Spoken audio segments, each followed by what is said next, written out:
different thing. But now I am requesting you, it is half done work. You take this discussion and then you go for supplementary budget. Otherwise, माननीय LOP साहब, आप बहुत clearly मैंने आपको define किया कि ना हमने बिजनेस सस्पेंड किया है, ना इसको सुओ मोटो टेकअप किया है, बाकायदा रूल्स ऑफ प्रोसीजर के तहत ये बिजनेस हम ले रहे हैं आज. Please, now we will take this for consideration and return the appropriation number 3 bill 2022, the appropriation number 2 bill 2022 to be discussed together.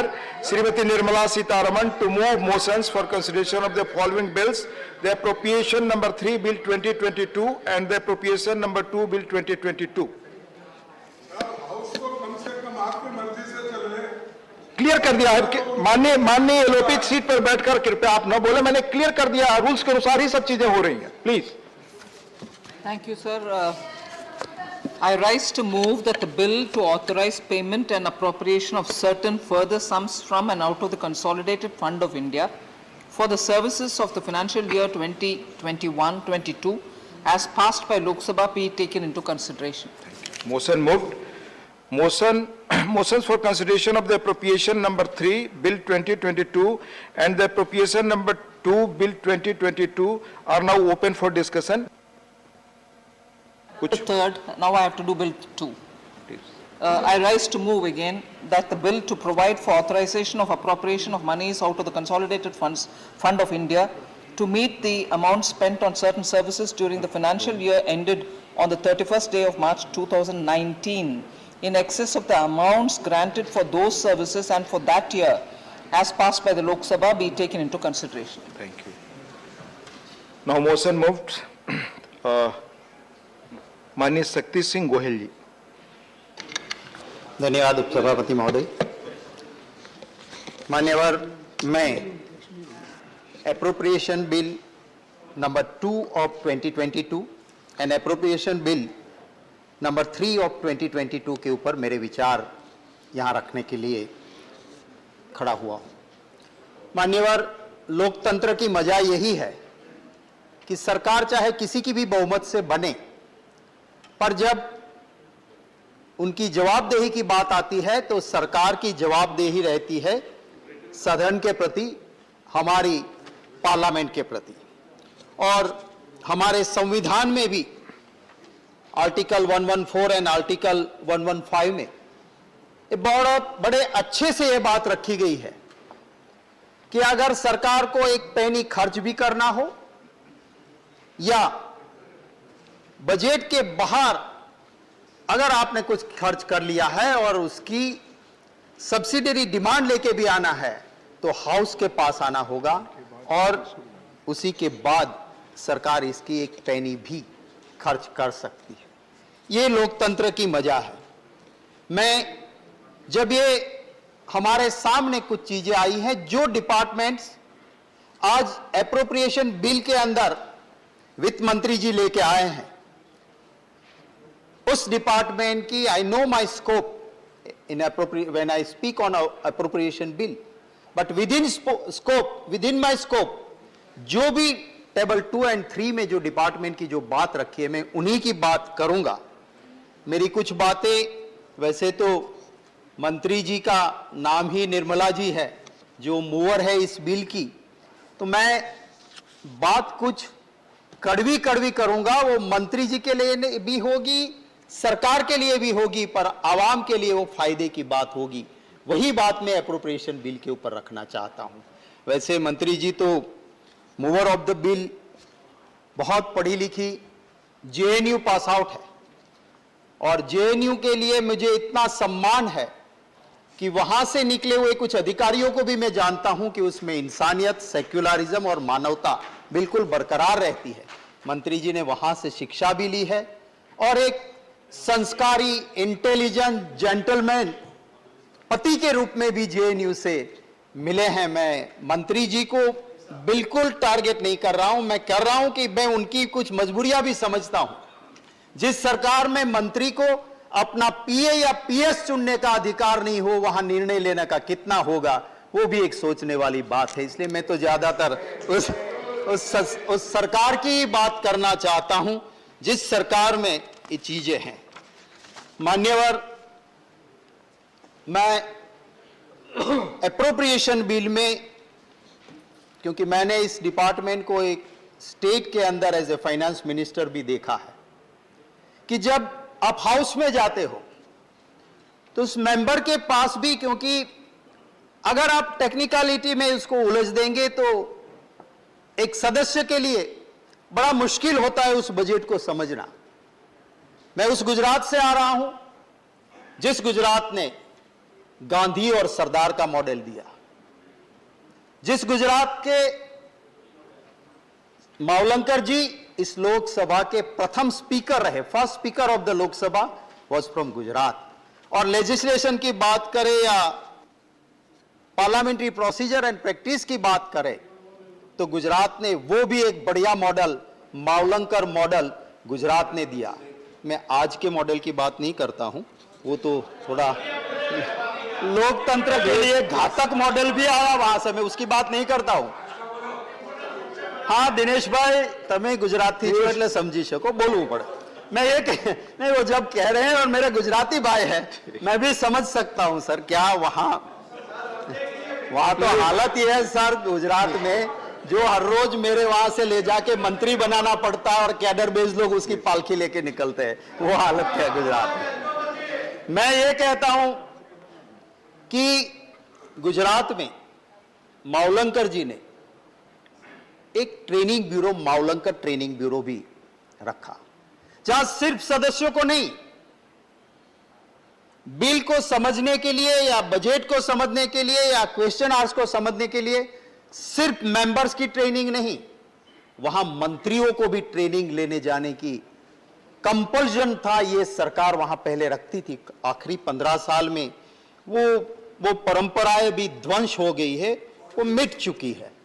मैं आपके जरिए मंत्री जी से विनती करना चाहूंगा, क्योंकि मुझे बड़ी उम्मीद वित्त मंत्री जी से है, इसलिए मैं उम्मीद करना चाहता हूं कि आप, जब आपका फाइनेंस का बिजनेस, जब आपका बजट का बिजनेस आता है, तो मेंबर के लिए आप उस गुजरात के मावलंकर मॉडल को जरूर देखिए। वहां पे मेजर हेड, सब head, minor head, detail head करके सारी बातों का डिसेक्शन करके जब मेंबर को व्हाइट पेपर बुक दी जाती है, जब आप डिमांड के लिए कोई मेंबर खड़ा होता है या अप्रोप्रिएशन बिल हो या हमारे वहां पूरक मांगनी कहते हैं, जिसे सप्लीमेंट्री डिमांड कहते हैं, जब लेके फिनेंस मिनिस्टर जाता है हाउस में, तो एक फिनेंस में एक्सपर्ट नहीं है, बहुत पढ़े लिखे हुए नहीं है, पर जो गांव से आते हुए रिप्रेजेंटेटिव जिसके अंदर दिमाग तेज है, वो भी उसको खोल के देखेंगे। और अगर आप वहां पे ये भी प्रावधान है कि if there is any new item जिसको आपने आज तक बजट में इंप्लीमेंट नहीं किया है, and if there is a new item, then there is a provision in Gujarat that you will have to explain in detail what is the new scheme, आपकी नई योजना क्या है जिसके लिए आप सदन में आए हो और आपको यहां से अप्रूवल मिल रहा है। मान्यवर, जब ये सदन हमारे आर्टिकल 114 या आर्टिकल 115 के तहत अप्रोप्रिएशन बिल को भी मंजूरी देता है या बजट भी जब यहां से पास होता है, तो हमारे संविधान ने बहुत अच्छे प्रावधान किए हैं। और इसमें से एक सबसे अच्छा प्रावधान ये भी है, क्योंकि मेंबर खुद जाके डिपार्टमेंट का ऑडिट करना मेंबर के लिए संभव नहीं है। क्या लैक्यूना है, क्या होना चाहिए और क्या नहीं हुआ है, वो ऑडिट कौन करेगा? तो कंट्रोलर एंड ऑडिटर जनरल इसका ऑडिट करती है। और ये जब ऑडिट होता है, उस ऑडिट के बाद ये पता चलता है कि जो खर्च हो रहे वो सही हो रहे या नहीं। मैं आज उन्हीं डिपार्टमेंट्स की बात करूंगा जिसे माननीय वित्त मंत्री जी यहां लेके आए हैं। जो एप्रोप्रिएशन बिल 3 है, इसमें 1,58,356 करोड़ एंड 10 लाख आप इसके लिए लेके आए हो। और जो आपका एप्रोप्रिएशन बिल नंबर 2 है, उसमें 5,204 करोड़ एंड ऑड आप लेके आए हो। और इसके आपने टेबल 2 एंड 3 में डिपार्टमेंट वाइज डिटेल दी है। उसमें से एक डिपार्टमेंट है मिनिस्ट्री ऑफ रूरल डेवलपमेंट, और कंट्रोलर एंड ऑडिटर जनरल ने इस डिपार्टमेंट का ऑडिट किया और उसके रिपोर्ट नंबर 2 ऑफ 2021 में पारा 10.1 में साफ लिखा कि आपने जो सर्विसेज ली, आपका कानून है टैक्स डिडक्शन एट सोर्स, आपको टैक्स वहां से एट सोर्स डिडक्ट करना था। हर डिपार्टमेंट में, जहां तक मेरी थोड़ी छोटी समझ है उसके मुताबिक, फाइनेंशियल एडवाइजर भी रहते वहां पे, और एफए की यह जिम्मेवारी होती है कि when the payment is made whether TDS is cut और नॉट। मुझे कहते हुए बड़ा दुख होता है कि इस डिपार्टमेंट ने crores of rupees tax deduction at source नहीं किया। इससे करोड़ों रुपया का नुकसान डिपार्टमेंट का हुआ, सरकार की ट्रेजरी का हुआ। अगर वो आते शायद आपको यहां रेवेन्यू में आपका इतना फायदा हो सकता था। किसी की जिम्मेवारी फिक्स होनी चाहिए कि ऐसा क्यों हो रहा है। और जब ऑडिट ने इसको पॉइंट आउट किया, ऑडिट ने जब इसको पॉइंट आउट किया, तब कुछ लोगों से तो आपने रिकवरी कर भी ली, पर ऐसे भी निकले कि जिसके पास से आप रिकवरी नहीं कर पाए हो और वो पैसे आपके डूब गए हैं। यहां पे बात हुई है इस एप्रोप्रिएशन बिल में ट्रांसफर टू स्टेट्स। माननीय वित्त मंत्री जी ने कुछ ही दिन पहले कहा कि नहीं, सिर्फ नॉन बीजेपी गवर्नमेंट स्टेट्स नहीं, और स्टेट्स को भी हमने जीएसटी के वो पैसे नहीं दिए हैं। तो भैया मैं 2019 में वित्त मंत्री जी ने जो अपनी यूट्यूब पे अपना यहां दिया हुआ एप्रोप्रिएशन बिल पे भाषण लगाया है, उसको मैं सुन रहा था, और बार बार वित्त मंत्री जी ने ऑन 12 दिसंबर 2019 इसी हाउस में ये कहा था कि GST is a trust deed, it's a matter of trust, कोई चिंता ना करे, पूरा पैसा हम देंगे। क्या हुआ? आपके खुद के आंकड़े महाराष्ट्र में ज्यादा है, आप कहते हो कि वहां दिए भी ज्यादा तो ज्यादा, बाकी ऐसा नहीं हो सकता है। It's a question of trust. अब दीजिए, और अगर आपके पास स्टेट का वो शेयर देने का पैसा नहीं है, तो इस सदन में हम बैठ रहे हैं, हमें कोई दिक्कत नहीं है, हमें कोई अधिकार नहीं है कि हम नया पार्लियामेंट बनाएं और स्टेट के अधिकार के पैसे हम ना दें।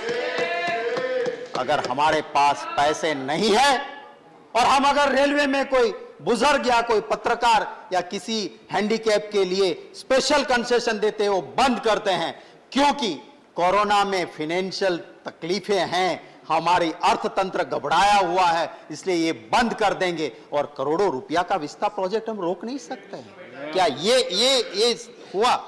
मैं ये कहना चाहता हूं कि आपने जीएसटी में, आपने खुद ने कानून बनाया, आपके कानून ने कहा जीएसटी में कि अगर 2014-15 अगर मैं नहीं भूलता हूं, तो उसके कंपैरिजन में आपको जो 14% इंक्रीज के साथ आपको जो पैसा मिलना चाहिए, सपोज वो आपको नहीं मिलेगा, देन डोंट वरी, हम भारत सरकार आपको नुकसान जाएगा वो हम दे देंगे। ये ट्रस्ट दिया आपने, ये कानून बनाया आपने, ये आपने कहा काउंसिल में, और उसके साथ साथ आपने कहा कि अगर इस पैसों के लिए हमारी जरूरत होगी तो हम कहां से लाएंगे। यू सिलेक्टेड द सेक्टर्स कि इसके ऊपर हम सेस लगाएंगे। अगर आप कोई टैक्स लगाते हो तो राज्यों का उसमें हिस्सा लगता है, पर जब आप सेस लगा देते हो तो राज्यों को ठन गोपाल, उसे कुछ नहीं मिलता है। वो सारे पैसे आपके पास आते हैं, वो सारे पैसे आपके पास आते हैं, और उसके लिए कानून में प्रावधान हुआ कि सेस से जो भी पैसा जीएसटी का आएगा वो कंसोलिडेटेड फंड में नहीं पड़ा रहेगा, उसके लिए सेपरेट अकाउंट होगा और उसी सेपरेट अकाउंट में से स्टेट्स को जाएगा। और अगर किसी स्टेट्स को नुकसान नहीं हुआ और बैलेंस बचता है तो उसकी भी फॉर्मूला कानून के तहत बनी कि इस पैसे से आप स्टेट को किस तरह से बंटवारा करोगे। आप ट्रस्ट की बात करते हो, ये भी मेरी बात होती तब तो ये कहते कि ऑपोजिशन वाले मनगढ़ंत कहानियां कहां से लेके आते हैं। ये मेरी बात नहीं है। एक constitutional independent audit agency controller and auditor general ने कहा कि आपका कानून कहता है कि जीएसटी नुकसान के लिए जो शेष आएगी वो सेपरेट अकाउंट में रहनी चाहिए, वो सेपरेट अकाउंट में आपने नहीं रखी है और आपने इसको अपने अकाउंट में डाला है, ये गलत है। ये क्रोर्स ऑफ रुपीस आपको पॉइंट आउट किया कंट्रोलर एंड ऑडिटर जनरल। क्यों ऐसा होता है? अगर आपकी सरकार की मंशा नहीं और ये किसी ने गलती कर दी तो उसको पनिश करके इस हाउस को आप जवाब दीजिए कि ये गलती हुई थी। आपने इस ऑडिट पारा को डिनाई नहीं किया है। मैं ये भी जानता हूं, मैंने स्टेट में पब्लिक अकाउंट्स कमेटी के चेयरमैन के तौर पे काम किया है। कभी पारा बन जाता है but thereafter department satisfies the audit कि हां आपने ये पारा किया था, आपका हाफ मार्जिन पारा, ये हमारा रिप्लाई, आइए बैठिए, ऑडिट सेटिस्फाइड होता है, पारा निकल जाता है। बट जहां डिपार्टमेंट मानता है कि हां ये बात सही है, गलती है, वहां वो एडमिट करते हैं, दिस इज अ एडमिटेड पारा। ये आपने ये स्वीकार किया था कि crores of rupees separate account में नहीं रखे और हमने हमारे में डाल दिए थे। ये कोई छोटी मोटी गलती मान के ऐसे ही हम नहीं कर सकते। माननीय उपसभापति महोदय, यहां पे डिफेंस की बात आई है। एप्रोप्रिएशन बिल में आप डिफेंस के लिए कुछ और पैसों की बात भी करो। ये पूरा हाउस जय जवान जय किसान लोगों की हित की बात होगी, हम आपको समर्थन करेंगे। आज का वक्त ऐसा है, आप चाहे माने या ना माने, आप तो चाहे ये भी कह दोगे यहां कोई नहीं आया है, यहां ना कोई गया है, पर एक पार्लियामेंट के आपके पार्टी के मेंबर कहते हैं कि यहां से हमारे लोगों को उठा के जाते हैं, हमारे वहां रोड बना ली है, हमारे वहां ब्रिज बना लिया है, और वो रूलिंग पार्टी के एक स्टेट के प्रेसिडेंट है, लोकसभा के सीनियर मेंबर है, वो जब कहते हैं तो हम सबकी चिंता है। आप लड़िए चाइना के साथ, कंधे से कंधा मिला के आपके साथ खड़े रहेंगे। प्रधानमंत्री जी सरहद पे होंगे तो हम भी सरहद पे होंगे, हम जुमले नहीं देंगे। मरना होगा तो साथ मरेंगे, राष्ट्र के लिए मरेंगे। पर ऐसी बातें क्यों करते हो कि जिससे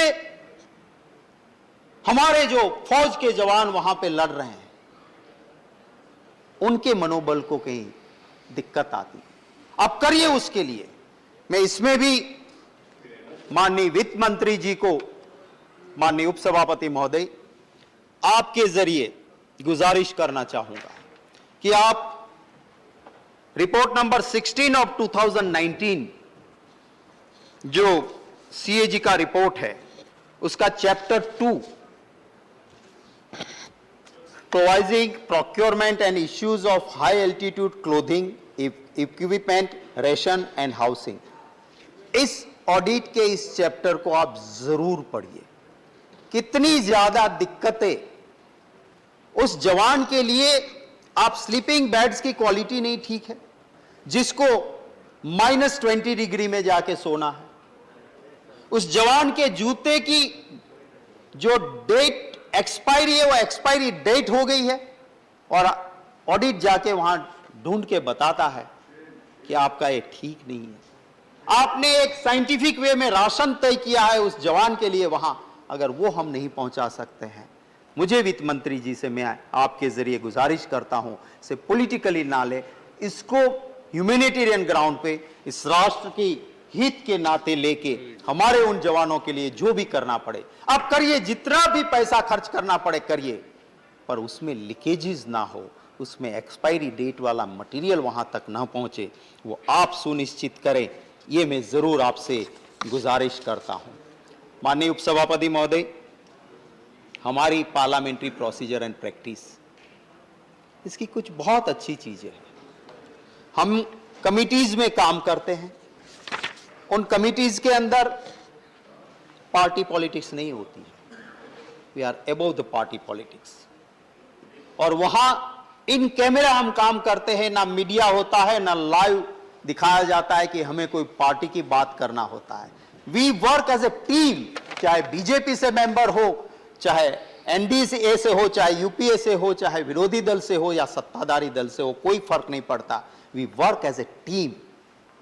मुझे बड़े दुख के साथ कहना पड़ता है कि आज जब आप एप्रोप्रिएशन बिल में हेल्थ डिपार्टमेंट की, आयुष की, इनकी बात लेके आए हो, मैं धन्यवाद करना चाहता हूं राम गोपाल यादव बाबू का कि उनकी अध्यक्षता में हेल्थ की जो कमेटी है, हमारी स्टैंडिंग कमेटी, उसने कोरोना के फर्स्ट वेव के बाद, अब जब उस डिपार्टमेंट ने आपके बजट से बाहर खर्चा किया है, उस एप्रोप्रिएशन बिल में उसकी सब्सिडरी डिमांड हम मंजूर कर रहे हैं, तो हमारा भी अधिकार है और हमारा अधिकार हम वित्त मंत्री जी के जरिए, आपके जरिए वित्त मंत्री जी को पहुंचा के कहना चाहते हैं कि कम से कम उस डिपार्टमेंट को कहे तो सही कि पार्लियामेंट्री कमेटी रिपोर्ट सिर्फ यहां टेबल करने के लिए नहीं बनाती है। It is the duty of the department to go through that committee report and to implement it. It is the duty of the department. और उस डिपार्टमेंट के मंत्री जी को भी, मैं आज कोई ऐसे ही नहीं कह रहा हूं, मैं खुद एक डिपार्टमेंट का, बहुत सारे डिपार्टमेंट का एक मंत्री रहा और उस दौरान में हर बार विधानसभा के अंदर कोई रिपोर्ट सबमिट होती थी, मैं खुद देख के उसका इंप्लीमेंटेशन करता था। उससे बहुत ज्ञान मिलता है, क्योंकि ये मेंबर्स, मंत्री तो हम में से कोई बनता है, पर वो महान आत्मा नहीं है, ये सभी आत्मा के जैसा वो भी एक आत्मा है। तो बहुत सारे आत्मा जब इकट्ठे होकर कोई ज्ञान देता है तो उसको लेना चाहिए। और उस हेल्थ कमेटी के उस रिपोर्ट में राम गोपाल यादव जी ने जो रिपोर्ट तैयार की, मैं उन कमेटी के सभी सदस्यों को धन्यवाद देता हूं। उन्होंने फर्स्ट वेव के बाद जो दिक्कतें आई, that committee has called all the experts in the committee. सारे एक्सपर्ट्स को बुला के कमिटी ने घंटों तक सुना है और उसके बाद रिपोर्ट में लिखा था, 8 महीने पहले लिखा था कि साहब सेकेंड वेव आएगा, आपके पास ऑक्सीजन की कमी नहीं है, पर वो ऑक्सीजन इंडस्ट्रियल ऑक्सीजन है, आपके पास स्टोरेज फॉर ह्यूमन हेल्थ के लिए दे सको, ऐसे ऑक्सीजन का स्टोरेज और सिलेंडर पैदा करना है, जो कुछ हफ्तों में हो सकता है, आप आज से कीजिए। उस कमिटी ने कहा था, don't export medicine, don't export ventilators, you may need in your country. जरूरत पड़े तो बाहर से रेमडेसिविर जैसे इंजेक्शन मंगवा के रखो। काफी महीनों पहले उस कमिटी ने कहा था, उस कमिटी ने कहा था आईसीयू बेड की जरूरत पड़ेगी, आप आईसीयू बेड बनाइए, व्यवस्था कीजिए, दिक्कत आएगी। अगर वो कमिटी जिसने 6 महीने पहले आपको रिपोर्ट दी थी, आपने उसका अमल किया होता, ये दुख के साथ कहना पड़ता है कि एक पंडित राजन साजन मिश्रा, बहुत बड़ा नाम, हमारा सबके लिए फक्र वाला नाम, उस पंडित राजन मिश्रा जी को ऑक्सीजन की जरूरत पड़ी, आईसीयू बेड की जरूरत पड़ी। पद्म अवॉर्डी वो दिल्ली में थे। मैंने प्रधानमंत्री जी को भी, मैंने दिल्ली के मुख्यमंत्री जी को गुजारिश की, हम उनको आईसीयू बेड नहीं दे पाए और वो चल बसे। एक हमारे लिए बड़े दर्द की बात है।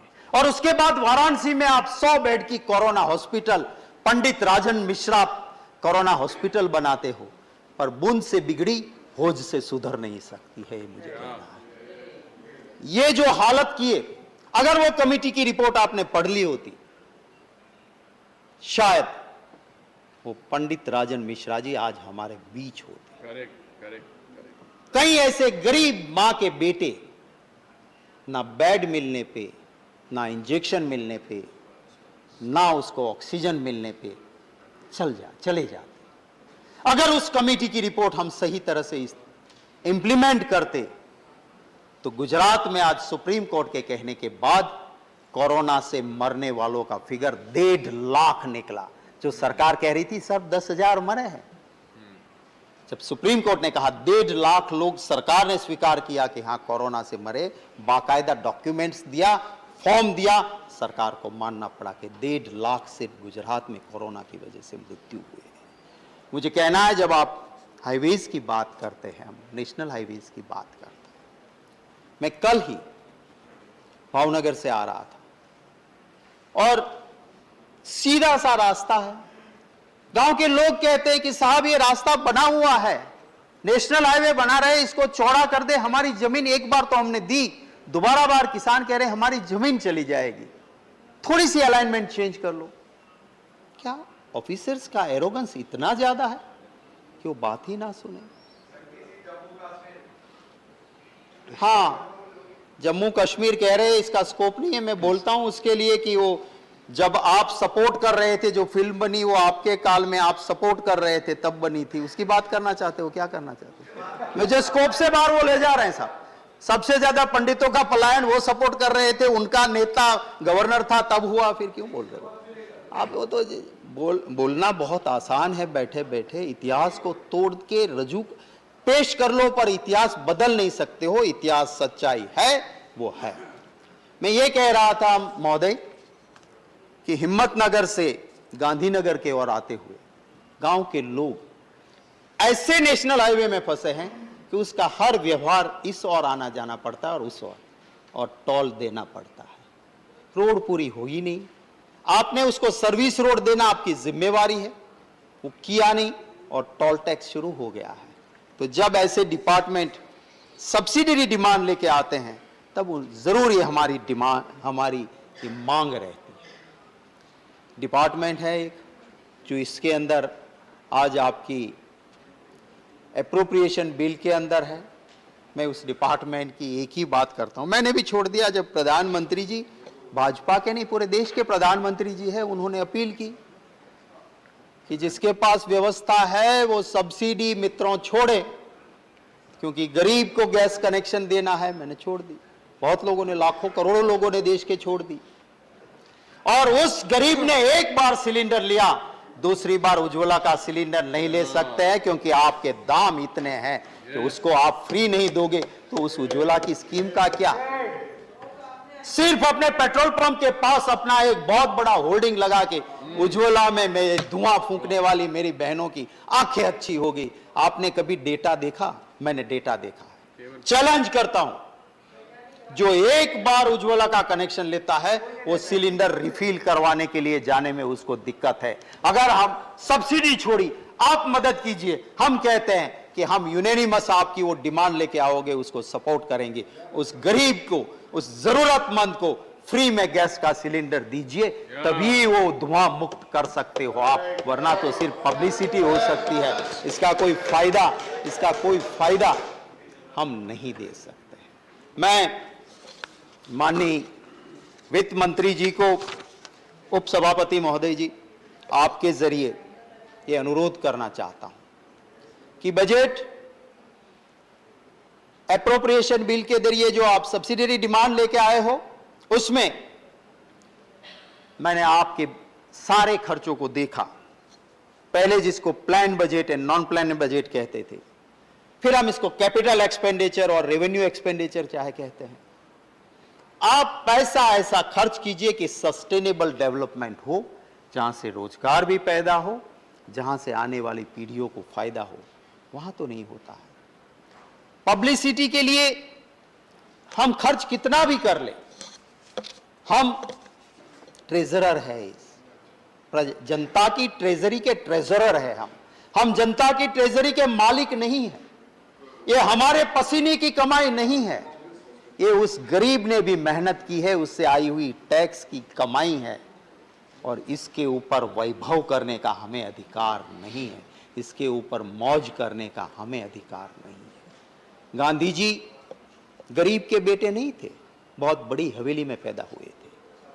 गांधी जी की अफ्रीका में वकालत बहुत अच्छी चल रही थी, पैसे थे, पर दिल में गरीबियों के लिए भाव था। तो सिर्फ धोती पहन के थर्ड क्लास के डिब्बे में जा सकते हैं। और आज अगर कोई कहता है कि मैं गरीब का बेटा हूं और वो अगर सीधे सामने हवाई जहाज खड़ा है उसमें नहीं स्पेशल हवाई जहाज से ही जाऊंगा, तो वो भावना गरीब की नहीं हो सकती। गरीब की भावना तो वही होती है जो गांधी जी में थी। एक कोठी में, एक हवेली में पैदा हुए थे गांधी जी, पर दिल में गरीब का भाव था तो वो धोती आ गई। अगर एक झोंपड़े में भी कोई पैदा हुआ है पर दिल का भाव उसका बदल जाता है और लाखों के सूट के अलावा वो रह नहीं सकता है, तो उसे गरीब नहीं कहा जा सकता। ये भाव होना चाहिए। प्लीज प्लीज मैंने कहा प्रधानमंत्री का नाम लिया, आप क्यों ले रहे हो? प्लीज, आप क्यों ऐसा कर रहे हो? मैं पूरा पार्लियामेंट्री लैंग्वेज में बोलता हूँ। गोहिल जी, आप मैं जनरल बात करिए। करता हूँ। आप प्रधानमंत्री को क्यों जोड़ रहे हो उसमें? गोहिल जी, आप चेयर को एडजस्ट करिए। प्रधानमंत्री प्लीज, आपस में बात क्यों ना बात करें। करते हो? मिस्टर गोहिल, प्लीज, मुझे बड़ा दुख होता है, मेरे गुजरात के प्रधानमंत्री आपस में बात ना करें, जोड़ देते हैं। आप आपस में बात करें प्लीज। मैं तो जनरल बात कर रहा हूँ। प्लीज,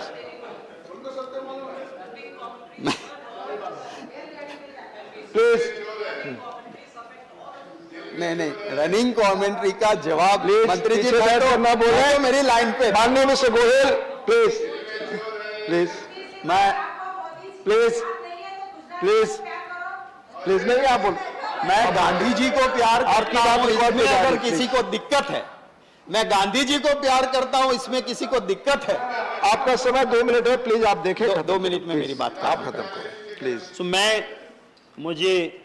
मैंने कहा जैसे वित्त मंत्री जी आपसे बहुत उम्मीद है और मैं करीबी से जानता हूं, मैंने उनके साथ बहुत डिबेट पहले टीवी के ऊपर भी की हुई है, इसलिए जिनसे उम्मीद होती है उनसे कहा, उनके लिमिटेशंस मैंने पहले ही कहा, मैं समझ सकता हूं, पर जहां जितना हो सकता है वहां करने की आवश्यकता है। आपकी रेवेन्यू बढ़ाने के लिए आप जो चाणक्य जी ने कहा था कि आपका प्रशासन का सोर्स टू कलेक्ट रेवेन्यू क्या होना चाहिए, तो उन्होंने कहा था कि आपका रेवेन्यू का सोर्स आपको कमंडल की तरह होना चाहिए, ऐसे डालो फटाक से बढ़ जाएगा, पर जब देने की बारी आई तो एक छोटी कटोरी में वो परोस सकता है।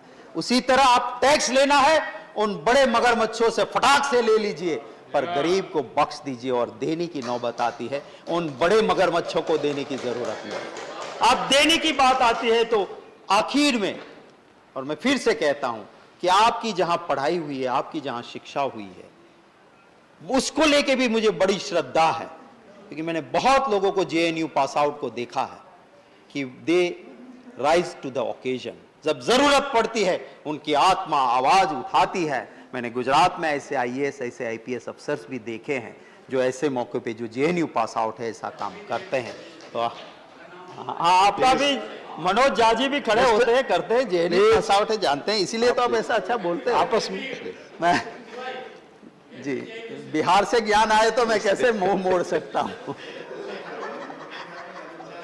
तो मैं मेरा ज्यादा वक्त ना लेते हुए इन जो अप्रोप्रिएशन बिल के ऊपर, जो दोनों बिल के ऊपर मैंने कुछ बातें रखी हैं, मेरा कोई निजी अटैक नहीं पर निजी विश्वास वित्त मंत्री जी के ऊपर है कि इसको पॉजिटिव लेके, खास करके कंट्रोलर एंड ऑडिटर जनरल की रिपोर्ट्स को हर डिपार्टमेंट देखे, हर डिपार्टमेंट का मंत्री देखे।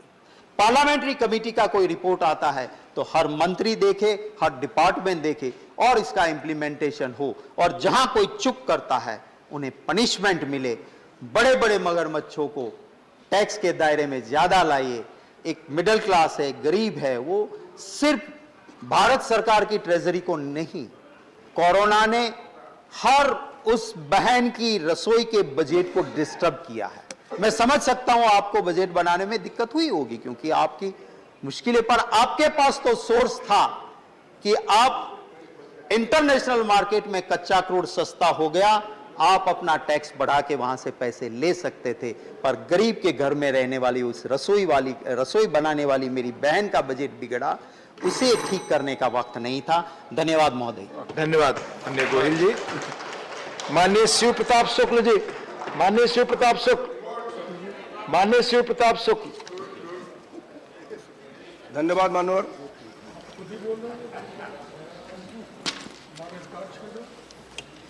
अभी मैं माननीय वित्त मंत्री जी के इस एप्रोप्रिएशन बिल पर समर्थन में खड़ा हुआ हूं। अभी माननीय शक्ति सिंह जी बोल रहे थे और उनको अतिरिक्त एक प्रदेश के कुछ और नजर ही नहीं आ रहा था।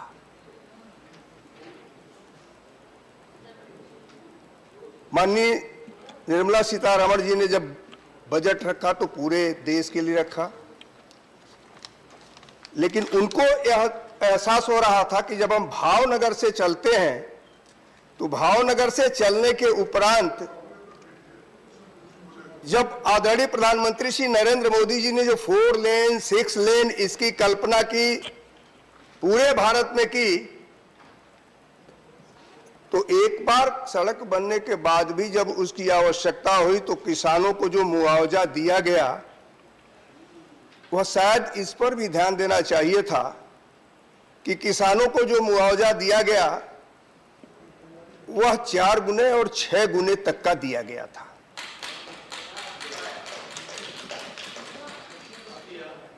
और मैं ये बताना चाहूंगा मान्यवर आपके माध्यम से कि ऐसे ऐसे स्थान जहां दूसर थे, जहां ताल थे, जब वहां भी 4 लेन और 6 लेन गुजरी तो जहां कोई खेती भी करने नहीं जाता था, माननीय प्रधानमंत्री श्री नरेंद्र मोदी जी के नीतियों ने ऐसे जगहों पर उन लोगों को भी जो खेती करने नहीं जाते थे 4 लेन और 6 लेन का जो पैसा दिया उनको करोड़पति तक बनाने का काम कर दिया था, जहां कोई खेती करने नहीं जाता था। वास्तव में हमें लगता है कि हमें इस बात पर जरूर विचार करना चाहिए कि हम जो सदन में बैठे हुए हैं तो सदन में बैठ करके पक्ष और विपक्ष को न सोच कर करके देश को सोचें। माननीय निर्मला जी ने जो बजट रखा वह देश के लिए रखा, विदेश के विपक्ष के लिए केवल आलोचना करने के लिए नहीं रखा था। श्रीमान प्लीज प्लीज आप बैठकर सीट पे ना बोलें, प्लीज सुष्मिता जी प्लीज ना बोलें, प्लीज।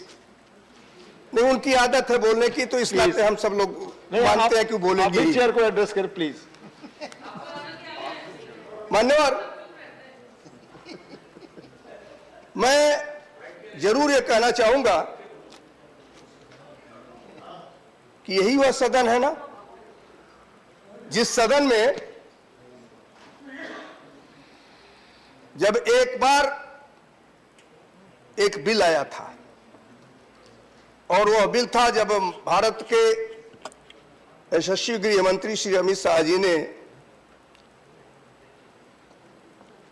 जम्मू और कश्मीर के संदर्भ में रखा था कि वहां बैकवर्ड्स को, शेड्यूल ट्राइब्स को आरक्षण तक नहीं दिया जाता है। मेज थपथपा करके उधर के लोगों ने स्वागत किया था, लेकिन माननीय अमित शाह जी के उस बिल रखने के पहले कभी भी इस पर विचार नहीं किया था कि उस जम्मू कश्मीर में हमको भी आरक्षण उनको देना चाहिए था जो शेड्यूल कास्ट के हैं, शेड्यूल ट्राइब्स के हैं, बैकवर्ड के हैं। कभी भी नहीं सोचा था। हाँ, यह जरूर हुआ कि जब वही 35 और 370 की बात आई तो यही सदन गवाह है कि सदन में कपड़े तो कौन के हैं, शरीर के अंदर का अंडर गारमेंट जो है वो बंडियां तक फट गई थी। बंडियां तक फट गई थी, नंगे हो गए थे। जैसे कश्मीर के पंडितों के साथ नंगापन करने का काम वह पूरा सदन करता था, वैसे उस दिन भी नंगा होने का काम इन्हीं लोगों ने किया था। It will examine. It will examine. I have already told you. Please.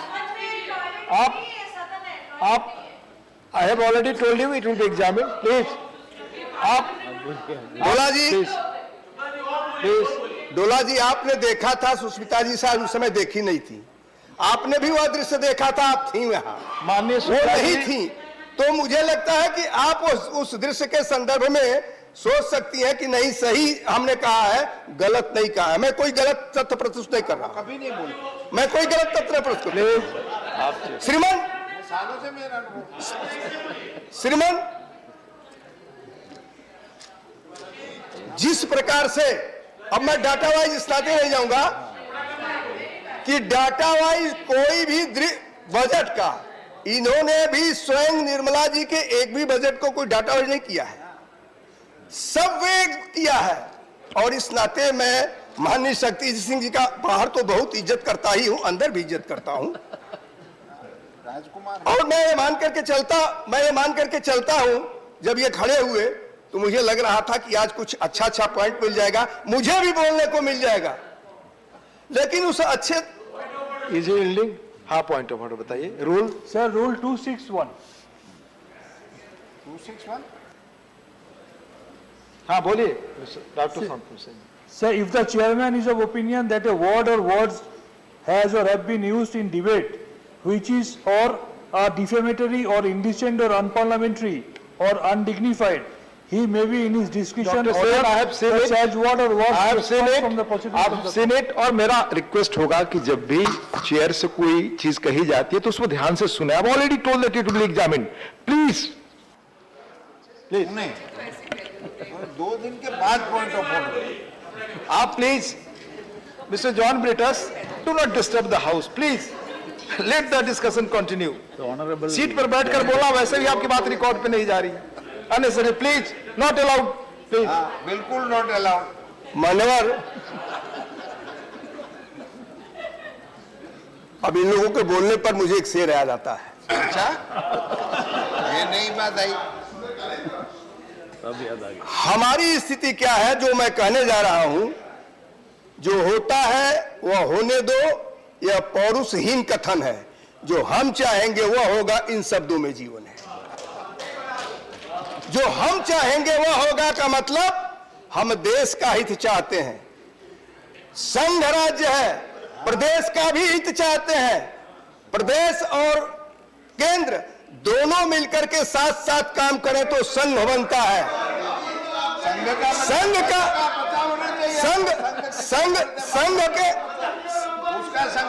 के विषय में जो मुझे मालूम है, मुझे मालूम है कि हम लोगों का कार्य जो केंद्र सरकार कर रही है, हम लोगों का बोलना जो केंद्र के पक्ष को हम रख रहे हैं, हम लोगों की आवाज जो माननीय प्रधानमंत्री और माननीय वित्त मंत्री जी की बात को हम कह रहे हैं, कहीं न कहीं आप सभी लोगों को पीड़ित कर रही है कि हमारी बात जो जबरदस्ती की है वह क्यों नहीं होती है। अब मैं शक्ति सिंह जी का जवाब देता हूं। शक्ति सिंह जी ने यहां इस बात को कहा था कि जीएसटी को क्यों नहीं डिस्ट्रीब्यूट किया जाता है। माननीय शक्ति सिंह जी, जीएसटी के संदर्भ में आपने कहा था, मैं आदरणीय आप जीएसटी बोले प्लीज, आप जीएसटी बोलेंगे। मैं आदरणीय तत्कालीन वित्त मंत्री स्वर्गीय अरुण जेटली के साथ उनका एमओएस था। मुझे वह समय भी याद है कि जब उन्होंने यह प्रपोजल रखा था कि अगर सभी वित्त मंत्री इस बात से, सभी प्रदेश इस बात से सहमत हो तो पेट्रोल और डीजल को भी जीएसटी के दायरे में लाया जाए।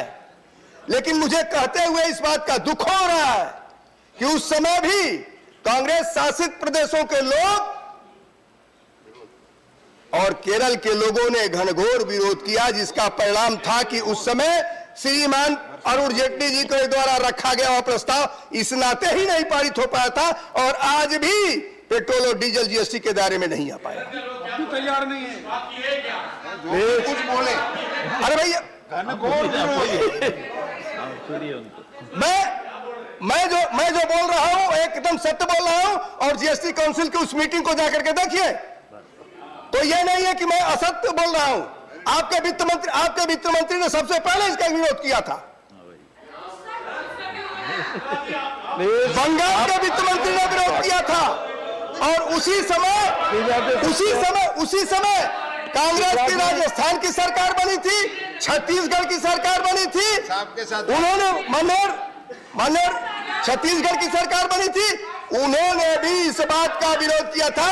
अब पहले मीटिंग में नहीं, मीटिंग के पहले भी एक स्थान पर बैठ करके आकर के हम इसका विरोध करेंगे, ये किया था।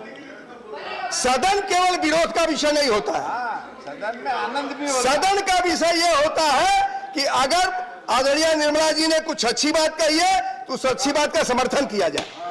अगर कोई ऐसी बात कही है जिससे देश का अहित होता है तो आपको छूट है कि पूरी तौर पर कहिए कि यह गलत है, लेकिन वो सब बात सही करेंगी। वो जब सब बात सही कहेंगी तो कम से कम आदर के साथ आपको उस भाव को लेना चाहिए था। बहुत बढ़िया। लेकिन आपने उसको नहीं लिया और न लेने के बाद आप एक बात कहे कि हम इन विभागों के मंत्री थे, भगवान करे और कई विभागों के मंत्री रहे हों। अगर कभी मौका मिलेगा तो और भी बन जाइएगा। ये लोकतंत्र है, इस लोकतंत्र में किसी को भी कुछ अच्छा आप लोग ऐसी बात करते हैं, जरा ये सोचिए हमारे पास सभी लोग चले आ रहे हैं, अगर वो भी कल हमारे पास चले आए तो फिर कौन सी बड़ी बात हो जाएगी, वो भी हमारे हो जाएंगे। माननीय शुक्ला जी प्लीज, आप सभी से आग्रह है, प्लीज वही माननीय शुक्ला जी प्लीज। मैं माननीय शक्ति माननीय जॉन मैं माननीय शक्ति सिंह जी के भाषण पर ही बोल रहा हूँ। वो उसी पर ही मैं माननीय शक्ति सिंह जी के भाषण पर ही बोल रहा हूँ, पर ही बोलेंगे। क्योंकि आदरणीय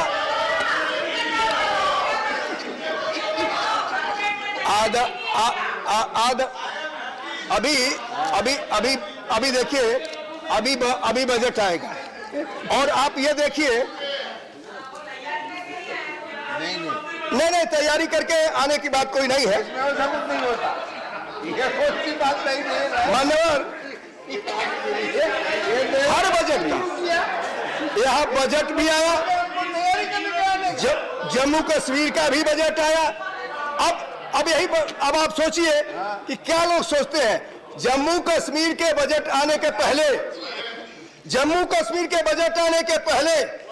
समाचार पत्रों ने बड़े मोटी हेडिंग में लिखा कि 1,10,000 करोड़ रुपए तक का बजट निर्मला सीतारमण जी पेश कर सकती हैं, इससे जम्मू कश्मीर पूरा सुधर जाएगा। और मुझे गर्व इस बात का है कि अन्य बजट तो छोड़ दीजिए, अकेले जम्मू कश्मीर के बजट को जब आदरणीय निर्मला जी ने पेश किया था तो जहां 1,10,000 करोड़ की बात हो रही थी, इससे जम्मू कश्मीर सुधर जाएगा, 1,42,000 करोड़ रुपए का बजट इन्होंने पेश किया। यह भारत सरकार है और यह भारत सरकार सबके हित के संदर्भ में जब बात करती है तो स्वाभाविक रूप से यह बात आती है कि किसी राज्य का में कम ना हो जाए, हर राज्यों का उसका समान अधिकार मिले। संघ राज्य की कल्पना के अनुसार कोई भी ऐसा राज्य न रहे जिसको हम न दे सके। तो पूरा अभी जो पेयजल की बात आई, हर घर में नल के द्वारा जल, आज स्थिति यह है कि आपके बजट का ही परिणाम है कि कमंडल से नहीं, नल से, कमंडल से बोल रहे थे, शक्ति जी कमंडल। अगर बजट न रहे तो आप नल ले लेंगी क्या? अगर बजट न रहे तो आप नल ले लेंगी क्या? कैसे नल लोगे? आप बिल पर ही बोल रहा हूं, बिल से ही नल उपजा है, नल निकल रहे हैं। बिल से ही नल उपजा है। और आज हम उन गरीबों को जिनको आपने कभी पीने का पानी नहीं दिया था, जब यहाँ जब यहाँ जो हर जनजातीय पर चर्चा हो रही थी तो आप ही के सदस्यों ने कहा कि हम जाकर के तालाब से पानी पीते थे, आज नरेंद्र मोदी की सरकार ने उनके घरों में जाकर के नल लगवा दिया और वो नल का पानी पी रहे हैं। अरे अपनी बात तो सोचो ना, आप अपनी बात को सोचो कि किस स्थिति में आप लोगों को भारत को खड़ा कर दिए थे और आज किस स्थिति में श्री नरेंद्र मोदी की सरकार भारत को ले गई है कि आज पूरे देश में नहीं, पूरे विदेश में जब चर्चा होती है तो भारत का प्रधानमंत्री लोकप्रियता के शिखर पर पहले नंबर में पूरे विश्व में आता है, पूरे विश्व में आता है। यह नहीं है कि सिर्फ केवल नरेंद्र मोदी, आप जलते तो नरेंद्र मोदी से हो, लेकिन कम से कम भारत का तो इज्जत करना सीखो कि नरेंद्र मोदी की लोकप्रियता अगर शिखर पर आती है तो भारत की लोकप्रियता शिखर पर आती है। लेकिन न तो आपको नरेंद्र मोदी समझ में आएंगे, न भारत समझ में आएगा, न कश्मीर समझ में आएगा, आपको तो एक ही समझ में आएगा कि कैसे हम विरोध करें। इस नाते निश्चित रूप से मुझे यह लगता है कि आप लोगों को इस पर विचार करना चाहिए कि आज जिस प्रिपरेशन की बात हो रही है, जो आदरणीय निर्मला जी रखी है, आपको उस पर सराहना करनी चाहिए थी, सराहना करनी चाहिए थी। और सराहना करना चाहिए था कि आज उन्होंने जिस प्रकार से सड़कों का पुनर्जीवित किया, जिस प्रकार से हर घर में नल को दिया, जिस प्रकार के शिक्षा पर उन्होंने बजट को बढ़ाया, जिस प्रकार से उन्होंने सांस्कृतिक विरासत को बढ़ाने का काम किया, जिस प्रकार से हर प्रदेशों में उन्होंने प्रदेश सरकारों से पहले बातचीत करके आदरणीय निर्मला जी ने प्रतिनिधियों से, अन्य प्रतिनिधियों से बात करके तब इस बजट को रखा था। बिलिए भाई, बिलिए। जब वो बोल रहे थे तो कोई नहीं आपने पूछा कि बिल पर बोलो। हम जब बोल रहे हैं तो आपको ये लग रहा था कि हम बिल पर नहीं बोल पा रहे। अगर बिल पर नहीं बोल पा रहे हैं तो बोल किस पर रहे हैं? मान्यवर, हम सांस्कृतिक विरासत को मजबूत किए, हम पूरी तौर पर देश को आधुनिक भारत बनाने की तरफ अग्रसर हैं। इस नाते आज स्थिति यह है कि हम एक ऐसा बजट माननीय निर्मला जी ने पेश किया था, इस बजट के आधार पर पूरा, जब उद्योग जगत है उसने भी सराहना किया, पेपरों ने उन्होंने भी सराहना किया, अर्थशास्त्री उन्होंने भी सराहना किया। उन्होंने ये कहा कि इस बजट ने यह सिद्ध कर दिया है कि अब भारत की आर्थिक स्थिति और अधिक मजबूत होगी। उन्होंने कहा कि इस बजट ने यह सिद्ध कर दिया कि भारत जो है अब अपने संसाधनों के द्वारा पूरे विश्व में एक नई ऊर्जा के साथ खड़ा होगा। और उसी का परिणाम था कि माननीय प्रधानमंत्री जी जिसकी बात मैंने आपसे कहा, वही सुने हैं कि नंबर 1 पर आए हैं। जो आप लोगों को पच नहीं रहा है वही सुने हैं कि जो आपको पच नहीं रहा है। पूरा यूपी पहले पचाना सीखिए, पूरा यूपी समझ गया। पहले पचाना सीखिए। जनता के दिए गए मैंडेट को सुनिए, और उसने तो ऐसी स्थिति में आपको ला करके खड़ा कर दिया कि बोलने लायक भी नहीं रह गए, बात करने लायक भी नहीं रह गए। इस नाते हाँ, तो आज हमारा वक्त है तो इसी नाते वक्त चलने दीजिए। हमारा वक्त मेरा नहीं है, हमारा वक्त भारत का वक्त है, हमारा वक्त भारत की जनता का वक्त है। हम भारत की जनता के तरफ से बोल रहे हैं, उसके प्रतिनिधि के रूप में बोल रहे हैं। उसने आज संसद में आपको विपक्ष में रखा है, हमें पक्ष में रखा है, तो हम पक्ष की बात को करते हुए निश्चित रूप से उसके हित की बात करेंगे। आप अपना ही चाहते हैं, आप अपना ही चाहते हैं। मैं उसी पर बोल रहा हूं। अगर आपको नहीं समझ में आ रहा है तो जाइए और सीखाइए। सीख करके जब आएंगे तो आपको भी यह बात जानी होगी कि मैंने जो बोला है वो आदरणीय निर्मला जी के बिल पर ही बोला। प्लीज माननीय उपाध्यक्ष जी,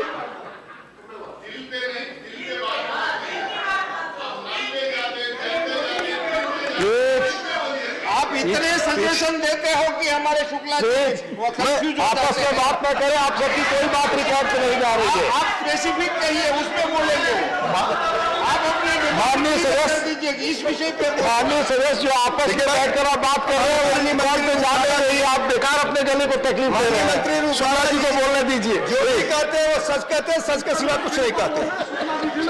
प्लीज प्लीज श्रीमन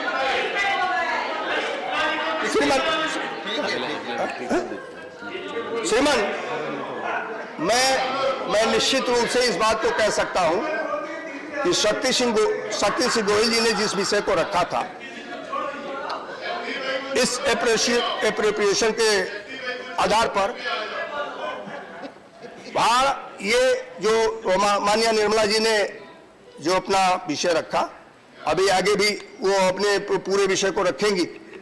मैं इस बात को कह सकता हूं कि निश्चित रूप से भारत के हित का बजट है, देश की जनता के हित का बजट है, देश को आगे ले जाने वाला बजट है, देश में एक नई ऊर्जा देने वाला बजट है, प्रधानमंत्री की नीतियों के अनुसार का यह बजट है। इस नाते मैं इस बजट पर, इस एप्रोप्रिएशन पर माननीय निर्मला जी के द्वारा रखे गए प्रस्ताव का समर्थन करता हूं। बहुत बहुत धन्यवाद। धन्यवाद। Doctor Shantanu Sen, doctor Shantanu Sen. Thank you, sir. Sir, when in last 10 days, the price of kerosene has become sky high and the poor are crying, I do stand here on behalf of the third largest party of this house and the pro-people party, All India Trinamool Congress, led by Madam Mamata Banerjee, who has already done triple hat-trick few months back and became the third-term chief minister in West Bengal. Sir, the central government is seeking approval for gross additional expenditure of more than 1.58 lakh crore for 21-22. As our party believes in real facts and figures, I would like to draw the kind attention of our learned minister to specific points. Number one, infrastructure. Sir, the central government has sought nearly 5,000 crore for capital injection in the National Bank for financing infrastructure and development and recapitalization of public sector general insurance companies. Sir, we all know that this NABI BFID is a government setup and it was set up as a corporate body with authorized share capital of 1 lakh crore of rupees. And there are huge resources that are going to be mobilized, and yet there is no external oversight, external surveillance or external monitoring. Moreover, it is still unclear as to why such an entity has been created when in the past similar such entities have miserably failed. Sir, what has the government learned from its previous experiences or failures? Are these being considered before such a huge capital injection? I would say India's biggest problem is a lack of a deep and liquid corporate bond market. So unless the country develops a broad-based liquid bond market, it's difficult to be able to get the pool of domestic savings into infrastructure. Madam, so far the insurance sector is concerned, New India Assurance Company, National Insurance Company Limited, United India Insurance Company Limited, and Oriental Insurance Company Limited. These are the 4 PSUs, general sector insurance companies. Out of these 4 PSUs, 3 of them have been suffering losses over the past few years. So far the National Assurance Company Limited is concerned, the loss in last 2021 is nearly 2,500 crores. And so far the Oriental Insurance Company is concerned, it is nearly 1,500 crores. Sir, in the monsoon session of Parliament 2021, the government has introduced and passed a bill, that is General Insurance Business Nationalization Amendment Bill, which allows for the privatization of these public sector insurance companies. And there are reports that the government will sell United India Insurance Company Limited, which could be followed by privatization of 1 or more of the remaining 3, sir. Sir, this move will impact crores of retail customers and thousands of persons employed by these organizations. Sir, In the Cabinet Committee for Economic Affairs, that is CCEA, they had a meeting in July 2021 and there was a proposal which was passed that a portion of government's holding in LIC will also be sold out. Sir, we all know that policyholders' money for policyholders' welfare, that was the basic ethics and basic policy of the LIC, which is going to be jeopardized miserably. Sir, the assets since 1956, when the LIC Act was enacted, we all know because of certain reasons, these assets were undervalued. But now, when a portion is going to be open in the market, there is a big chance of corruption so far the asset values are concerned, sir. Sir, the shareholders benefit. It will be finally the shareholders benefit and the policyholders loss. The actual fact is, selling family silver has become the government's mainstay nowadays. They are selling out the profitable PSUs. They are shouting Bharat Mata ki Jai, and they are selling each and every ornament of Bharat Mata. That is the most unfortunate part of this. Sir, so far the health is concerned, it is close to my heart because I am a healthcare personnel, I am a COVID warrior, and fortunately I happen to be the past national president of Indian Medical Association. Let me tell you the fact, the budgetary allocation for India is even much less if you consider the same, compare the same with some small neighboring countries, madam. This is very unfortunate. Sir, do you know the quantum of allocation increase for health for 2022 to 2023? 0.008. Yes, it is. Sir, the budgetary allocation is so miserable. The healthcare sector has been at the cusp of recovery from the pandemic, and the government's apathy, then as all, when thousands died for lack of resources, we have seen how the miserable situation was during this COVID pandemic. We have seen the dead bodies were floating in the river. We have seen the international journal Lancet, many other countries, they were criticizing our COVID handling policy. Our vaccination policy was being miserably criticized even. But unfortunately, we didn't take any lesson from this, sir. Sir, also in the supplementary demand for grants, the ministry has asked for a mere 500 crore in addition to its initial demand. This shows the inadequacy of the funds being allocated during a pandemic that has caused lakhs of deaths in the country.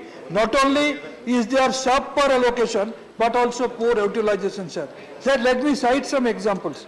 Allocation in 2021 and 2022 was 7% less than the actual expenditure for 2020-2021. Importantly, the transfer to states for COVID vaccination has fallen from 39,000 crores in 2021-2022 revised estimates to 5,000 crores in 2022-2023 budget estimates. This is a huge decrease, sir. This government has never believed in corporate federalism. That is the main problem. Faulty vaccination policy. We have seen on International Yoga Day, we have seen on our Wellness Prime Minister birthday, there was a sharp hike in vaccination. On the next days, there was a sharp fall in the vaccination. Absolutely shameful, sir. Happy birthday, sir. Please. Sir, the problem is this government is full of egos. My suggestion, why don't you keep apart your ego and why don't you follow the golden health policy of our Bengal? Free health for all. Shastha Shati card which empowers the woman to get her parents treated by Shastha Shati card. This is the unique policy in the universe, I must say. Why our government doesn't follow that policy of our Bengal, I don't know, sir. Because they are fully egoistic. So far the NG Narega is concerned, this government has run out of money to fund this Narega project. Actually, the allocation for this year saw a decrease of 25% from the revised estimate of 2021 to 2022 and a decrease of 34% from the actual expenditure of 2020 to 2021. In this supplementary demand of grants, the ministry has requested additional funds of 9,600 crores. Why this massive discrepancy? The reason is, few years back, our learned Prime Minister said that this project, they do nothing but digging the ditches. He is possessing this idea about this Narega policy, and he ridiculed nearly 80 million people in his speech, sir, in 2015. We all remember. Sir, what we are doing in Bengal? Just let me cite an example. In our party manifesto during this 2021 assembly election, our respected chief minister has said the wage has been doubled and 100 days guarantee has been made to 200 days guarantee. It is so much important a project in our state of West Bengal and so much neglected a project in the rest of the country. So far the food subsidies is concerned, actually the problem is the government wants to dismantle everything. If you consider the global under index, we rank 101 out of 116. Over 4 out of 5 households in the country, they saw a fall in income, and 4.5 crores Indians, they fell into extreme poverty in 2020. And as per the Oxfam Inequality Kills report, inequality and poverty lead to death of 21,000 per day. Moreover, so far the World Bank report is concerned, malnutrition is a key issue, and India is even in worse situation so far the other rich countries are concerned. If you consider the report of FAO, that is Food and Agriculture Organization of United Nations, it says India can never reach zero hunger by 2030, the way the declining is going on. Despite this abysmal performance in ensuring the provision of basics, the food subsidy bill has fallen from 28,000 to 286,469 crore to 206,831 crore in 2023. So far the fertilizer subsidy is concerned, in the fiscal year 2021, the government spent 1,28,000 crore. In the union budget of 2021-2022, it was reduced to 79,000 crores. Due to agrarian crisis, this was revised to 1,40,000 crores, and now it has been reduced by 25%, and it has come down to 1,05,000 crores. Sir, this BJP government promised we will double the income of farmers, and our government in our state of West Bengal, our madam promised in 2011 that we will double, and now it has become tripled in our state of West Bengal, sir. Sir, this puts a target income in 2022 is 21,146, but unfortunately it's just the half by now. So far the women and children are concerned. By the way, India and the entire country has witnessed the largest farmers' agitation. They have seen the farmers committing suicide.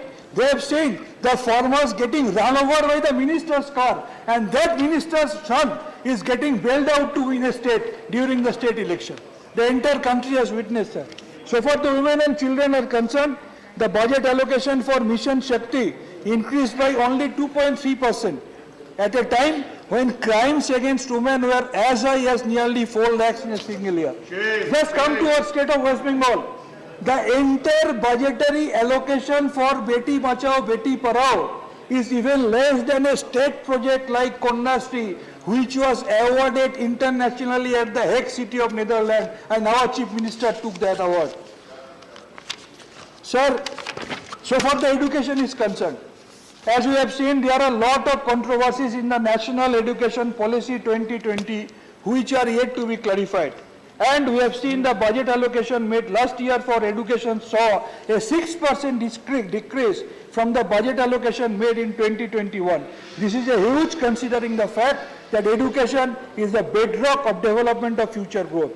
The ministry has also made an additional demand of 4 lakhs. This is shocking considering the impact COVID-induced lockdown had on education, where millions of students suffered and many had to quit studies. But look at Bengal, sir. Our United Nation awarded Kanyastree scheme has brought 67 lakhs girls to 18,000 schools and colleges. And it is absolutely a laudable step taken by our government, sir. Sir, I will conclude by saying, I know I raised many major issues like health, like education, like food subsidy, like agriculture issue, like women and child. But I know this government has no answer. And that's why I do believe that the people at large of this country, they are already making up their mind to give a befitting reply to this government in the coming days in due course of time. Thank you. Thank you. Sri T.K.S. Alagovan. Thank you, Honorable Chairperson, Vice Chairman, sir. Sir, I am talking on a bill, appropriation for the funds spent on the year 2019. There were 3 budgets in between. This is the 3rd budget presented now recently. I don't know why this government has delayed in getting the sanction of this house. After 3 years they were waiting. Most of their programs, I have seen this budget since 2014. This is the 9th budget presented by this government. In every budget they say that next year it is going to be India is going to grow like anything. Even the finance minister earlier had told 2-3 years back that there will be $1 trillion economy. $5 trillion economy. But still, recently, they have resorted to monetization. When they are expecting 5 trillion economy and when they resort to monetization, I don't know the controversy. I think we can understand the controversy. What they speak in the budget is not what is happening in the country. That it shows only that. Every year, even in a small thing, this government, if there is election close by, this government promises many things. In 2019, in the same house, the government had promised that MS Swaminathan committee report will be adopted in full, implemented in full, which means 150% of the cost of production will be paid to the farmers. Then what happened was they brought in 3 bills against which the agriculturists, the farmers were started agitated, then they withdrew the bill. But they still ask, what about minimum MSP? This government had promised in this house that they will give 150% cost. But even now this government is not willing to tell these farmers who had stopped their agitation whether they will pay 150% as promised by them in this house. Then I thought, so it was 2019, elections are coming, so we will make some promise to seek votes. Likewise, everything is going on, sir. This government, there is no government running in this country, sir. I can say that there is Amazon which is running the country. Amazon is running the country. They want to sell everything. They want to sell LIC, which has given so much of money to the government. I think the LIC is the one organization which has given several lakhs of crores of rupees for building of infrastructure in this country, still giving with an investment by the government of just a mere 5 crores. It has given a dividend of more than 17,000 crores. Apart from spending money on the 5-year plans every time, now there is no plan. So the question of planned expenditure, non-planned expenditure, there is no planning emission. Then what is the meaning of having a planned expenditure and non-planned expenditure? Everything is an expenditure. Why should we spend? Why should we spend this appropriation, 1 lakh railways and defense services, particularly defense services? My question is, last year this government had chosen to corporatize defense production units which were run earlier by the government itself. Now they have allocated this much of amount. I don't know what happens, what is happening in this country. They had passed a bill to corporatize defense production units which were run by the government. Defense production units, you know, see, it is like what I can compare it with cooking in a house. If we have 4 members in a house, we will cook for 4 members. If we have 2 guests, we will cook for 6 people. If we see 2 people going out for a day or 2, we will cook only for 2. But in a hotel, it is not possible. In a hotel, they have to cook for 100 people whether they come or not. So, a government department will produce weapons or dress materials or tanks, whatever is required for the defense. No, for the defense purpose. Whereas if you corporatize it, the next stage is privatization. They want to sell the defense units to somebody. So now what they are planning is to see that there is no liability of the defense sector so that the buyer will come and buy it. Who is going to buy? I don't know. Amazon. Please, So, the entire budget for the past this is the 9th budget by this government since 2014. No, John, please, go But- to your seat, please. There is no growth as projected in any of these 9 projects. No promises were kept up as promised in any of these 9 budgets. So everything is in paper. We believe that something will happen, nothing will happen. Every state is weeping for money. After this GST, Tamil Nadu, even our member had spoken earlier last week, that so much of money is due for the state of Tamil Nadu. No money is coming out. Money should be paid to the states before they present their budget. Please, John. It's okay, no. He's the finance minister. of the You address Union of the chair, India. please. So he has to, the GST itself, the promise made during GST itself that the due share will be given to the states, and for 5 years there will be a compensation of any revenue loss. But it is, the 5 years is reaching, and I think from next year that also will go away. So we have to rely on the union government for our budget. And the union government is not giving money. Then the appropriation bill they are presenting, and in every budget they are making many promises, but nothing is happening. So the entire exercise of the appropriation or the presentation of budget and promises made by the government is a futile exercise to satisfy the people, to satisfy the media, to tell something to the media, but which has not actually happened. The 9th budget is also going to be a failure. That our finance minister had already given a hint that because of Ukrainian war there is going to be a fall in economy of India.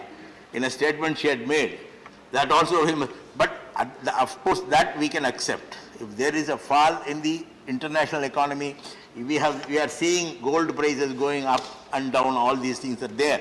But still, the promises made by the finance minister in this house is not kept up. The states are suffering. The state, all the states are suffering. They want to take away the powers of the state. If we say that the states are suffering, they will say then there will not be a state. India is a one country and everything is single. No, there need not be a state government. That will be the decision of this government. So, I have nothing to praise, and I know that even the BJP member who spoke earlier had nothing to praise except to attack Mr. the Congress member, Shakti ji. Thank you, sir. Thank you. Next speaker, Ayodhya Rami Reddy.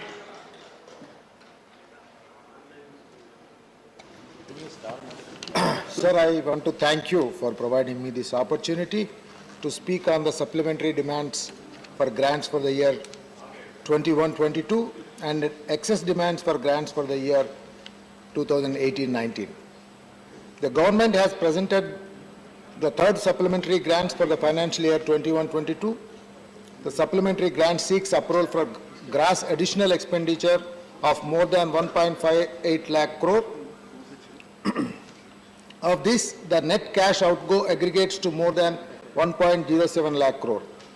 The additional spending makes important allocation towards fertilizer subsidy, servicing loans taken from the National Small Savings Fund for Pradhan Mantri Awas Yojana, amongst others. Sir, we have few suggestions. The Department of Fertilizers has been allocated more than 15,000 lakh crore to meet the demand and maintain proper supply of fertilizers. A total of 14,902 crore has been allocated for payment towards indigenous urea subsidy and import of urea. It has been noticed that the fertilizer subsidy has gone down this year as compared to 21-22. Thus, there is need for increased fertilizer subsidy for the next year as well.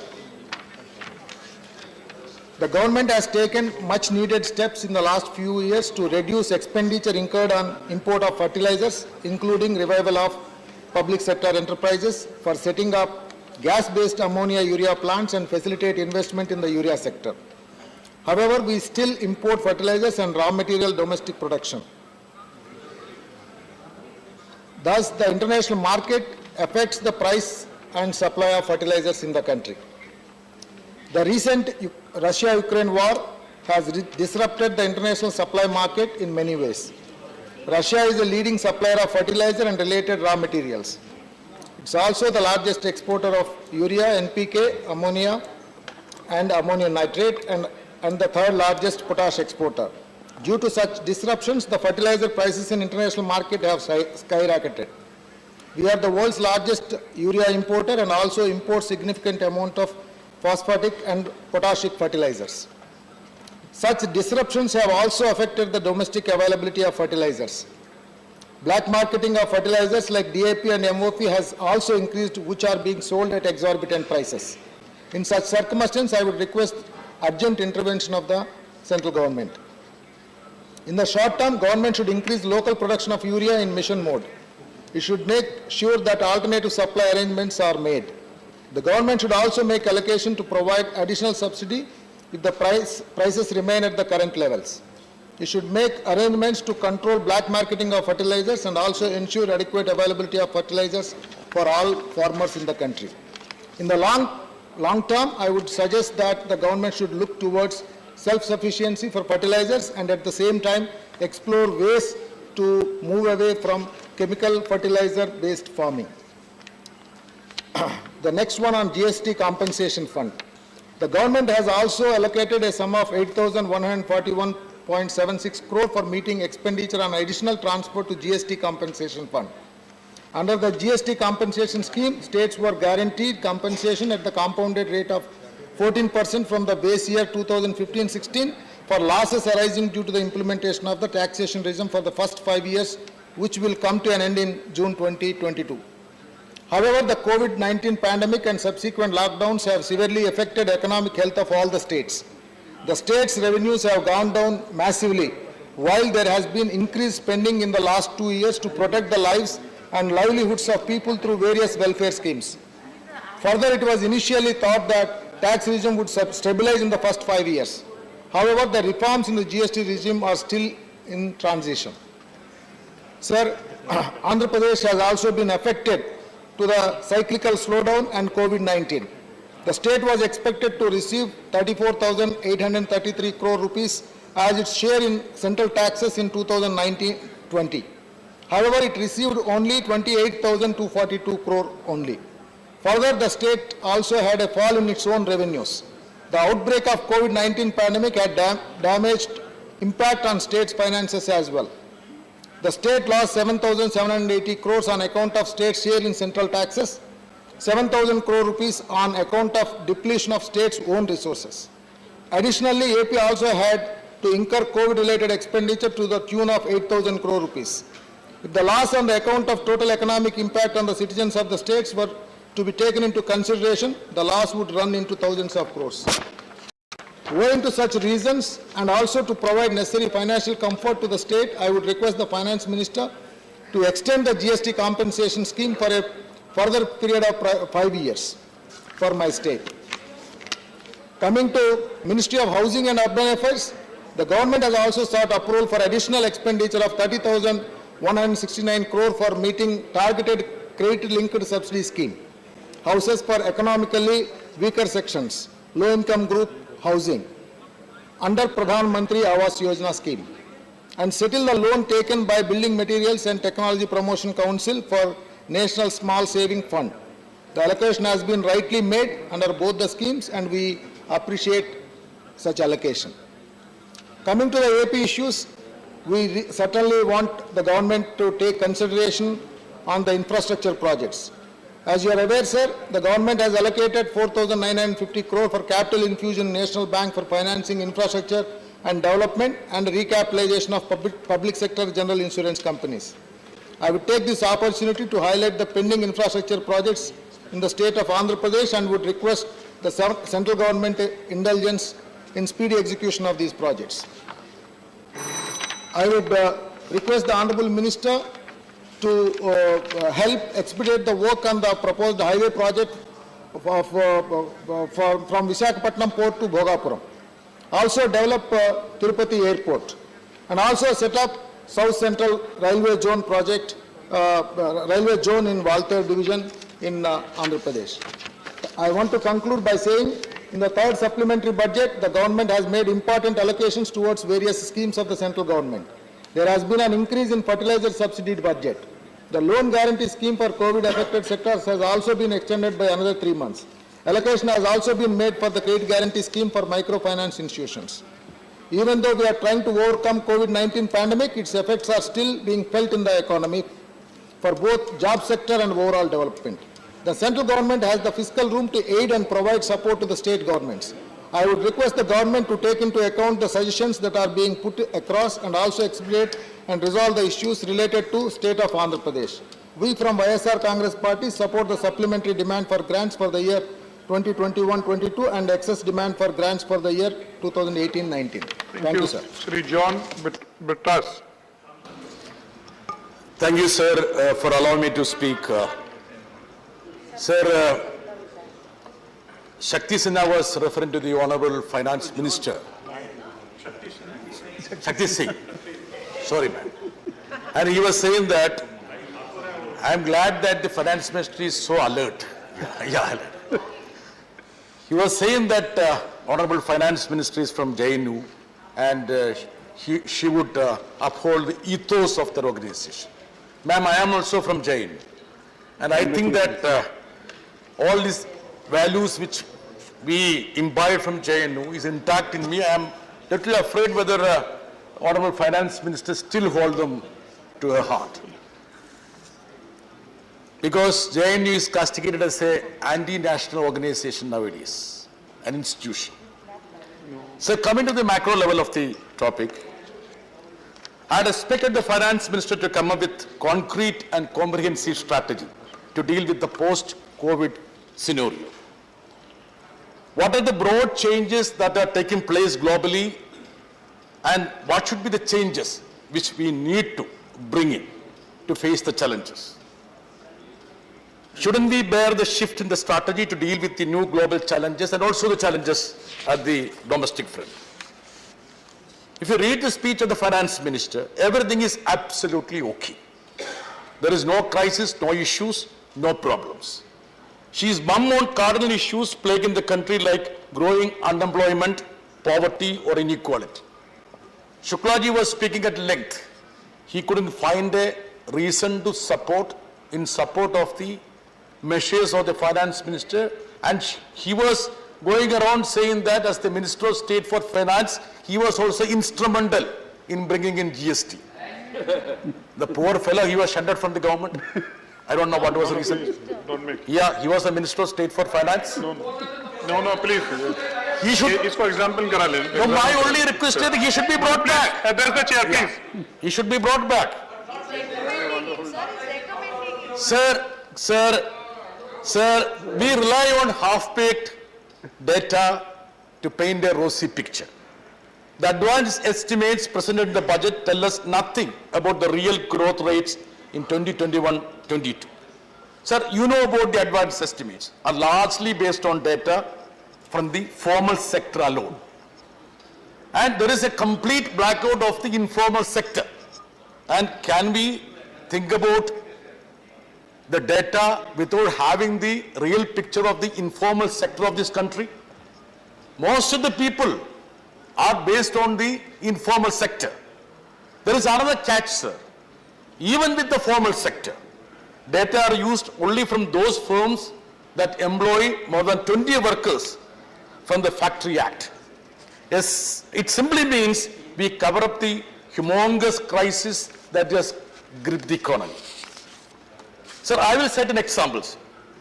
Our corporate income, the income tax was 3.3% of the GDP in 2017-18. And it is now 2.5%, that's of the GDP in 2021-22. You are very benevolent to the corporates, and since 2017-18, you must have foregone at least 1.6 lakhs crore of tax each year. This is the benevolence you have shown to the corporates. This is called crony capitalism. Our GST income was 3.1% of the GDP in 2018-19. It has come down to 2.8%. Sir, there is a reason why the common man becomes poorer and the corporates becomes richer. See the catch. See how you are so benevolent to the corporates and see how you are harsh to the poor. And this is what is being reflected now. The rich is becoming richer and the poor is becoming poorer. Shame. So that is the tagline of the performance of this government. Sir, even a peripheral perusal will show that our government's initiative is merely aimed at making the rich richer. Sir, our tax GDP is 12%, but is 25% in a country like UK, 24% in France, 21% in Finland, and 14% in Brazil. That's one country where we try to compare. Sir, the stark reality sharing ethics cannot be covered up with mere rhetoric. Our ruling party members are actually concerned with raising certain mantras. And Modi ji is the catchword, nothing else, sir. Yes. Can the word inverted comma Modi ji be a solution for all that who's here? We need to address the issue. Sir, look at the indexes, other indexes. Now the hunger. See, happiness. 3 days back, the happiness index came. Sir, we are 10th from the back. 10th from the back. Please address the chair, please. 10th from the back. Sir, they are all happy with the Prime Minister, but the country is not happy. That is why the happiness index has gone down. Sir, now there is a big talk about the national, what is monetization pipeline. Everything is connected with pipelines, sir. Even my friend Ashwini ji, he talks about railway pipeline. Every pipeline is one word. I will show you one of your plants have got pipeline. That is to drain out the resources of the country, nothing else, sir. Sir, now LIC. Please. Sir, please, 2 more minutes. Sir, I am requesting. I had requested the deputy chairman also. 5 more. 5 more minutes. Okay. No, Sir, 1 more minute, second. 1 more minute. Sir, let me just conclude, sir. Yes. Sir, LIC. See, the contribution of the government of India 64 years back was just 5 crore rupee. 5 crore. Now, what is asset of LIC, sir? What is asset value? It's like 38 lakh crore. Lakh crores. See, now, this was built on the goodwill of the policy holders. And you regularly got the income from that. Right. Now you want to, sell off it. Now you want to sell off it. You want to discard the policy shareholders. Sir, coming to the stage, now they all talk about federalism. See, Honorable Finance Minister also has been very kind enough to, sir, Kerala ke liye 2 minute dena. I have just given you 2. Yeah, Finance Minister has yielded. Please. Okay. So, now the point is very simple, sir. Sir, Shukla ji was talking about bringing petrol to GST. ये क्या है? बाकी कुछ है क्या? हमारे पास कुछ है क्या? You are making the states to start. Please address the chair, please. What is the revenue? Please address the What is the revenue? She is looking at me, sir. That's why I was. No, please you address the chair. Sir, I will tell you one more thing, sir. Sir, Thank the you. state of Kerala Please. is being perennially penalized for the performance.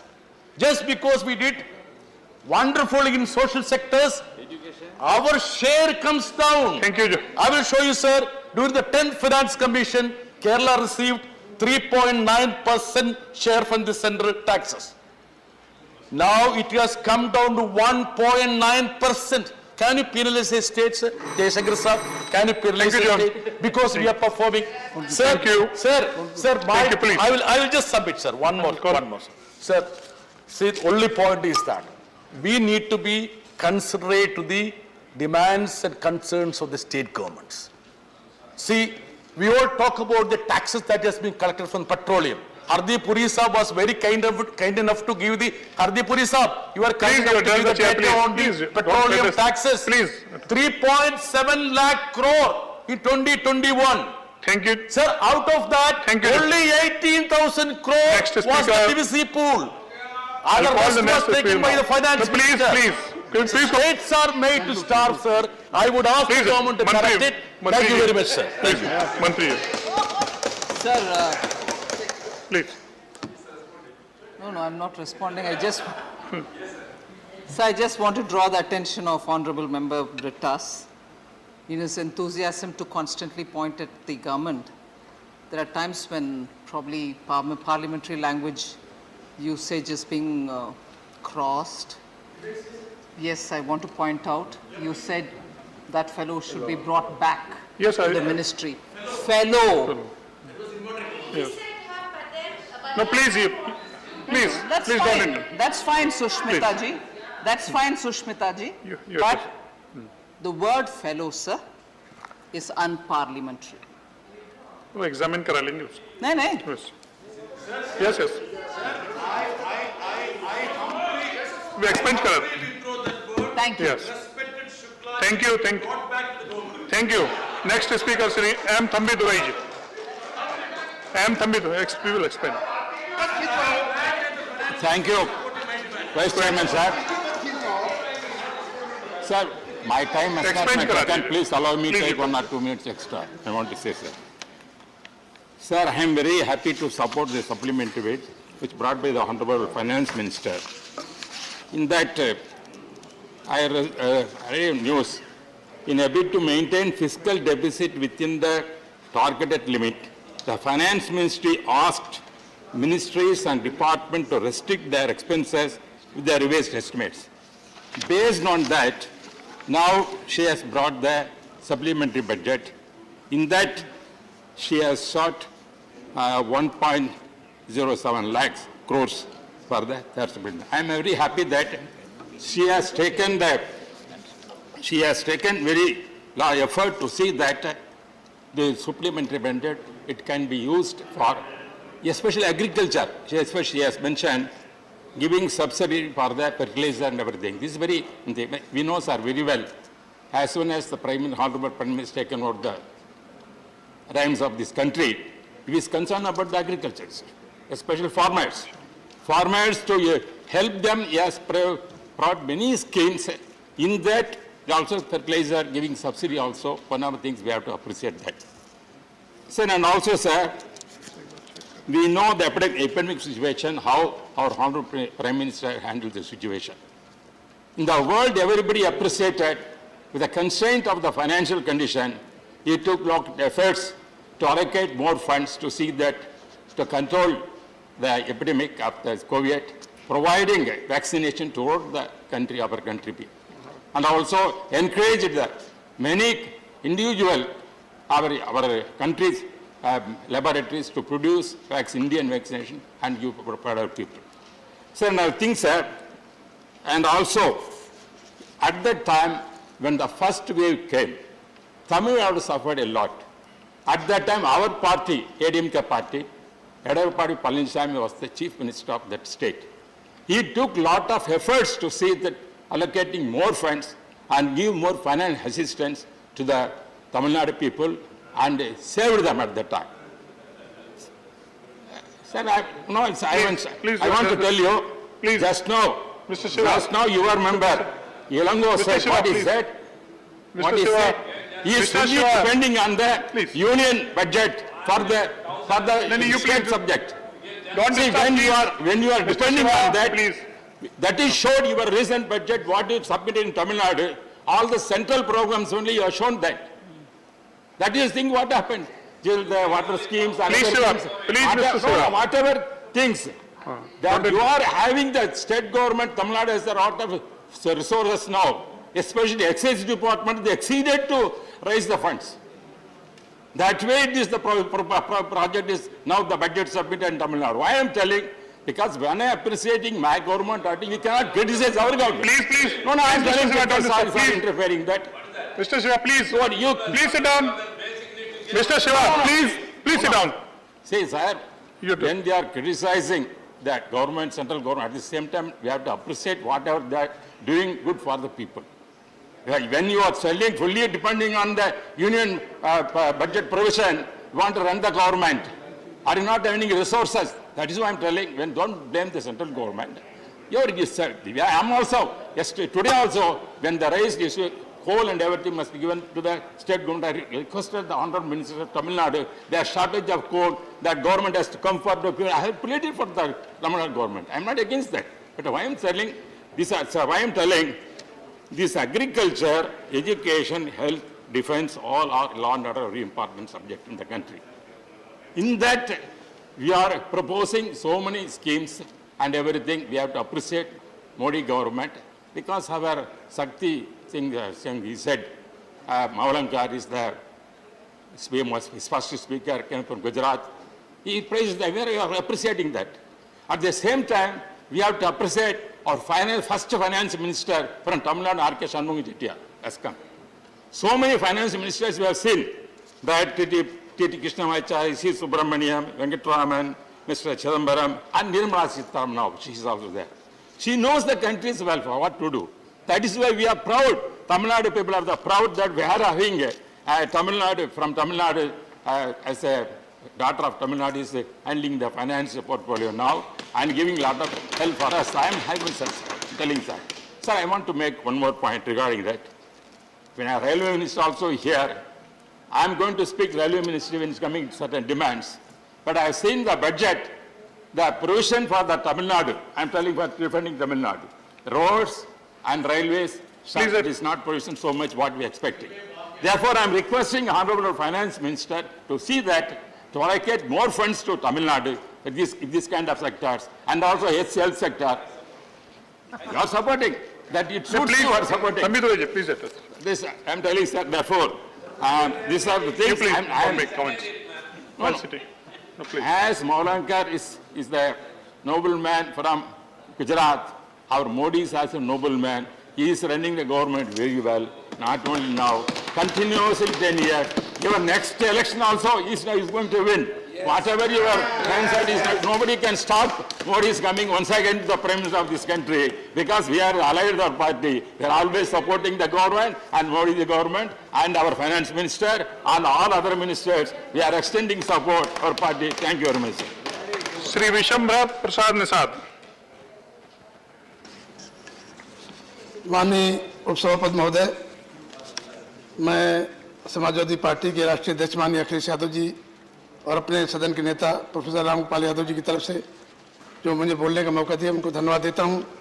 जो ये विनियोग विधेयक है, इसमें मानवर जो budget में शिक्षा, स्वास्थ्य, कृषि, मनरेगा, ये सभी में बजट में कटौती की गई मानवर, और सरकार ने दावा किया था कि हम अपने रुपये को मजबूत करेंगे। जब से बीजेपी सरकार आई है तब से लगातार हमारे रुपये में गिरावट, डॉलर के मुकाबले गिरावट दर्ज की गई है। कृषि के क्षेत्र में मनोर इन्होंने कहा था कि हम किसान की आय करेंगे। आज डीजल के, खाद के, बीज के दाम बढ़े हैं। हमने देखा कि 1000 रुपये कुंटल धान बेचने पे इस साल मजबूर हुआ किसान। गत वर्ष 1400 रुपये कुंटल गेहूं बेचने मजबूर हुआ, जबकि जो इनके कृषि विश्वविद्यालय हैं, एग्रीकल्चर यूनिवर्सिटी हैं, वहाँ इनकी धान की, गेहूं की लागत 25 रुपये कुंटल करीब गेहूं की आती है और धान की 27 रुपये कुंटल आती है, लेकिन किसान को एमएसपी जो है बहुत कम दिया जाता है। वही बीज के रूप में जो 7000 रुपये कुंटल, 8000 रुपये कुंटल बेचा जाता है। तो इसको जो है एमएसपी को बढ़ाया जाना चाहिए, जिसकी लागत है उससे दूनी किए जाने की आवश्यकता है। मानव शिक्षा के क्षेत्र में आज दोहरी शिक्षा नीति है। एक तरफ गांव का बच्चा, एक तो कोरोना काल में वैसे ही बच्चे बर्बाद हो गए, दोहरी शिक्षा नीति के कारण गांव का बच्चा जो है हिंदी मीडियम पढ़ता है और जो पैसे वाला है, अमीर का बच्चा इंग्लिश मीडियम पढ़ता है। जब कोई भी परीक्षा होती है तो एक ही पेपर आता है, तो इंग्लिश मीडियम का बच्चा पास हो जाता है और गरीब का बच्चा हिंदी मीडियम का नहीं सक्सेस होता है। तो इसको वन नेशन वन एजुकेशन लाए कि एक समान शिक्षा नीति लाने की आवश्यकता है। मानवर जो आज डिजिटल इंडिया बताया जा रहा है, बैंकों को खत्म किया जा रहा है। बैंक सारे, क्योंकि तमाम घोटाले करके विजय माल्याल नीरव मोदी से लगा के तमाम लोग देश का खजाना लूट के भाग गए। और सारा देश के नागरिकों पे देश पे कर्जा लादा गया, इसलिए बैंकों को निजीकरण किया गया। डिजिटल इंडिया, आज धोखाधड़ी कितनी हो रही है। रोज फोन पे आते हैं कि आपका फेसबुक में आप इनाम जीत गए हैं, आप इसमें इनाम जीत गए हैं, आपको कार मिल गई है, आपको ये मिल गया है। तो हमारा एक्ट जो साइबर एक्ट है इतना कमजोर है कि तमाम करोड़ों लोगों को रोज धोखाधड़ी होकर उनके बैंकों से पैसा निकासी हो रही है। उस पर साइबर एक्ट को जो है मजबूत किया जाना चाहिए, कानून कड़ा किया जाना चाहिए, जिससे ऐसे लोग धोखाधड़ी कर रहे हैं उनको पकड़ा जाना चाहिए। मानवर स्वास्थ्य के क्षेत्र में देश में डॉक्टरों की कमी है, डॉक्टरों की कमी को पूरा किया जाना चाहिए। मानवर कैंसर जैसे बीमारी है, आज लाइलाज बीमारी है, उसके लिए बजट में अलग से बजट व्यवस्था होना चाहिए था। हम आलोचना नहीं करेंगे, जब चुनाव होते हैं उसमें कई हजार करोड़ बजट अलग से व्यवस्था की जाता है, बूथ मैनेजमेंट प्रति वोटर के हिसाब से किया जाता है। लेकिन कैंसर से जो पीड़ित मरीज है उसके लिए कोई बजट व्यवस्था नहीं है कि हम निःशुल्क जो है पूरे देश के कैंसर मरीजों की व्यवस्था करेंगे। तो हम मांग करते हैं कि कैंसर मरीजों को जो है बजट में व्यवस्था की जानी चाहिए, निःशुल्क इलाज होना चाहिए। मानव बेरोजगारी आज देखने मिल रहा है, 2014 में कहा गया था कि हर साल 2 करोड़ लोगों को नौकरी देंगे। लॉकडाउन और इधर नोटबंदी से लोगों की नौकरी चली गई, केवल 60,000 नौकरी देने की बात कही गई है बजट में। आज जो हमारे बेरोजगार बच्चे हैं अपनी डिग्रियां जला रहे हैं, हताश हो रहे हैं, आत्महत्याएं कर रहे हैं, उनको रोके जाने की आवश्यकता है। मानव जब तक हम लोग इनको जो अनएम्प्लॉयमेंट लोग हैं इनको नौकरी नहीं देंगे तब तक इनको जो है ये लोग हताश निराश रहेंगे। मानव रेलवे और हवाई अड्डे, जितने रेलवे स्टेशन है, हवाई अड्डे हैं, लाल के सब बेचा जा रहा है। इन्होंने कहा था रेलवे में कि बुलेट ट्रेन चलाएंगे, बुलेट ट्रेन का क्या हुआ, स्मार्ट सिटी का क्या हुआ, ये तमाम मामले हैं। मानव पेयजल में इन्होंने कहा कि घर घर नल की व्यवस्था। मानव मैं बुंदेलखंड से आता हूं, उत्तर प्रदेश में जल निगम जल संस्थान है, ये पेयजल योजना बनाई गई और टेंडर हुए। उत्तर प्रदेश में जो सरकारी विभाग है जल निगम है, जल संस्थान है, आज वो जो है कगार पे खड़ा हो गया, भूखों मर रहे हैं कर्मचारी अधिकारी वहां के, उनको 2-2 साल से तनख्वाह नहीं मिल रही क्योंकि उनको पेयजल का इनका टेंडर नहीं मिल रहा है। एक अमुक राज्य के बड़े बड़े ठेकेदार को ठेका मिल रहा है, वो पेटी कंट्रैक्ट में काम जिले वालों वहीं लोकल वालों से करा रहे हैं। मानवर आवास योजना इन्होंने कहा था 2022 तक हम सभी को पक्का मकान दे देंगे। अभी SC ST आदिवासियों पे चर्चा हुई थी, कितने तमाम गरीब गुरबा लोग हैं जिनके पास मकान नहीं, आवास नहीं है, तो सभी को जो है पक्के आवास मकान देने की व्यवस्था की जानी थी। मानव OBC SC ST के लोग तमाम मांग कर रहे हैं, OBC के लोग इनकी जाति जनगणना जब तक नहीं होगी इनको कोई लाभ किसी योजना का नहीं मिलेगा।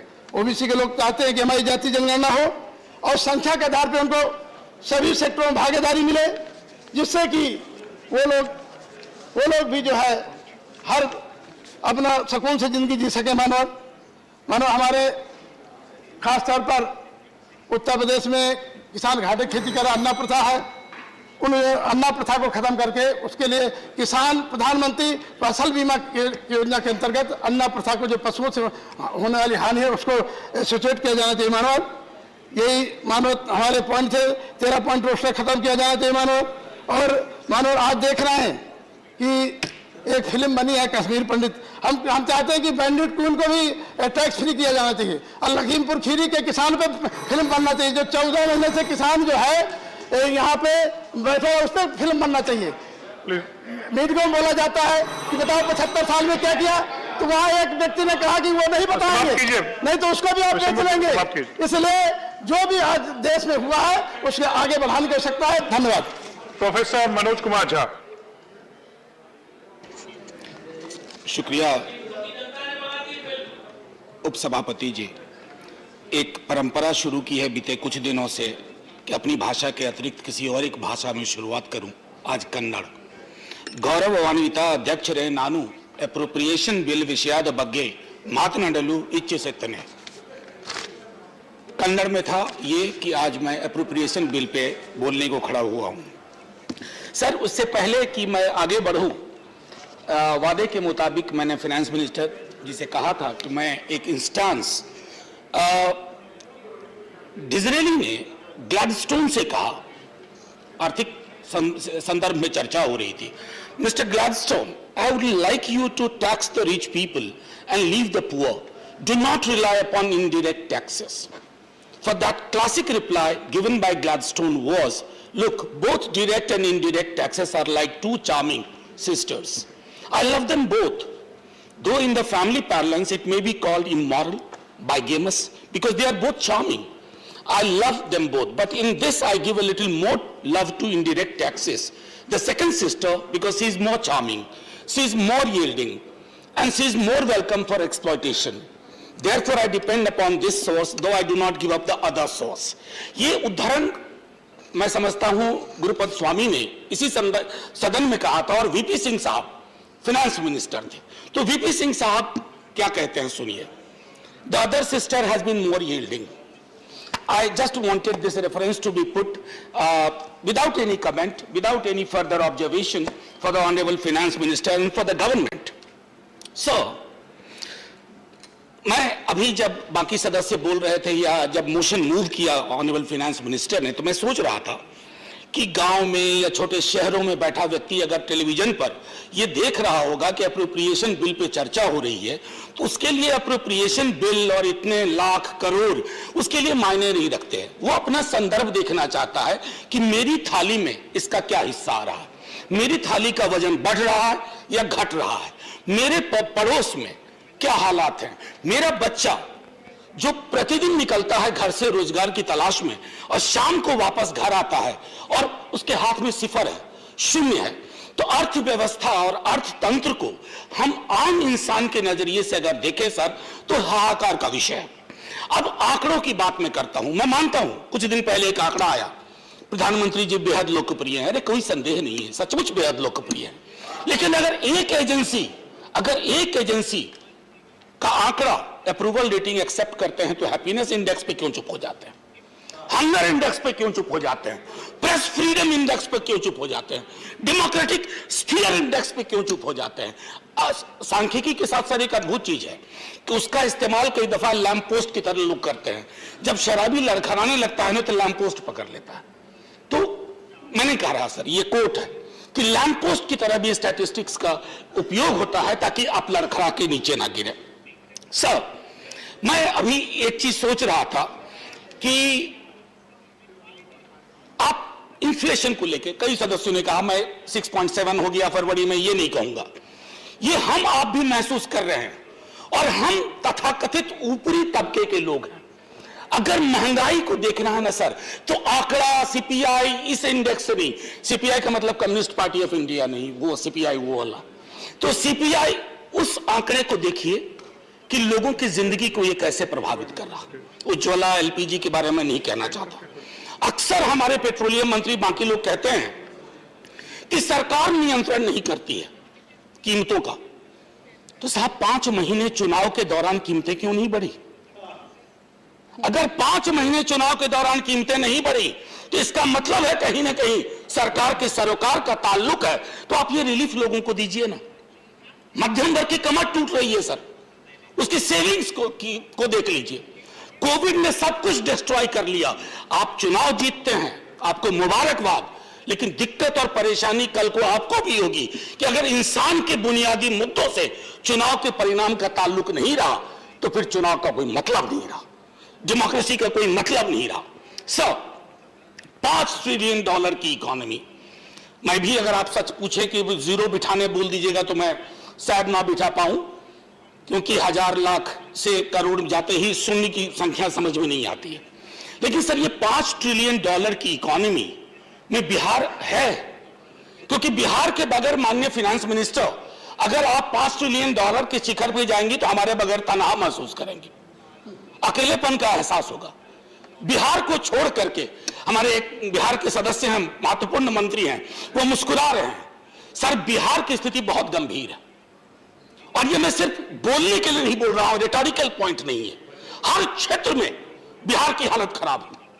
रोजगार को ले लूं, सामाजिक सौहार्द को ले लूं, गरीबी को ले लूं, भूखमरी को ले लूं, पलायन को ले लूं, क्या छोड़ूं क्या लूं। लेकिन बिहार अगर प्लीज प्लीज सर प्लीज बड़ी माफी के साथ Manoj ji please sir 30 second दीजिए, क्योंकि बहुत सीनियर व्यक्ति हैं, उन्होंने ये टिप्पणी की है। मैं सिर्फ अगर ये कहूं ना, मैंने शुरू में ही आरंभिक मेरे पॉइंट को देखिएगा, मैं एप्रोप्रिएशन और बजट के नजरिए को आम इंसान के बात के जहन से देखना चाहता हूं। अगर इतनी साधारण सी चीज आपकी समझ में नहीं आ रही है, ईश्वर वाला कर रहा। मैं सर वो $5 ट्रिलियन इकोनॉमी की बात कर रहा था। Manoj $5 trillion economy. अब सर नीति आयोग, मैं इसलिए ये चीजें माननीय वित्त मंत्री साहिबा के समक्ष रख रहा हूं कि उनके जहन में ये होगा। नीति आयोग का बिहार के बारे में टिप्पणी नाम देखिए, आपको चिंता होगी। हम वैचारिक रूप से अलग हैं, पॉलिटिकली अलग हैं, लेकिन बिहार आपकी चिंता का विषय नहीं होगा। मल्टी डायमेंशनल पॉवर्टी इंडेक्स में कहां खड़ा हुआ है बिहार? और फिर भी सर 1-2 मिनट दे दीजिए, ज्यादा नहीं लूंगा। अनएम्प्लॉयमेंट को लेकर के सर, बेरोजगारी को लेकर के मैं पिछली बार भी बोल चुका हूं, अगर हमारी अर्थनीति रोजगार सृजन नहीं कर पा रही है तो ये अनर्थ नीति है, अर्थनीति नहीं है। अभी मुखर्जी नगर में बच्चे बैठे हुए हैं, एक्स्ट्रा अटेम्प्ट चाहिए अलग अलग एग्जाम्स के लिए। देश के अलग अलग हिस्सों में लोग प्रदर्शन कर रहे हैं, सब किस चीज के लिए? रोजगार एक मौलिक चीज है, यह खैरात नहीं है, संवैधानिक। आप डायरेक्टिव प्रिंसिपल्स को देखिए, उसमें इसका जिक्र है। सर आखिरी सोशल सेक्टर को लेकर के, खुद पिछली बार भी मैंने कहा था, सोशल सेक्टर में जो कंट्रीब्यूशन है, जो बजटरी एलोकेशन है, या तो नेग्लिजिबल इंक्रीज है या डिक्रीज है। और ये सोशल सेक्टर, सर बस आखिरी 1-2 पॉइंट कहने दीजिए, सोशल सेक्टर शेप करता है आपका भविष्य, आपके देश का भविष्य। खास करके ग्रामीण उपभोग को अगर मैं देखूं, वो भी एक चिंता का विषय है सर। 8 वर्ष में सबसे नीचे है। एमएसएमई में 40% MSMEs either have closed down or are on the verge of it. Those of us who believe that the government is very transparent on corruption, zero tolerance, let me quote 2020, Transparency International Corruption Perception, we are occupying 80th position. मैं क्यों कह रहा हूं कि इसी की report लेकर के यूपीए के खिलाफ, सर बस आखिरी इसी की रिपोर्ट लेकर के यूपीए की सरकार के खिलाफ आपने मोर्चा खोला था। आखिरी सर, मैं पुनः एक बार कह रहा हूं कि जब तक हम अपने एप्रोप्रिएशन बजटरी एलोकेशन को एक आम इंसान के नजरिए से, मध्यम वर्ग, निम्न आय वर्ग के नजरिए से नहीं देखेंगे सर, तब तक हमारे देश के सामने जो चुनौतियां हैं वो कम नहीं होंगी। चुनाव के नतीजे जो भी हो। आखिरी सर, जय हिंद से पहले, जो मैं सर्वसजदा हुआ कभी, नाम फाइनेंस मिनिस्टर आपके लिए, जो मैं सर्वसजदा हुआ कभी तो जमीन से आने लगी सदा, तेरा दिल तो है सनम आशना, तुझे क्या मिलेगा नमाज में। जय हिंद। श्री विनय विश्वम।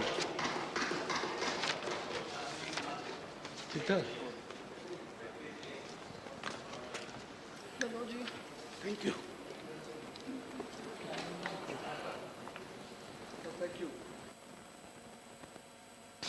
A finance minister has to come with a appropriation bill. It's known to everybody. It has been the practice, it will continue. But when a government like the present government comes to the House with such a bill, we are obliged to ask a question. How this money was spent? For what purpose it was spent? In what direction the government wants to lead this country's economy? So on all these questions, we are not having a promising answers. I must say, not the fault of a finance minister, the fault of a government led by a very disastrous policy on its economics. Sir, everybody was talking about some other languages, but I want to speak in my mother tongue one sentence. ഞാൻ ഈ ബില്ലിനെ എതിർക്കുന്നു. I oppose this bill because this can only be opposed. So today in the morning, I raised an issue here in the House regarding the women participation in the employment. It fell down to 17.2% in April-June 2021. Labor force is the force that creates the wealth. And that force is most significant for the country's future also. But the government forget them. Among the labor force, women consist a very important role. But in this country of ours, the share of the women, it is not going up, it comes down. And the government always closes its eyes to this fact. That's why we ask the question, where this money was spent, for what you spent the money. We all know very well about the term NPA, non-performing assets. A finance minister who is very, very calm and cool on this issue is a wonder for me. And you find a solution, and that solution is haircuts. I am very sure, Madam Nirmala Sitharaman is well aware of the haircut theory. Sir, haircut theory is nothing but a gimmick of figures. In fact, non-performing assets are performing as non-performed. Nothing is getting back to the government, but a part of it given to them, and the government close the eyes to the rest of it and say that that question is solved and resolved forever. So this kind of haircut and headcut issues, tactics and gimmicks will not help the economy. And this appropriation also is going to make a very negative impact on our country and on its people. What will you give for the MSMEs? What will you give for the people working in the informal sector? They are the maximum in this country's workforce, and the government forget them. So the budget, even though it was acclaimed by the people in the treasury benches as a budget of a growth scenario, the fact is telling us that budget is a budget of decline, a budget of disaster, because that budget was silent on very important issues. What about subsidies? About food subsidy? What about Manrega funds? What about health sector? What education? On all these sectors, this government's budget is really disappointing to the country. But Madam Nirmala Sitharaman, out of his skill on languages and her goodwill, is trying to tell the country that this budget is going to help the country to reach that goal that they proclaimed. What was the goal? The goal was a $5 trillion economy, $5 trillion economy. And how far we are now. When we heard that statement for the first time, we were at a certain point. Now when we hear it once again and twice again and many times again, we know that we are lagging behind. But still the government is making that words, which are hollow words, before the country. And that government is coming to the House with a bill for appropriating money. Sir, this appropriation for what? Sir, is this for the people to be killed? Is it for the army to be strengthened? Is it to buy the bullets and guns for the people to be destroyed? All these are my questions. And that's why I told this cannot be supported, this can only be opposed. About the cryptocurrency, she spoke in the speech also, digital economy. And that economy is coming to the scene in India. The country is worried about that. Cryptocurrency, in fact, is doing a harmful work on the economy. And nobody is sure how authentic it can be. But the government very, very peacefully is saying that digital economy is coming to save us. What about the Paytm scam? Scams are coming up, propping up every day. Big people whom we thought that are the big saviors of the economy, or the banks and institutions, they are all now facing the music. The government knows it, and the government folds its hand in support of them, and powers are with them. And those powers are just doing their service, not the service of the nation or the poor people. So the workers, the peasants, they ask the government, do you remember us only when elections come? Yes, when polls are coming, you remember them. Once it is over, you forget them. The country cannot close the eyes to the fact that the LIC, the GIC, the public sector, everything is going to be finished up by the government. I don't want to tell you the whole figures of that. LIC, it's a goose that laid eggs that are golden for this country. And that goose is going to be killed by you. The GIC is also facing a trouble because of the government's policies. The PSUs are also going to be wound up by this country, by the ministry. So the finance minister, even though very, very vocal, when speak about Atmanirbhar Bharat, is in real times is doing very, very dangerous steps about the Atmanirbhar concept itself, because the government is now supporting the FDI. I wonder how a government and a party talking so loud about the country's Atmanirbhar, that government is now with bowling, with begging bowls before the FDI. We know what is FDI. It is foreign direct investment, and that investment is from the corporates of the world.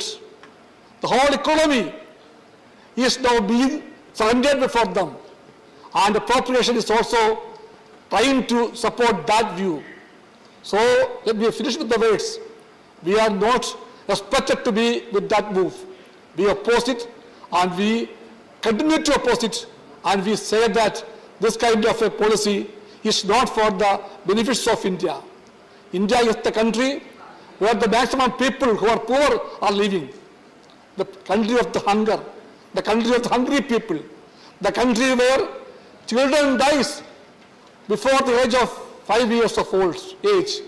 This is the country where the maximum number of women are facing the difficulties due to anemia. This is the country where the maximum number of people, crores of them, have no huts to live. And our people, starving people, those don't have the clothing properly, don't have the place to live, no water to drink, safe drinking water, no safe air, and this country is the house of those kind of crowds of people. But you are thinking about the corporate funds of events, the FDI funds of events. For them, you come with the budgets and appropriation bills. And I oppose this once again. I conclude here. Thank you. Thank you. Dr. Fauzia Khan. Thank you, Vice Chairman, sir. Mike. Mike.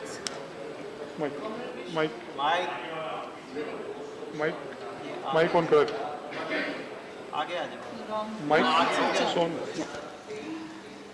I am here to discuss on the reappropriation bill, sir.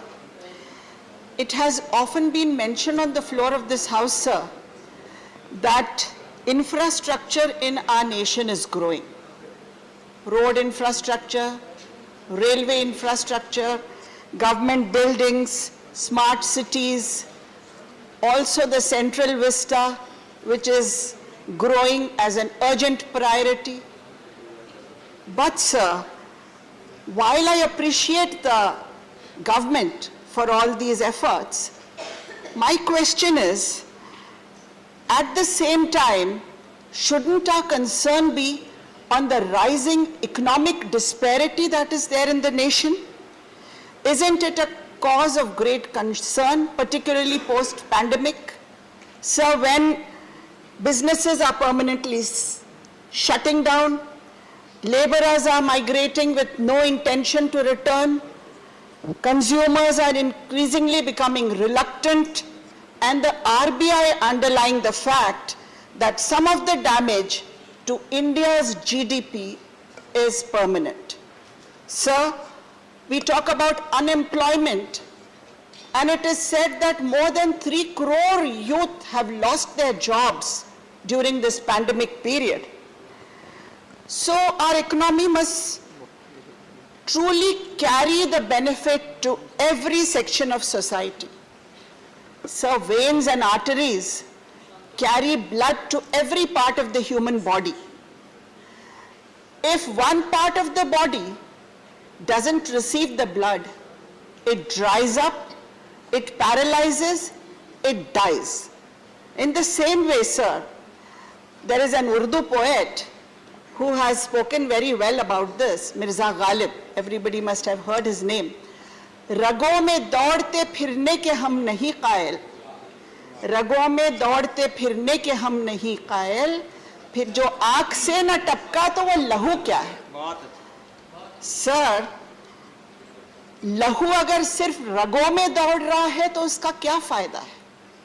जब वो आंख से टपकता है दर्द बनकर, तब वो सही फायदामंद है अपने देश के लिए सर। तो मैं आदरणीय वित्त मंत्री जी से यही कहूंगी कि आज हमें इंफ्रास्ट्रक्चर की जरूरत तो है, लेकिन उस दर्द की भी जरूरत है जो हमारी हर घर की एक महिला आज अपने घर में सह रही है इस महंगाई के दौर के दौरान। Sir, when we talk about publicity and broadcasting, I would like to say that we should increase the budget for publicity and broadcasting. Everywhere you turn your head, you go on the road, everywhere you turn your head, there is a poster which is showing you the achievements of the government, proclaiming these achievements. Free ration, free vaccines, gas connections, toilets.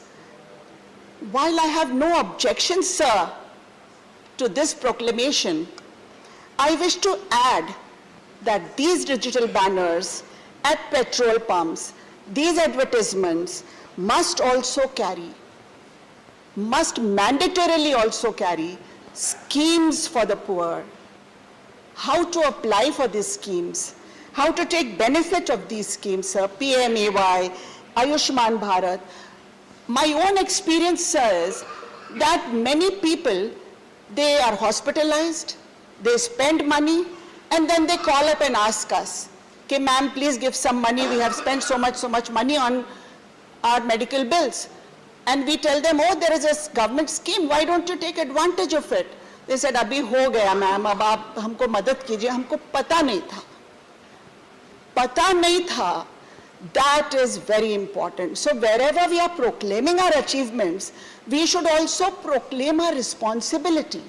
And we should also make sure that the people come to know about the schemes that are there for them. Years and years these schemes sometimes are unutilized. Sometimes people don't know, and the poor people are the real beneficiaries, don't take advantage of it. So if we do this, sir, it will be Sacha Saath, Sacha Vikas. And I think that's what we have to move to. Sacha Saath, Sacha Vikas. Sir, defence के बारे में बात करना चाहती हूँ। 5.2 lakh crores have been allocated for the defense budget, which is 9.84% increase over the last year, sir. The revenue budget, which is mostly based for establishment, 2.33 lakh crores, increased by 16,000 crores. But sir, the major expense, defense capital outlay, 1.52 lakh crores, has seen a 12.2% decline from last year. Reason, funds have not been utilized. Sir, for R&D, only 11,981 crores has been allocated, from which also 25% is for startups and private industry. Sir, the war, today the Russia-Ukraine war has posed a big challenge before the world. And although I really feel that the strategy that our nation has adopted is laudable, we have been trying to maintain a balance, but it also draws our attention to the fact that we need to become self-reliant in defense as soon as we can. We cannot be doing it in the way gradually as we have been doing it all these days. And therefore, we have to have more spending on R&D, sir. We have spy softwares coming. There is technological advance. Now, this technology is also posing threats, security threats before us. So when we import war equipment, we have to be cautious that there is spyware, there is cyber warfare, and for instance, sir, we have purchased fourth generation fighters from France recently. Now, we have to depend on France for maintenance, for technology, for trainings, for everything. So when we buy something from somewhere, we have to depend on that country, and we cannot go against that country even if strategically we feel that we should have a stand. That is our compulsion. The world has moved to 5th and 6th generation Air Force, especially the Air Force, where they have moved to 5th and 6th generation fighters, sir. So our effort, my point is that our effort on R&D must be focused on, must be speeded up at a much higher pace than it has ever been. And this is what I would like to refer, I would like to request our Honorable Finance Minister that this should be our focus if we really want to become Atmanirbhar. Sir, Arun Mishra in his article today, in today's Indian Express has said, I would like to quote that, the de-Russification of the armed forces and the genuine Indianization of India's defense technological and industrial base is necessary. We need to de-Russify ourselves. We cannot depend on Russia all the time.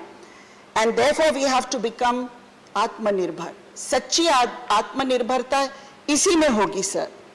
Sir, when the government learns to listen, when the situation demands it, and when the opposition learns to appreciate when the situation demands it, democracy can move forward more resolutely and more strongly. So just as my colleague, Mr. Manoj Jha, he made a comment saying that, he quoted something saying that I will not make any comment on it. I would also like to quote a Turkish proverb. The forest was shrinking, but the trees kept voting for the axe. For the axe was clever and convinced the trees that because his handle was made of wood, he was one of them. So, sir, I wouldn't like to make any more comment on this. At the end, I will only like to say, ma'am, that Elon Musk had dreamed a dream. He had dreamed a dream that he would like to make travel into space more affordable for people. And that became his greatest selling point, to the extent that he became the world's richest man at one point of time. Ma'am, our greatest selling point ought to be our Atmanirbharta. Sorry to say, we have still not been able to make that our selling point the way it should be. Because marketing the government's achievements is not our aim. Our aim is to benefit the poor, the middle class, and to remove the economic disparity that is there in our nation. Thank you, sir. Shri K. Ravindra Kumar. Thank you, sir, for this opportunity for speaking on appropriation bills regarding supplementary demands for grants 21-22 and excess expenditure during 18-19. by taking up these two bills for discussion and passing this August House is meeting an important constitutional provision. The provision stipulates that not even single rupee can be spent by the government of the day without the approval of the Parliament. These provisions and processes also ensure that there is no misappropriation of monies sanctioned by the Parliament for various items of specific expenditure. Funds sanctioned for ensuring the health of the people cannot be spent on building guest houses. If it is done, it amounts to misappropriation and serious misuse of sanctioned funds besides blatant violation of the constitutional provisions and sanctity of the legislative approvals duly accorded. The Parliament and other legislatures of the states are mandated with the responsibilities of preventing such misuse of monies collected from the people. But unfortunately, this kind of misuse of funds has become an order of the day and routine in case of present Andhra Pradesh government. There is no sanctity for budgeting, expenditure norms and accounting the expenditure transparency in Andhra Pradesh. This is all because of serious financial indiscipline in the state. The finances of Andhra Pradesh have been converted into big black hole by the present government in my state. Whatever the central government gives through the state further to the approval of the Parliament, whatever the people of the state are paying in the form of the various taxes is vanishing into this black hole. These are the total lack of accountability and transparency in the spending by the state government. All this because of the total collapse of financial discipline on the part of the Andhra Pradesh government. These are not, sir, these are not my words. Two respectable honorable ministers of the state for finance of the central government have gone on record very recently pointing out lack of financial discipline and gross mismanagement of finance in Andhra Pradesh. Minister of State for Finance, Shri Bhagavat Karad, during his recent visit to Vijayawada, has stated in public that there is no financial discipline in Andhra Pradesh. This was further elaborated by another Honorable Minister of State for Finance, Shri Pankaj Chaudhary, in his recent letter dated 11th of this month to one of my colleagues in the Lok Sabha. In this letter, the Honorable Minister Chaudhary pointed out some irregularities committed by the Andhra Pradesh government with a few examples. He revealed that for the financial year 1920, so the state government has wrongly classified 4,378 crore as capital expenditure. This is effect means that expenditure on other items was shown as capital expenditure. I raise this point because to encourage capital expenditure, central government encourages states through borrowing and other means. By inflating capital expenditure through wrong classification, deliberately Andhra Pradesh government is widening the window for borrowings. This is totally unjustified as it affects the future of the people on the state of the burden mountain loans. You sit down. In fact, this has become the modus operandi of Andhra Pradesh government, borrowing every day for every resource by misleading the central government with wrong report of expenditure. The state government is borrowing in a deceitful manner. It is cheating the people of the state and the center as well.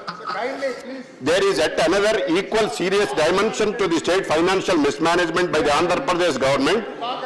Minister of Finance Pankaj Chaudhary in his letter also revealed that the state government has reported absent spends as expenditure incurred on disaster relief and rehabilitation during 1920 and spent those funds for next year.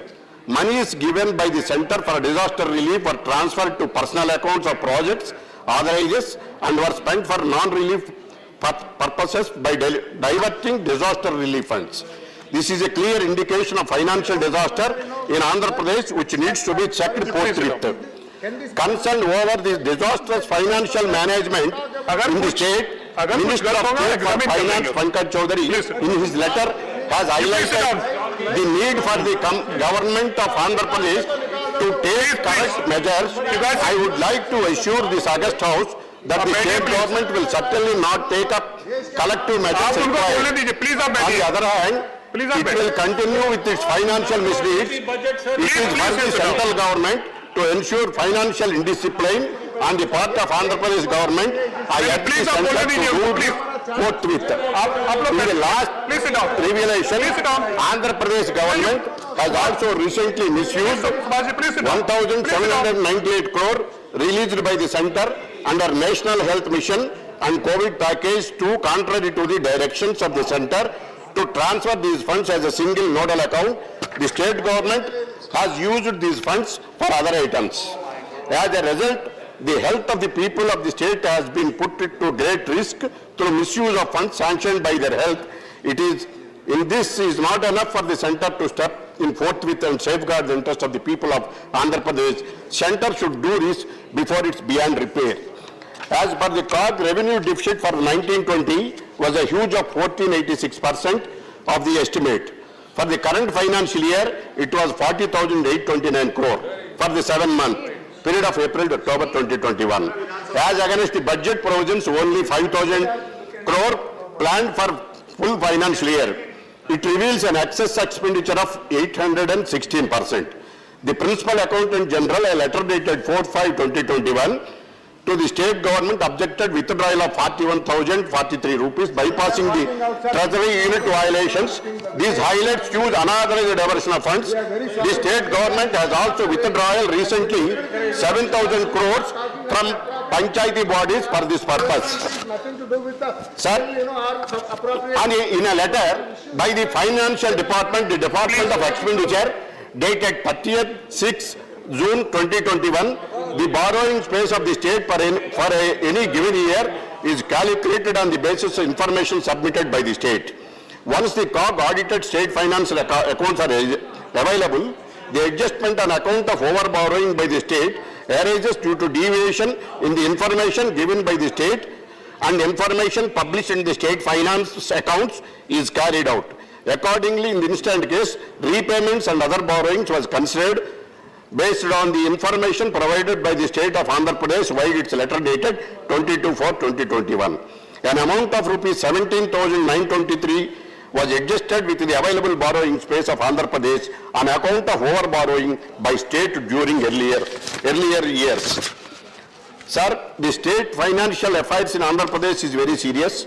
The state government should be prevented from eroding the sanctity of legislative authorization of expenditure and appropriation of the funds done by both the parliament and the state legislature.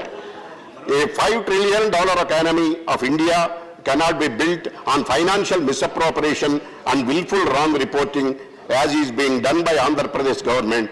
This is the time necessary intervention by the center before it goes beyond repair. Thank you, sir. Thank you.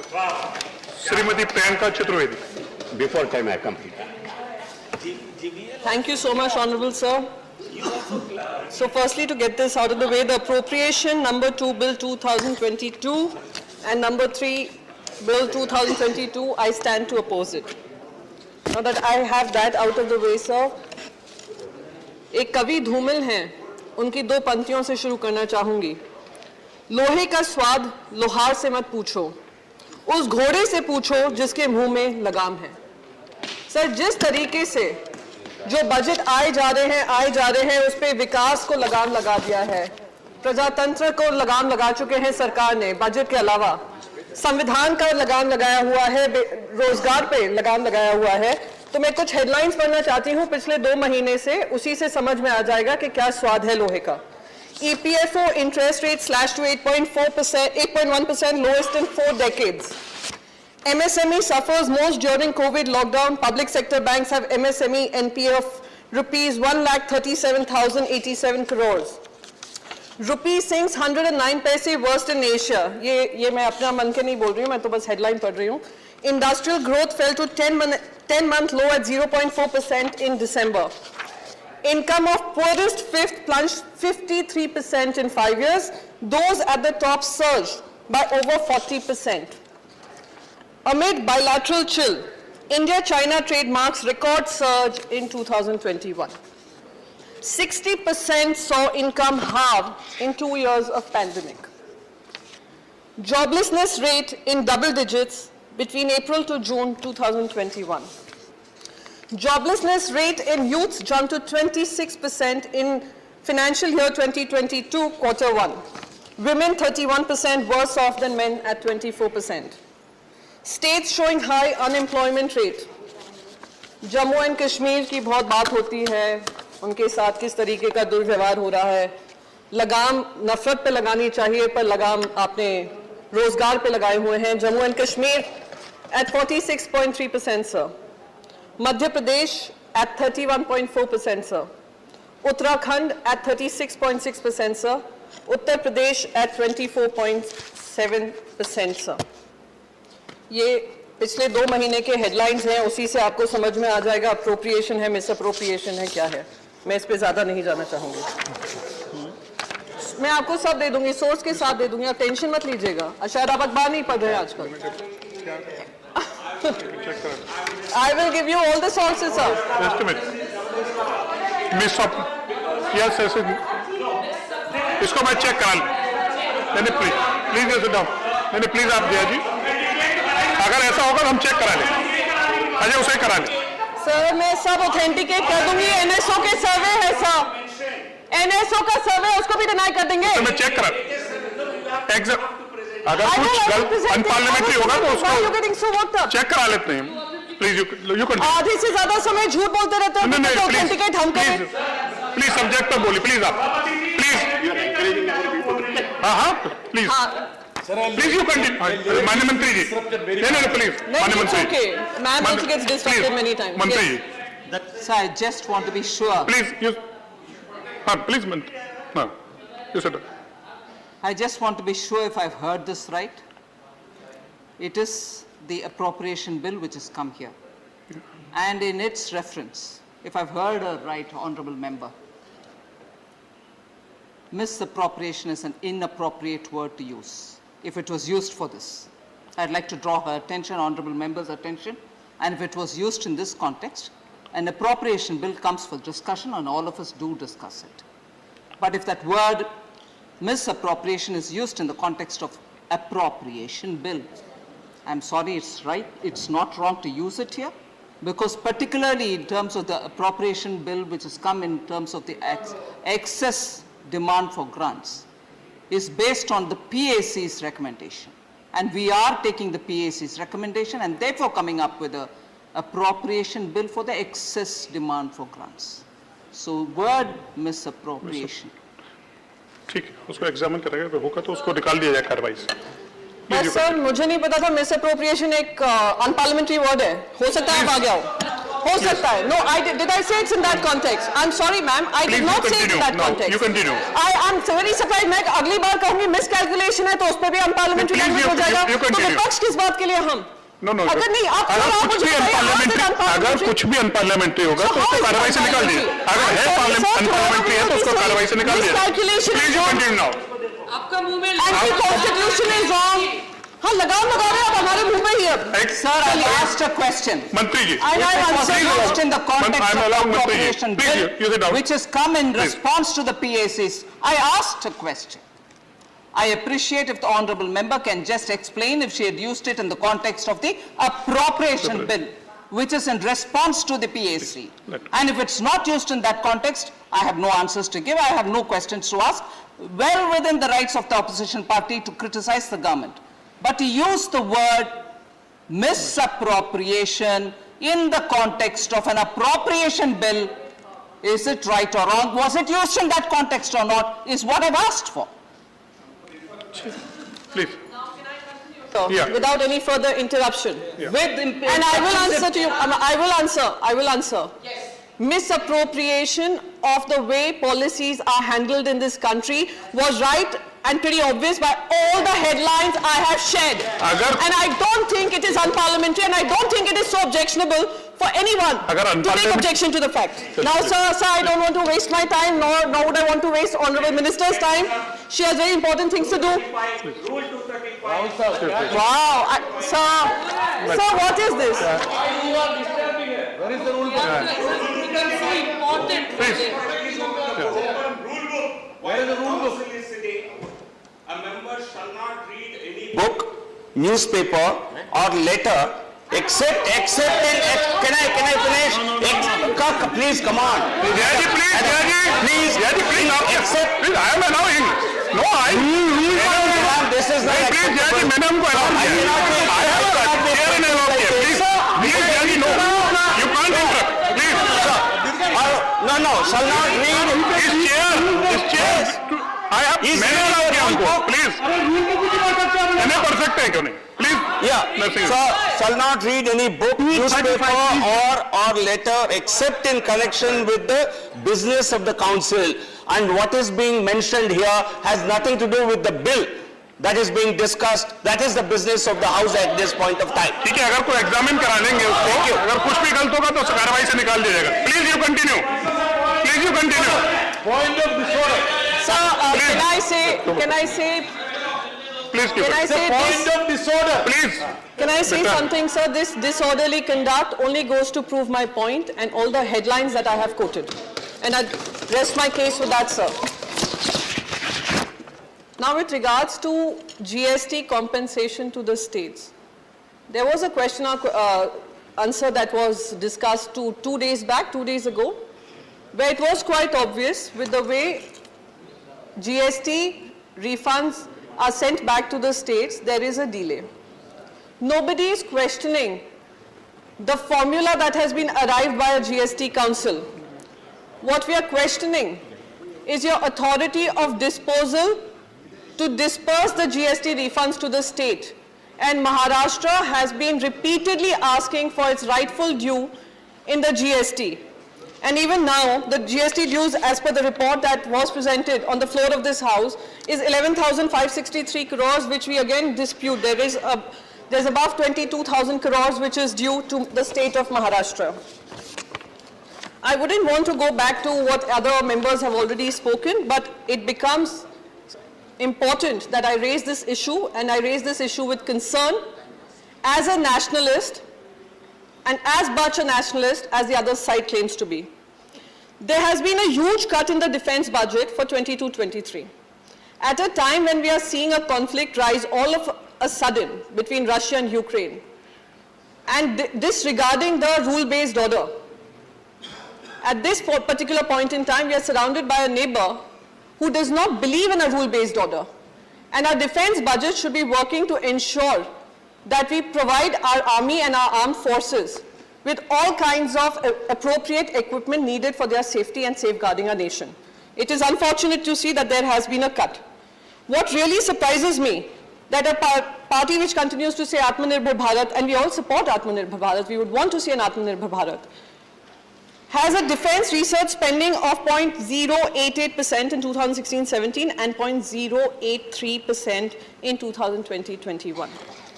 And it should be a cause for worry for all of us, sir. Rising wholesale inflation. Wholesale price index rose to 13.11% year-on-year in February from 12.96% in January. It was 4.83% in February 2021. The WPI continues to be in double digits for the 11th consecutive month. And these double-digit figures should be alarming for us, because it would lead to high prices that we are already burdened under. Consumer Price Index, I won't call it CPI. Yeah, I won't call it CPI. Consumer Price Index spiked to an 8-month high of 6.07%. Retail inflation rose 6.38% for rural consumers, whereas food inflation climbed by 5.85%. So, and I will continue to stick to India, not what is happening in the rest of the world, because it is the Indians at the end of the day who are suffering the consequences. I had tried to raise this in the zero hour, sir, but it wasn't permitted, but I must raise this now. Depreciating value of Indian rupee at 17.5% in the last year. It has been slumped down by over 17% in the last 5 years. It should be a cause for worry. The most important part, sir, which I think it should be a cause for concern, which I read out in the headline, and I'm sure he wouldn't ask me for source now. Please address this. Interest rates of EPFO have been slashed to 8.1%, lowest in 40 years. But at the same time, senior citizens who are non-government employees depend on these interest rate savings once they retire. They are facing a hard time with high inflation and low interest rates in their savings. Interest rates in small savings schemes such as Public Provident Fund, Senior Citizen Savings Scheme, National Savings Certificate have all been falling. Even the bank fixed deposit has fallen.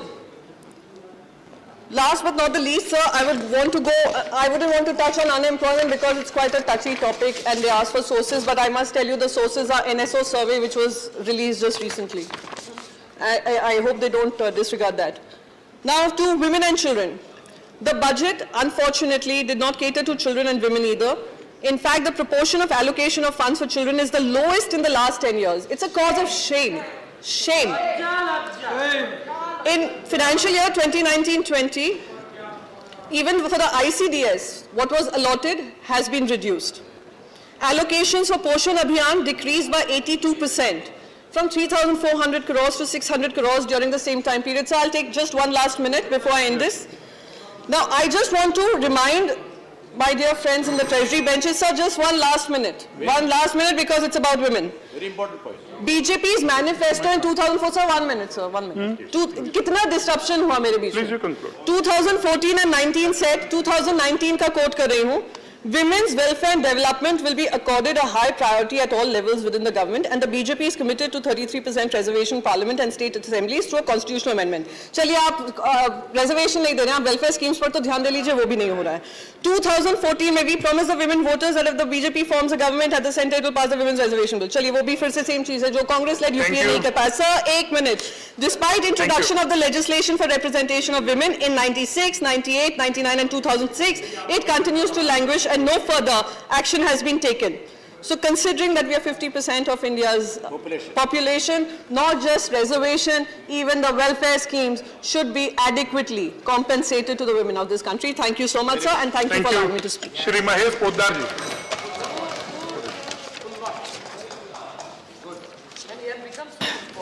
धन्यवाद उपसभापति महोदय. महोदय, मैं appropriation bill number 2 और 3 जो आज सदन के समक्ष उपलब्ध है 2022 का समर्थन करता हूं. महोदय, ये दोनों बिल जो पहले के जो प्रावधान किए गए थे बजट में उससे अधिक कुछ खर्च हुए हैं और उसको बढ़ करके जो अब हो गया है, जो बिल नंबर 3 जो है 1,58,356 करोड़ और विभिन्न मदों में मात्र 10 लाख के करीब ये जो खर्च हो गया है, इसकी अनुमति के लिए इस सदन के समक्ष उपलब्ध है. बिल नंबर 2 5,204 करोड़ 57,35,163 रुपये जो 18-19 के बजट से संबंधित है उसके लिए उपस्थित है.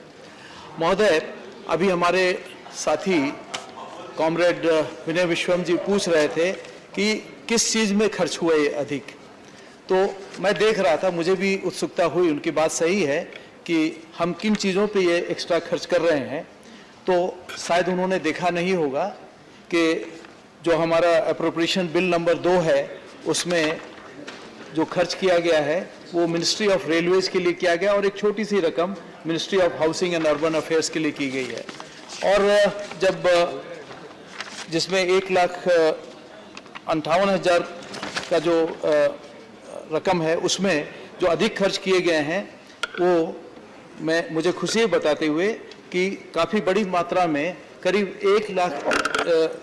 1,100 crore transfer to the states राज्यों को देने के लिए अधिक खर्च किए गए हैं, डिफेंस के लिए अधिक खर्च किए गए हैं और रेलवे के लिए अधिक खर्च किए गए हैं. तो महोदय, ऐसा नहीं है जो भावना यहाँ पे व्यक्त की गई कि शायद लगता है ऐसा कि कोई फिजूल खर्ची की जा रही हो, ऐसी कोई भावना नहीं है. और माननीय मंत्री जी ने बताया भी कि ये पीएससी वगैरह की सारी स्क्रूटनी के बाद में ये प्रस्ताव आपके समक्ष आया है, जो कि प्रायः होता आया है और एक सरकार की और संविधान की बाध्यता है जिसके तहत हम यहाँ पे इस पर चर्चा कर रहे हैं. महोदय,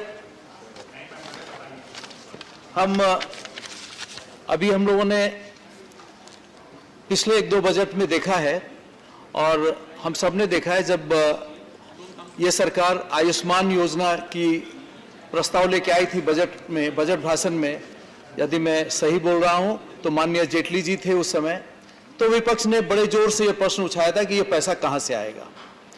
चिंता वाजिब थी उन्होंने कहा था कि पैसे की चिंता छोड़ दीजिए, पैसे का भी हम प्रावधान कर रहे हैं। और इस योजना को लागू करने के लिए उन्होंने सारे राज्यों से अपील किया था कि सारे राज्य इसमें सहयोग करें, क्योंकि ये गरीबों के लिए, पिछड़ों के लिए, वंचितों के लिए ये योजना है जो कि गरीबी के कारण अपना इलाज नहीं करा सकते।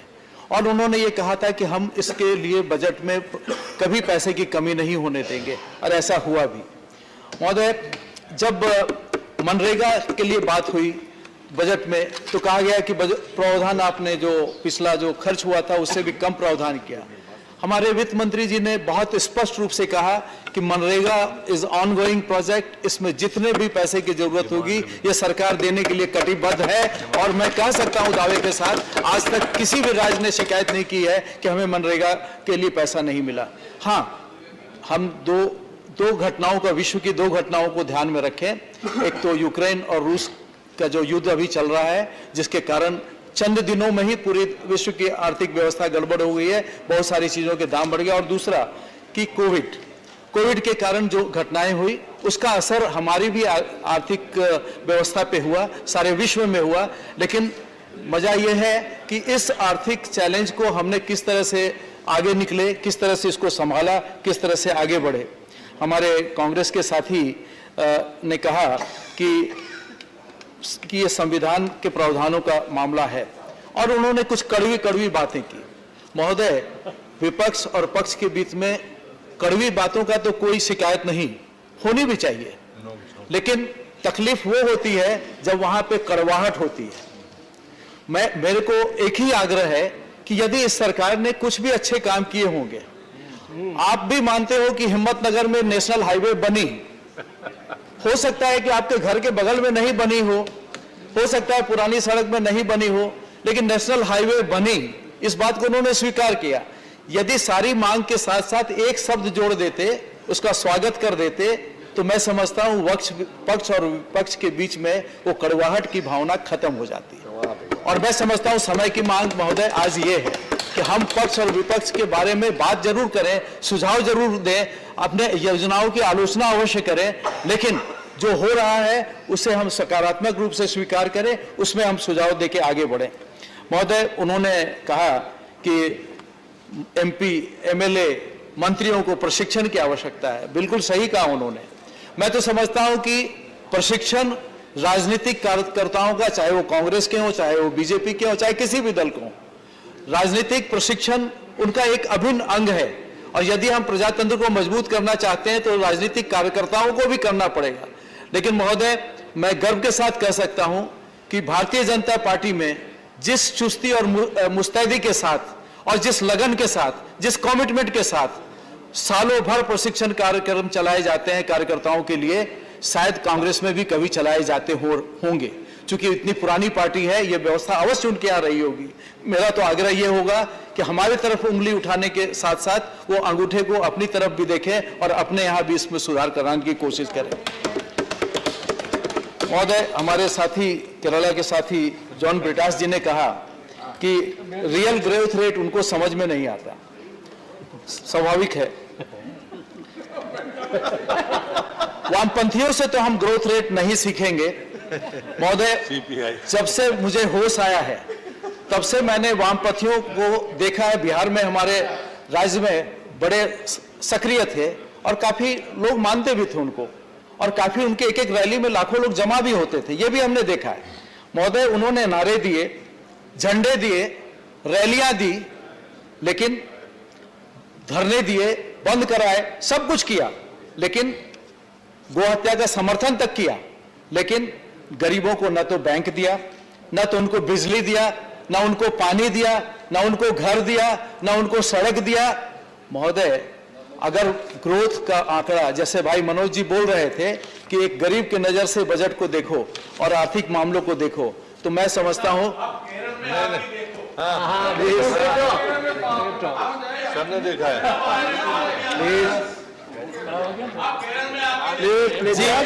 जी, केरल में भी देखेंगे। और श्रीमान जी, मैं आश्वासन देता हूं, मैं केरल में देखा हूं और देखूंगा, लेकिन मैं एक उनसे आग्रह जरूर करूंगा, कुछ दिन तो गुजारो हमारे गुजरात में। आपने किया अच्छी बात है, क्योंकि केरल आज का नहीं, एक जमाने से समृद्ध राज्य रहा है, और जिन चीजों का आज इन भाषणों में विरोध रहा है महोदय, उसी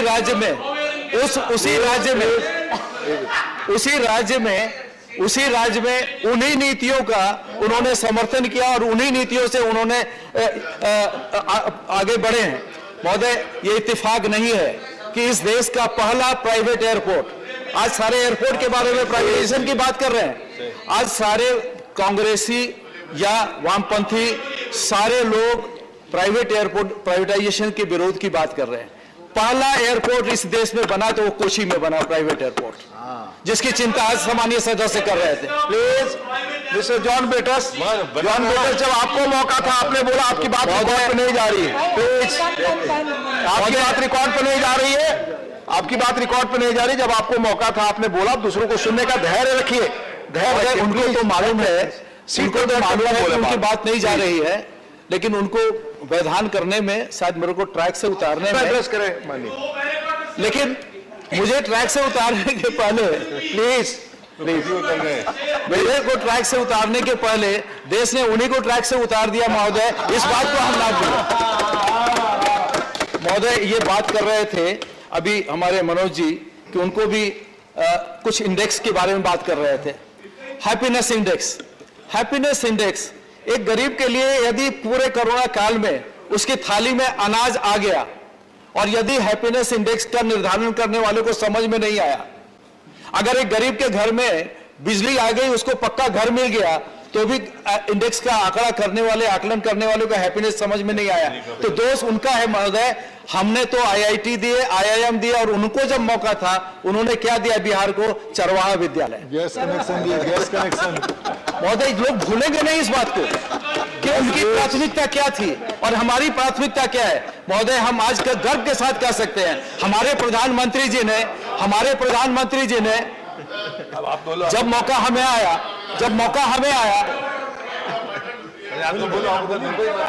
पॉइंट ऑफ ऑर्डर पे आप, हाँ जी,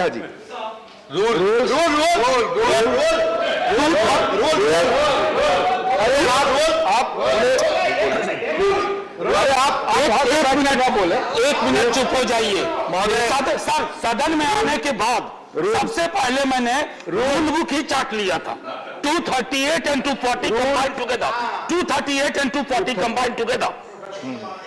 मैं सीधी सी बात कहता हूं सर कि अनसेवरी, अनकैरेक्टरिस्टिक रिमार्क्स आप अगर देंगे तो कम से कम हमने अपनी तरफ से कभी कुछ ऐसा नहीं किया है कि आपको तंज भी ऐसी जुबान में की जाए। चरवाहा विद्यालय समझने के लिए आपको को फॉलो करें, चरवाहा विद्यालय को समझने के लिए पैदा करना होगा। आप सामंती लोग हैं, आप सामंती लोग हैं।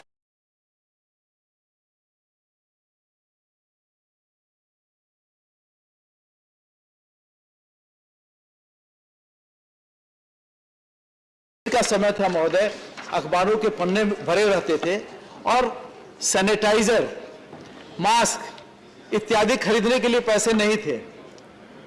लोग, सरकार बार बार बोलती थी हमें खजाना खाली है हमारा, और जबकि उनके यहाँ आज स्पष्ट हो रहा है कि अरबों रुपए उनके पास डिपॉजिट में पड़े थे। महोदय, यदि हम वुमेन इंश्योरेंस की बात आज कोई कर रहा था तो उनको ये बता दूं मैं कि पिछली सरकार हमारी जो थी उसमें हम 1 रुपए में महिलाओं को रजिस्ट्री करा रहे थे जमीन की। इस सरकार, जब से कांग्रेस और जेएमएम की सरकार आई है जिसमें आरजेडी भी पार्टनर है, इन लोगों ने पहला निर्णय जो लिया उसमें उन औरतों का जो रजिस्ट्रेशन, जो सशक्तिकरण का कार्यक्रम था, उस व्यवस्था को खत्म कर दिया गया महोदय। और आज हमें बताया जा रहा है कि औरतों को इंश्योरेंस कराइए।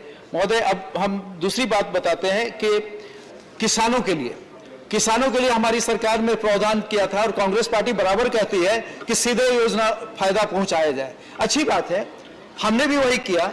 हमने 5,000 रुपया प्रति एकड़ प्रति किसान को देने की व्यवस्था की थी और चल रही थी। इस सरकार ने आते ही हमारे पास में, इस झारखंड सरकार ने सीधे उस योजना को बंद कर दिया। हजारों किसान, लाखों किसान जो इससे बेनिफिट पा रहे थे वो वंचित हो गए। महोदय, लोन वेवर का एक स्कीम लाए जिसमें कि उन्होंने, सबको मालूम है कि लोन किस तरह दिए जाते हैं और किस तरह वेव किए जाते हैं, तो उसके बारे में उनकी प्रायोरिटी जो देश में बोलते हैं पॉलिसी स्टेटमेंट, दैट इज की डायरेक्ट बेनिफिट, लेकिन जब वहां आता है तो उनको होता है कि लोन दे दो और उसके बाद में उसको वेव कर दो। हमारे मंत्री जी जल विभाग के मंत्री हमारे बगल में बैठे हैं, कुछ दिन पहले झारखंड में दौरे पे गए थे। One of the poorest performance नल से जल में is about not even about 40%। ऐसी स्थिति है, तो अब वैसी स्थिति में यदि आप राज्य को केंद्र की नीति के साथ में चलाएंगे नहीं, तो जनता को जो अधिकार मिलने हैं, जनता का जो सशक्तिकरण होना है, उसको हम जल्दी से जल्दी कैसे पूरा करेंगे महोदय, इस बात की चिंता करने की आवश्यकता है। महोदय, जब हम भविष्य की ओर देखें तो हम सभी घरों में नल से जल देने वाले हैं। आज बिजली की क्वालिटी के बारे में कोई बात नहीं करता। हमारे बंगाल के साथी लोग हैं, मैं देखा था, मैं जब बड़ा हुआ उस समय वो दिन भी उन्होंने देखे, मैं ये नहीं बोलता उनकी सरकार थी, लेकिन ऐसे दिन भी बंगाल ने देखे हैं जबकि 12-12 घंटे पावर कट लगातार होता था बिजनेस सेक्टर में। कभी 12 घंटा इधर, आज इस हफ्ते 12 घंटा दिन में बिजली आएगी तो कभी रात में बिजली आएगी, ऐसे दिन भी देखे, ऐसे दिन भी अब नहीं है, मैं मान रहा हूं अब नहीं है, लेकिन ऐसे दिन भी देखे हैं। लेकिन इस देश को उस परिस्थिति से, वैसी परिस्थिति देश के बहुत सारे राज्यों में थी, आज के दिन में सारे राज्यों में और देश में बिजली सरप्लस है, इस बात को भी हमें स्वीकार करना चाहिए। हर घर तक बिजली पहुंचने के बाद भी सबको हम बिजली दे पा रहे हैं, इस बात को स्वीकार करना चाहिए। इस बात को स्वीकार करना चाहिए कि पिछले 7 साल में 17 गुना सोलर पावर हम अधिक पैदा कर रहे हैं, इस बात को भी स्वीकार करना चाहिए। महोदय, ये कोई आसानी से नहीं हुआ, इसमें सरकार ने एक व्यवस्था की और निजी क्षेत्र ने अपनी उद्यमिता दिखाई, दोनों ने मिलजुल करके ये काम किया है और मैं समझता हूं कि सही तरीका यही है। और जो मैं पहले भी कहा था कि जो 70 साल में जो काम हुआ उसके आंकड़े देख लें, किसी भी चीज के, किसी भी विकास के आंकड़े को देख लें और 7 साल में देख लें और दोनों की रफ्तार को जोड़ लें, तो आपको पता चल जाएगा कि यदि अगले 17 वर्ष तक यदि इसी रफ्तार से हम चलते रहे तो कोई कारण नहीं कि हम विश्व के सबसे समृद्ध देशों में से एक होंगे। सही बात। महोदय, इस साल का बजट न केवल इस वित्तीय वर्ष का बल्कि आने वाले 25 वर्षों में आने वाले दशकों का प्रतिबिंब है, चाहे वो गति शक्ति मास्टर प्लान हो। अब महोदय, 1 लाख करोड़ का प्रावधान किया गया राज्यों के लिए कि जो केंद्र की योजनाएं हैं उसको सप्लीमेंट करने के लिए आपको जरूरत हो तो आप ये ना बोलो कि हमें धन की कमी है।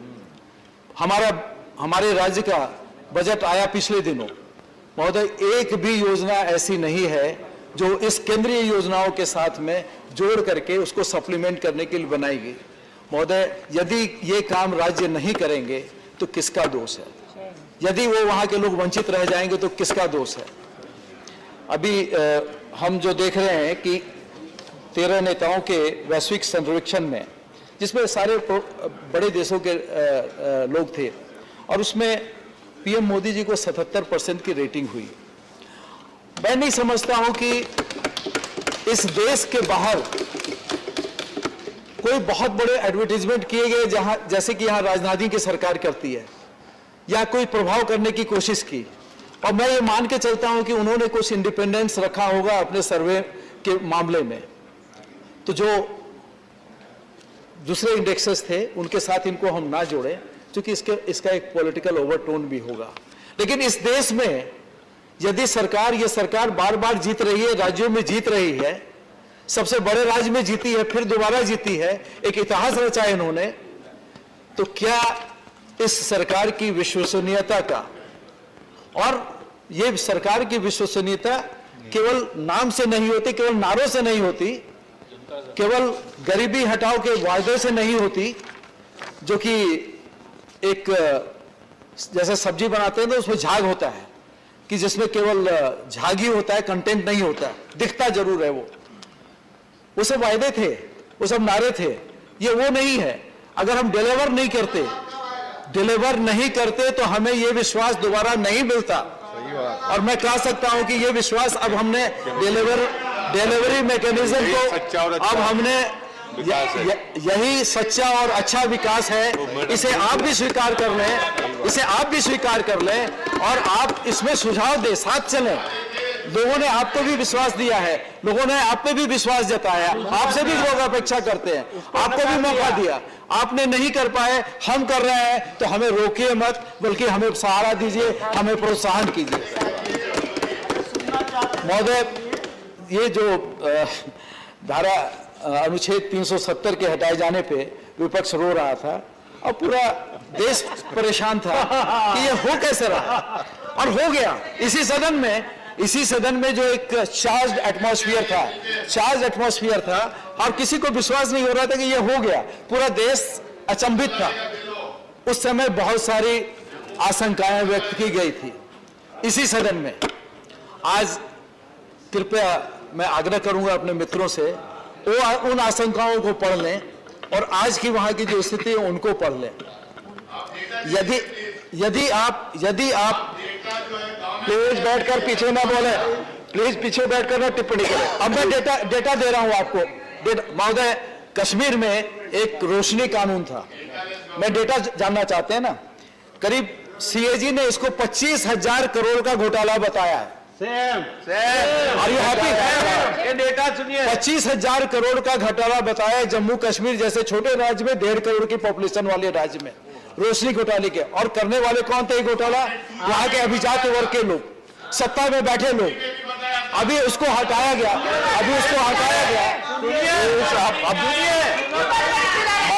आपकी बातें रिकॉर्ड पे जा रही है, आप बोले। महोदय, जो लोग डाटा चाहते हैं ना, मैं उन्हीं से कहूंगा वो हमसे ना मांगे, वो डाटा जो पब्लिक में डोमेन में अवेलेबल है उनसे मांगे, और उससे ज्यादा उनसे मांगे जो इनको वोट देते हैं। पब्लिक ने यदि वोट इनको नहीं दिया, मुझे याद है कि एक राज्य के मुख्यमंत्री ने कहा था कि यदि हम चुनाव जीत के दोबारा आ जाते हैं तो हमारा सब कुछ।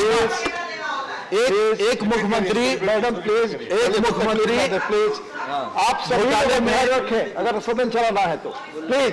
एक मुख्यमंत्री घोटाले में फंसे, फिर जनता ने उन्हें भी वोट दे दिया। सबसे निवेदन मैं कर रहा हूं, आप बैठ कर टिप्पणी न करें, मैं वार्न कर रहा हूं आपको, प्लीज। यू आर नॉट, कौन सा तरीका है? सबसे आग्रह कर रहा हूं, मैं सारे सदस्य, प्लीज, मैं माननीय सारे सदस्यों से आग्रह कर रहा हूं, एक दूसरे पर अगर आप कुछ कहते हैं तो धैर्य रखें। अगर बैठकर आपस में रनिंग कमेंट्री करेंगे तो हाउस चलाने का आप तरीका बताइए। बैठ करके आप लोग लगातार, कुछ लोग हैं, डू नॉट फोर्स मी, मैं सबका नाम लूंगा जब अगर इस तरह का डिस्टर्बेंस करेंगे तो। अगर आप मर्यादा से चाहते हैं तो जो कुछ आप कहते हैं उसका प्रत्युत्तर सुनने का धैर्य रखिए। सभी माननीय सदस्यों से मेरा आग्रह है। हर तरफ से मैं देखता हूं कुछ लोग बीच में शोर कर रहे हैं, और आप सदन में चाहते हैं कि आपकी बात गरिमा से सुनी जाए, शांति से सुनी जाए, अपेक्षा भी करते हैं। कैसे संभव है चेयर के लिए? प्लीज। महोदय, मैं फिर आता हूं बेसिक्स पे। जब शौचालय की बात हुई और जब देश में 10 करोड़ शौचालय बने, मैं मुख्यमंत्री की बात बाद में आऊंगा, 10 करोड़ शौचालय बने तो पता नहीं कुछ लोगों ने कहा कि वहां पानी नहीं है।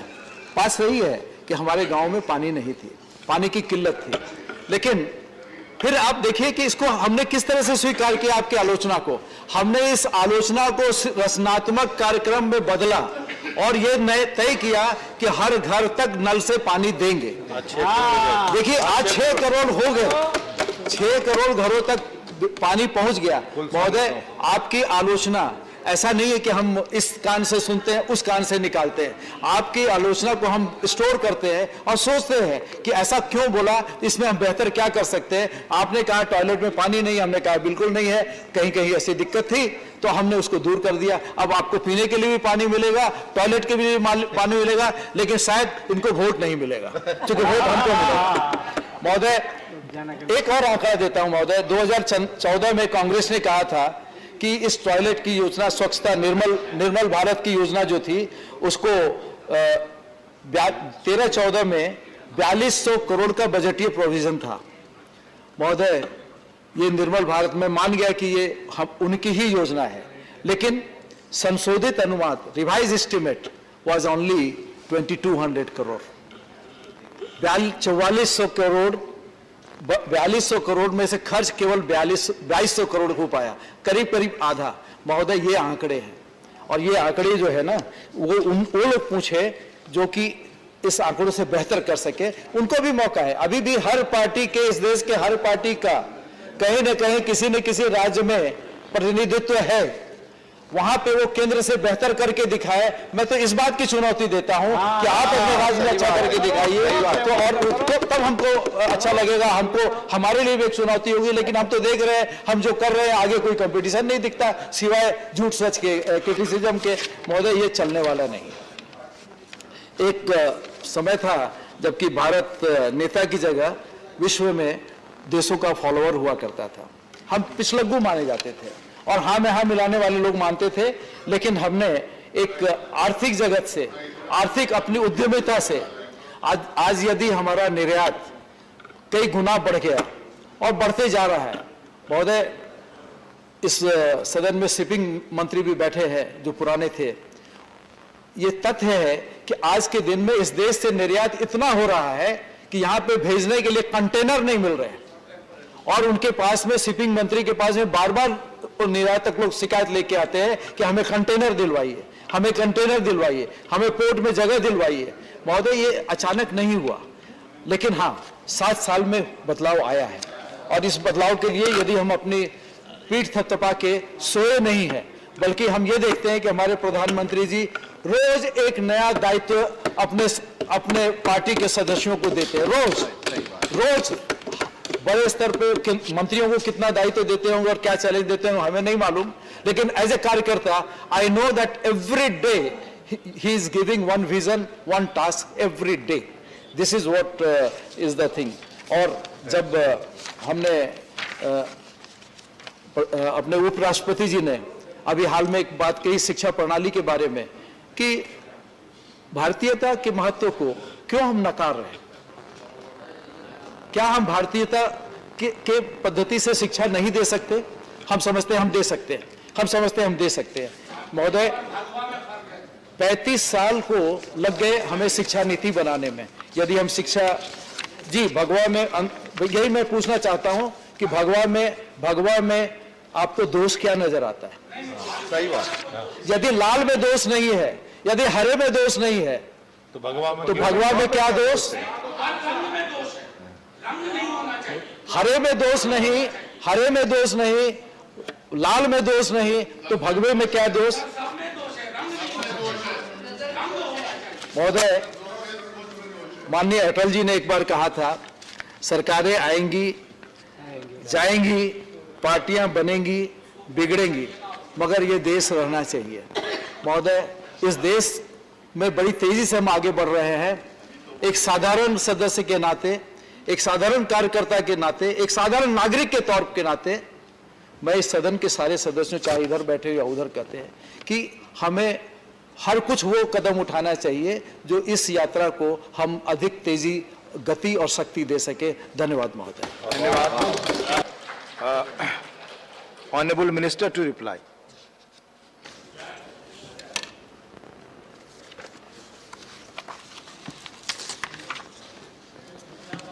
So thank you very much, sir. And I thank more than about 15 members, 16 honorable members who have participated in this debate. Of course, talking on two bills which are simultaneously brought up for discussion. The supplementary demand for grants 21-22 and also these excess demands for grants for 2018 and 19. I thank every one of the members who have spoken.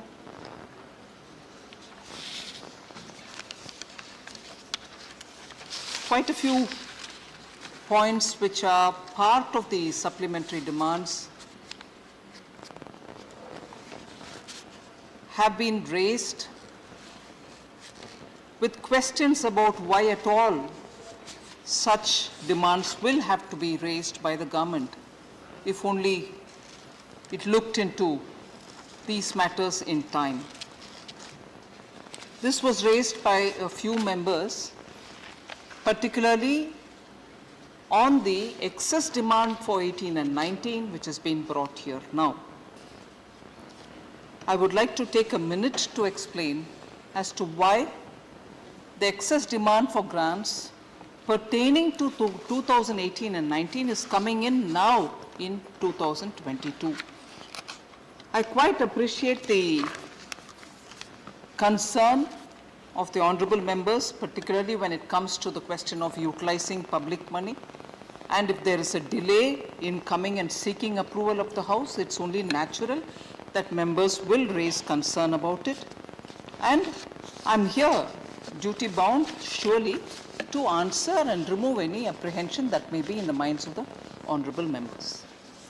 I would first of all like to say, although it is coming in for approval for the excess that has been used in 18 and 19, there has not been any delay in coming here. It is, of course, related to 2018-19. But why has it come now here?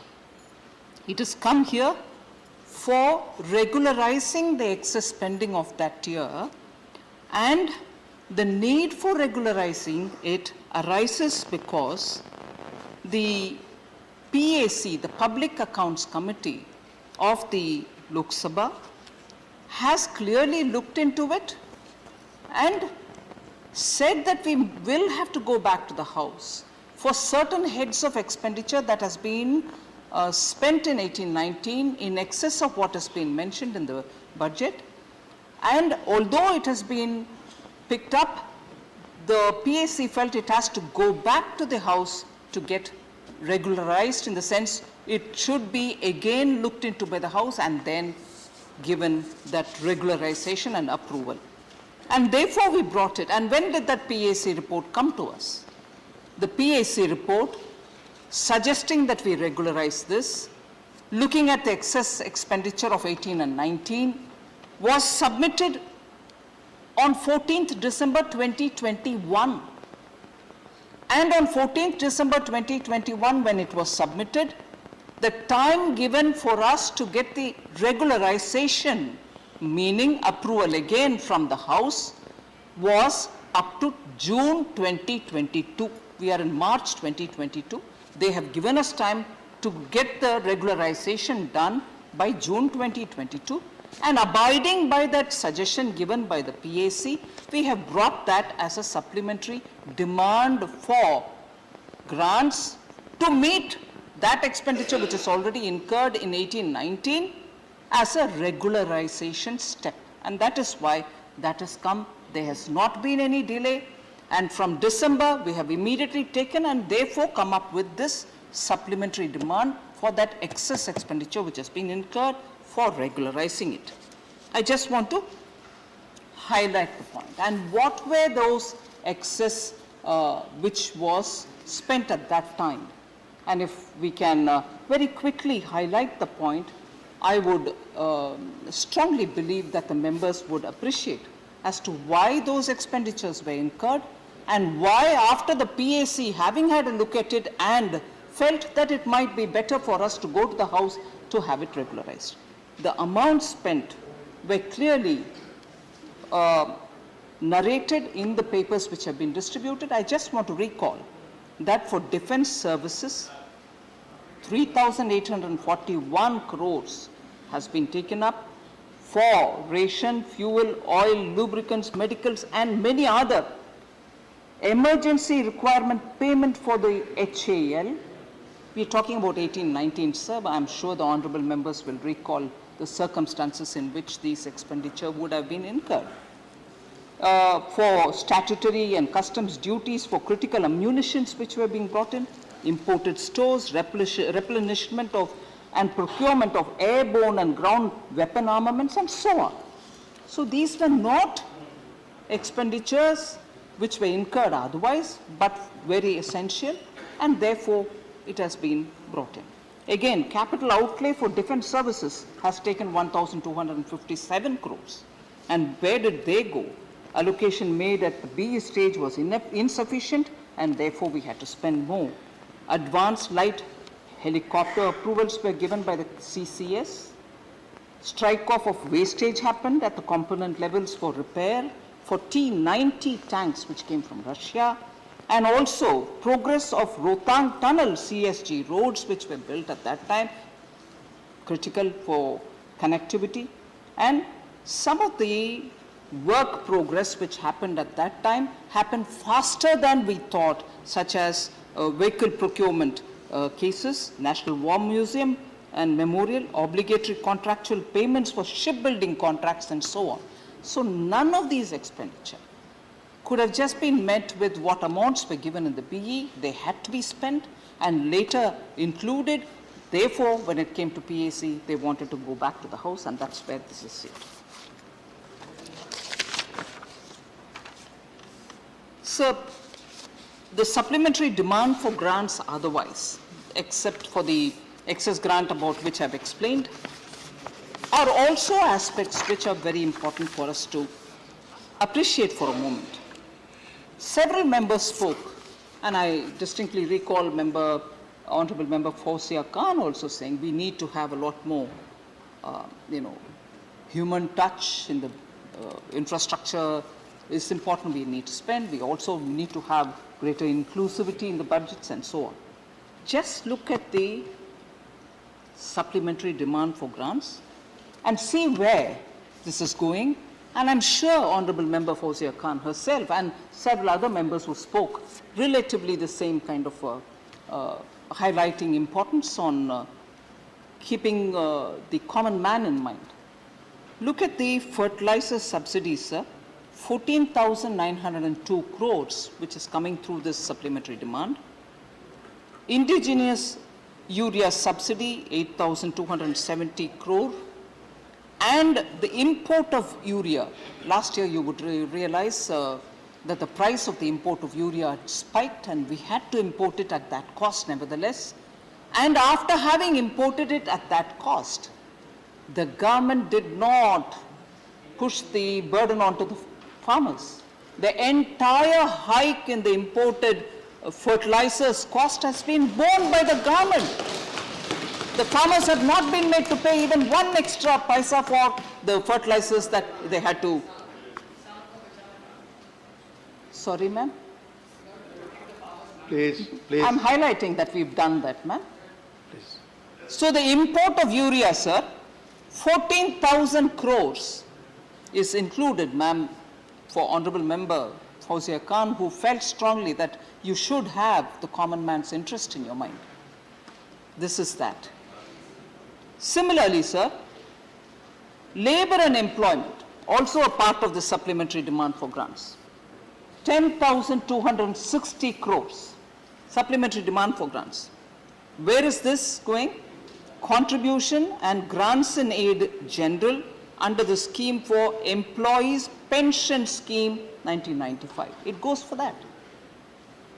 Rural development, sir, 9,668 supplementary demand. Fourth item under it. And where does that go? For providing additional funds for the NABARD for repayment of interest component under Pradhan Mantri Awas Yojana.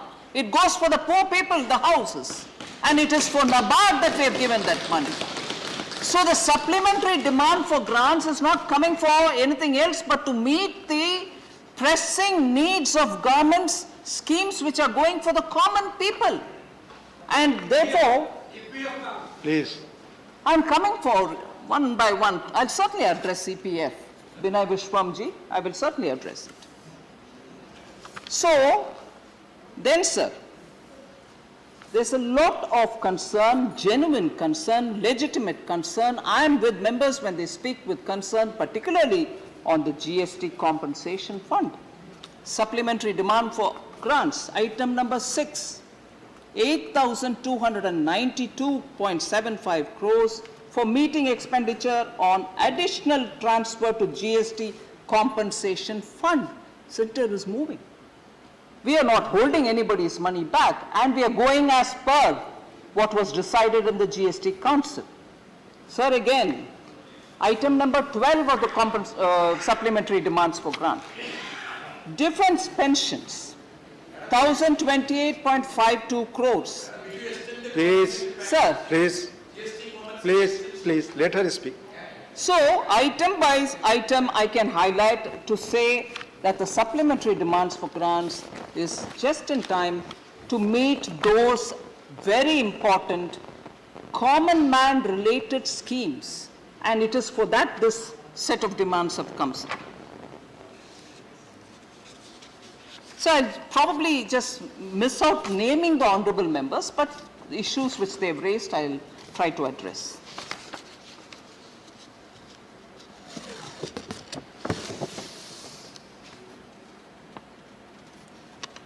Devolution of funds to the states was a very important part of Honorable Member Shakti Singh Gohil when he spoke about various things. Although we were talking about the supplementary demands for grants, Honorable Member has raised very many larger issues, some of which I would like to respond. Devolution of the state share in central taxes, sir. Just to set the background, I want to lay this. In the RE 2021-22, 7.45 lakh crores have been done. And in 22-23B, 8.17 lakh crores are being projected already for 22-23. The entire RE, revised estimate 21-22, has been released in February to enable states to spend in time. So the entire release for this year, as projected in the RE 21-22, has been released in February. There were some honorable members who also said you should do it in time, otherwise when the states are planning their budget, they won't be in a position to understand how they're going to get. I'm not even indicating to them, I have released it to them, totally. Therefore, Center has no interest, in fact, on the contrary, Center has an interest in helping states to get it in time. I take it as my duty, so that at least in these times when states are at the front end getting the economy to revive and also to come out of the pandemic related setbacks, states need the money, and so I have personally supervised once in November to release double the installment within 1 month, and again in February to release double the installment within 1 month, and in February itself clear the entire year's dues to the states so that they can plan for their next year coming.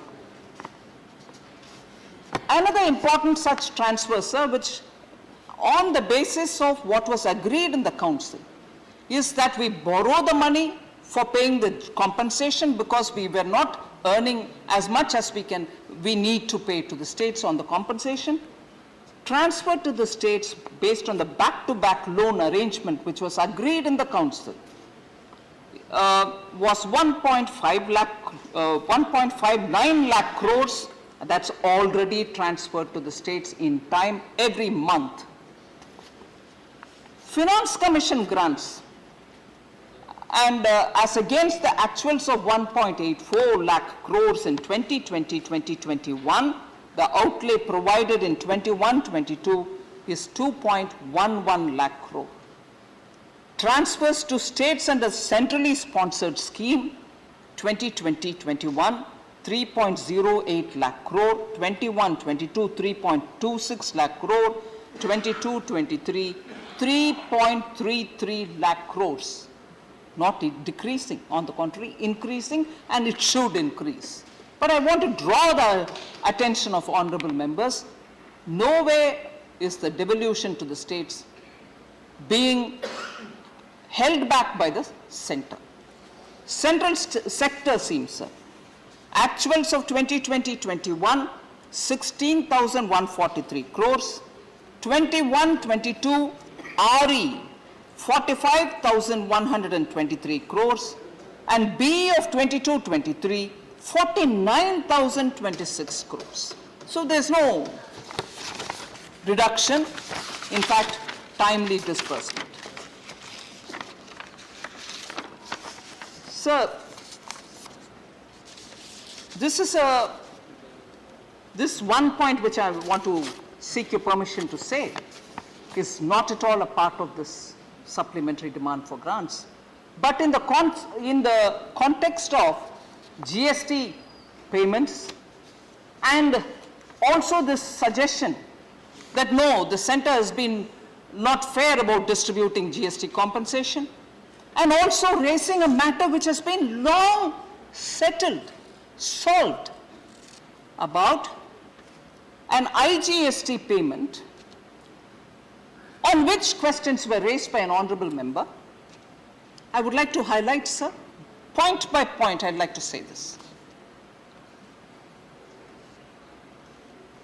Till 2018-19,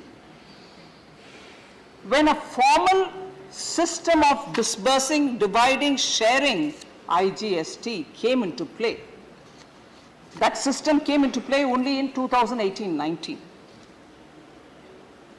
But till before that, the IGST which kept accumulating, in 2017-18, much before the system of per formula distribution of IGST came into play, in 2017-18, by the end of that year itself, 1.76 lakh crores had accumulated under the IGST. This is not a matter which is pending now. I'd like to make it clear. But that time when there was no formulation, the GST Council decided that we need to quickly disperse this accumulated amount. Why is it sitting there? Please, can it be divided? So an ad hoc decision was taken by the then council to split the amount 50% to the states and whatever 50-50 arrangement was done. So the amount should be distributed, apportioned among states and centers, had happened well before May of 2018, if I remember correct. Then the GST Council, which met, 37th Council, which met in September 2019, spoke about this particular division of IGST and said it has been, ad hoc divided between the states. Can we have some kind of a formulation per that so that any leftover amount can also go back rightly to the states? So in September 2019, a group of ministers was formed, and that group of ministers went into the detail of how this division had been formulated, before the formulation came to place, how it was divided, what is the amount left behind, and how is that going to be shared. Now this group of ministers, I'm not sure if Honorable Member Sushil Modi is here, under his chairmanship when he was Deputy Chief Minister and Finance Minister of Bihar, he had gone through this whole thing along with other ministers, and on 4th December 2019, this group was constituted and a report came in to see how it has to be divided, and if any excess that was paid to any one state, how is that to be retrieved? Should it be retrieved then or should it be retrieved later? All this had been gone through in greater depth. On 16th May 2020, I had taken a decision after looking into all the recommendations which have come that this amount should be apportioned and consequential transactions should also be all carried out, so that entire issue of IGST and the pending payments, excess payments, reversal of excess payments, all that had been threadbare put in file, and reversal of transaction was split in 2 different stages. Even that had been accomplished, where in the first step 33,412 crore was transferred into the compensation fund, because from consolidated fund you don't deal with GST. Compensation fund is the one which receives it. The result of recovery of compensation given to states as a result of release of IGST, which has to be shown to them. In November 2020, sir, another 25,058 crore was released to states as the remaining share of that IGST issue, which was pending for the states. In all, through these two releases, central government released 58,470 crores from the Consolidated Fund of India for that transaction of the IGST, which till before 2017 and 18 did not have a formulation, and the GST Council had only ad hoc decided, please split it between the states and center. That entire episode had been gone through a GOM, which had all ministers in it. From the GST Council, a lot of ministers headed by Shri Sushil Modi, and after which, based on the recommendation, that entire episode of IGST pending payments had been cleared well before December of 2020. So I want that to be clearly put on the table, sir, so that members who would want to see it and get more details can get it. So IGST, no more pending amounts. Now everything goes per formula, per month, as it is collected, and there's nothing kept back.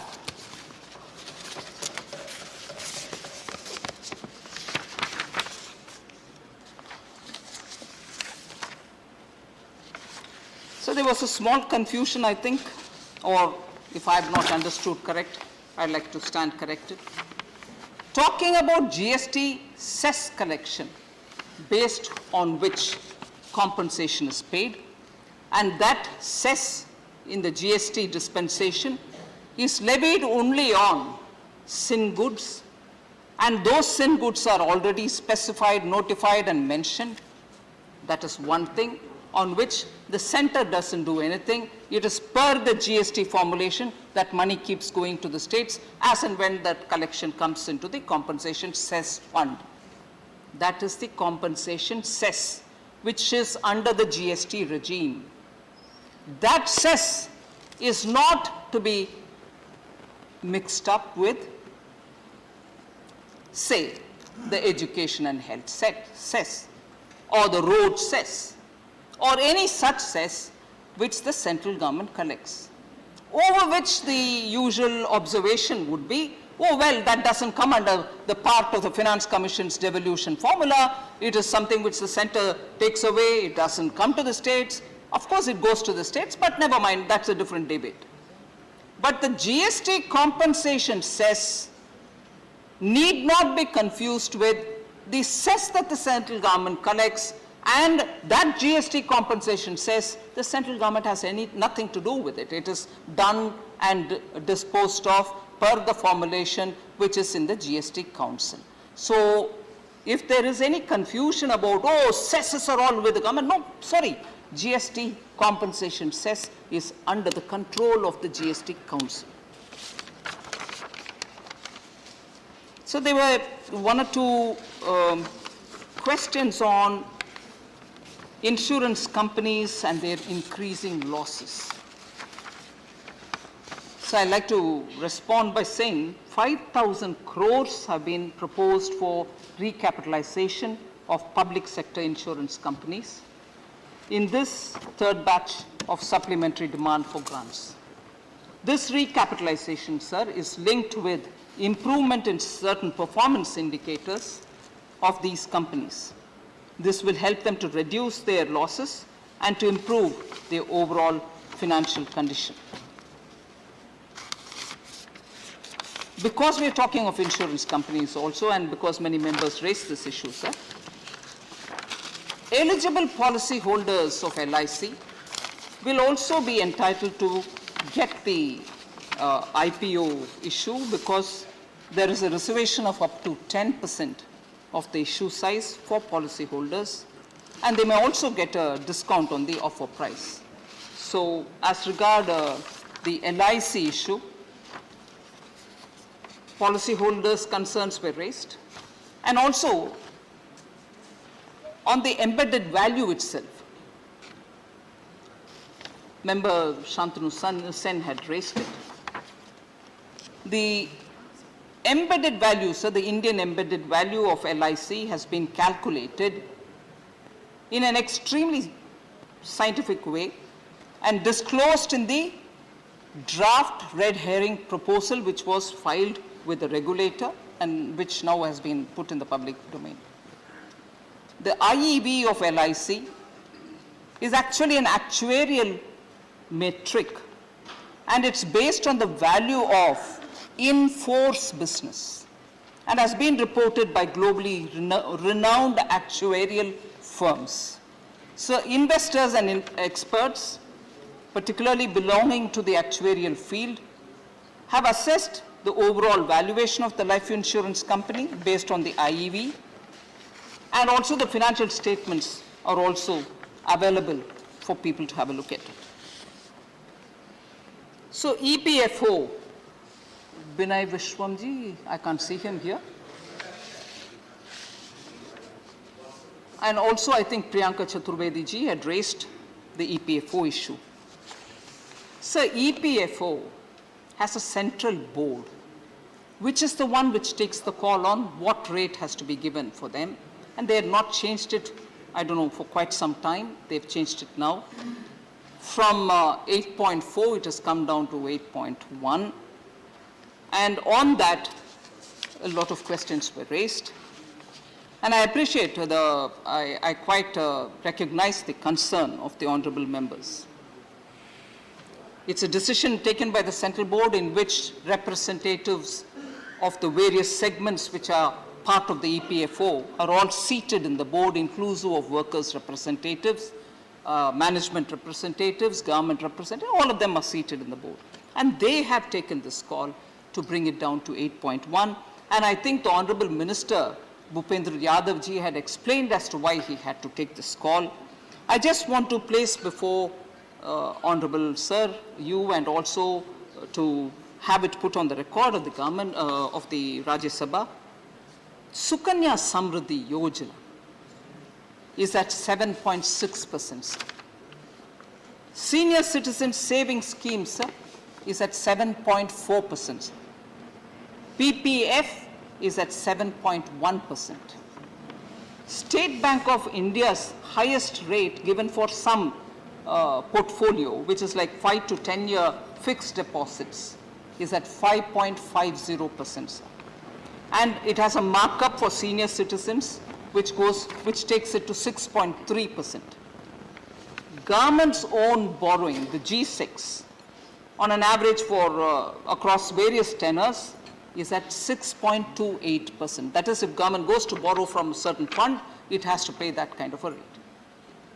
With all these, the EPFO has taken a call to give it at 8.1%. I just want to lay these facts before, sir, so that the fact that EPFO's central board, which has representatives from various different stakeholders for the pension fund, employees' pension fund, have taken a call. 40 years it has not been brought down to, yes, 40 years. There are today's realities which do keep us in the context of decisions which are being taken by a central board of the EPFO. It has yet to come to the finance ministry for approval. But the fact remains, these are the rates which are prevailing today, and it is still higher than the rest of them.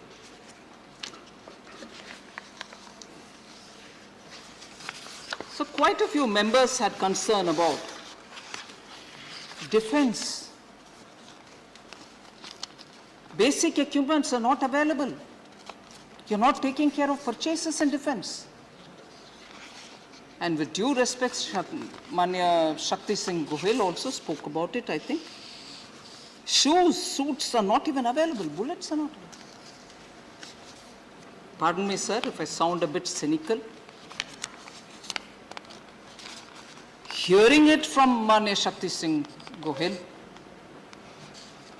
worries me a bit.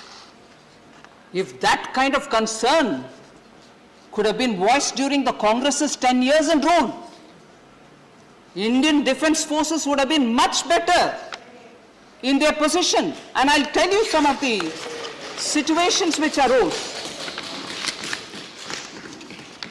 Sir, in 2000, Manya Jaitley ji's quotations are available, which I want to read.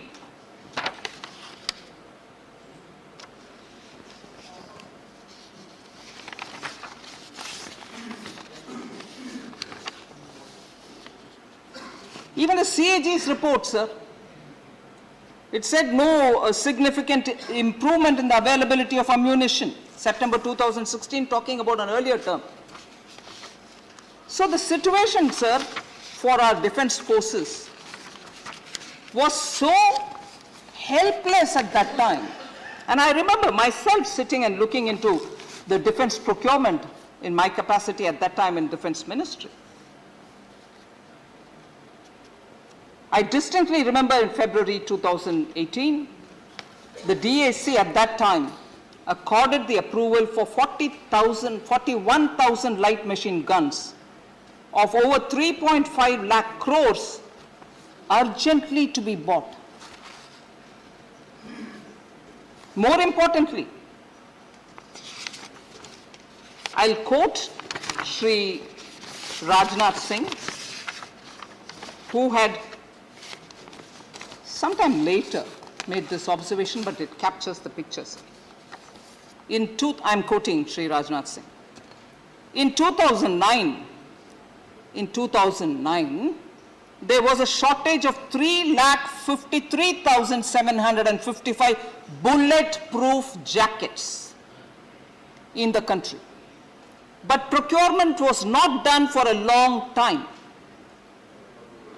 A request for proposal for procurement of 1,86,138 bulletproof jackets has been issued in April 2016, and the tender in this regard was allotted in April 9th, 2018 to an Indian buyer.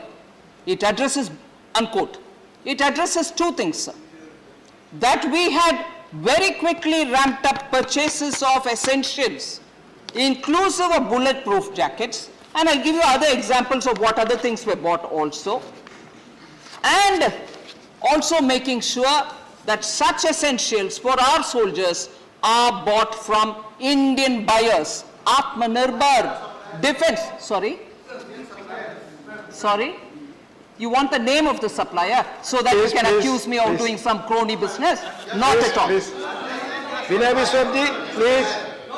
Vinay Viswamji, please. No, please. Not please.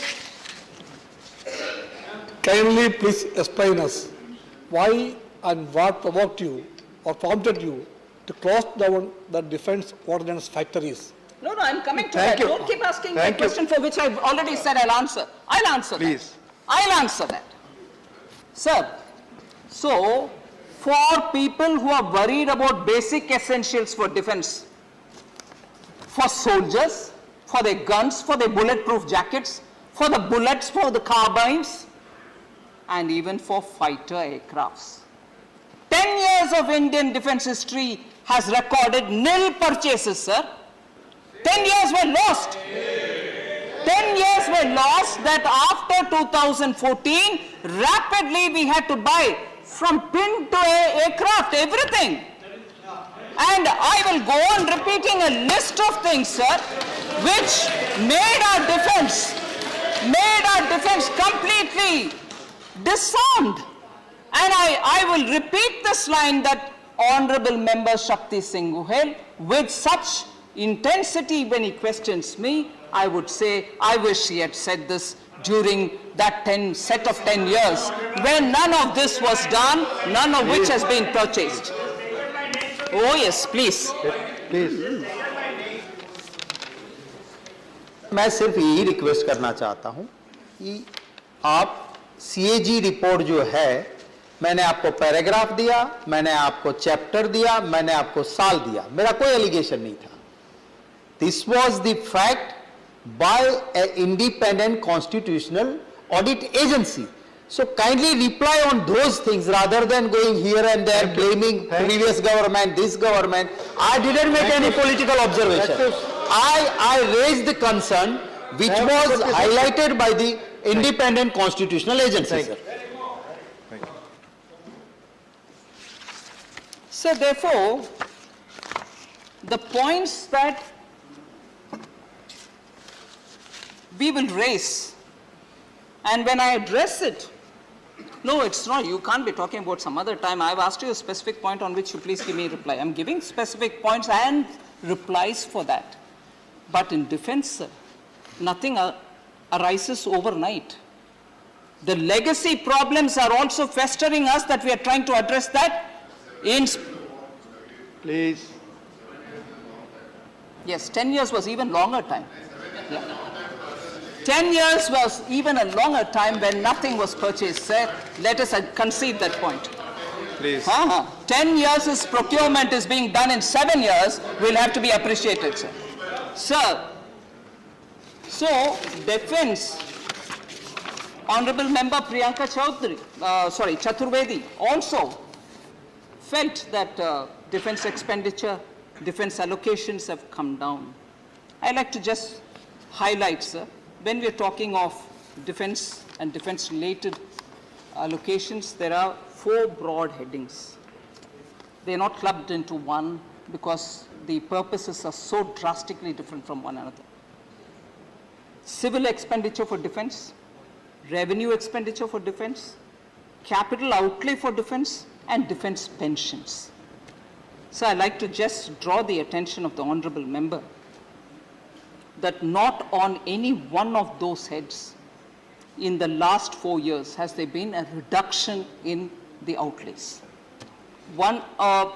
Instead of reading each one of them, I'll just read 1920 actuals to 22-23, but I'll submit this paper so that the details can be seen by the members. Civil expenditure, sir, 1920 actuals, 16,522, 22-23 BE, 20,100. And the trajectory is only upward going. Defense services revenue, 2,07,572, whereas now it is 3,33,000. Capital outlay on defense services, sir, 1,11,000 odd, and now it's 1,52,000 odd. Defense pensions, sir, 1,17,000 odd, now it's gone 1,19,000 odd, but I will certainly lay this paper therefore on the table so that members can see it. Defense government corporatization, honorable member is not here, T.K. Elangovanji. I'd like to say corporatization is not necessarily privatization. Better performance, better functioning, better administration, bring in greater efficiency are one of the things on which the corporatization has happened. Please, sir, please. I have not even finished my answer. Vinay Bishan ji, no. I have not even finished, sir. She's not yielding. Vinay ji, she's not yielding. Please. And there, because it was Sri T.K. Elangovanji, coming from Chennai as he does, he's not here now, but I'll take this opportunity to say, the Avadi tank factory, sir, which is the unit which is in Chennai, has been given a 7,523 crore worth order for building 118 Arjun class tanks for the Indian Army only a few months ago. 7,523 crore worth of orders for Chennai Avadi tank factory for building 118 Arjun tanks. Atmanirbhar, Indian manufacturer, public sector manufacturer, money is already given, order for 118 tanks. Thank you, So, madam. When he is not here. Please, please. Please let her speak. I'm thankful for that. Giving so much amount for Kavadi tank factory. Thank you.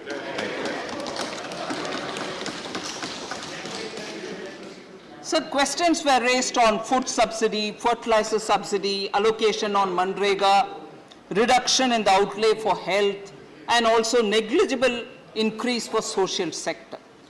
So I think this has been answered even during the budget speech. However, I would just like to draw the attention of honorable members. These apprehensions about adverse impact on changes in the outlay are not well founded, sir. Manrega particularly is a demand-driven program.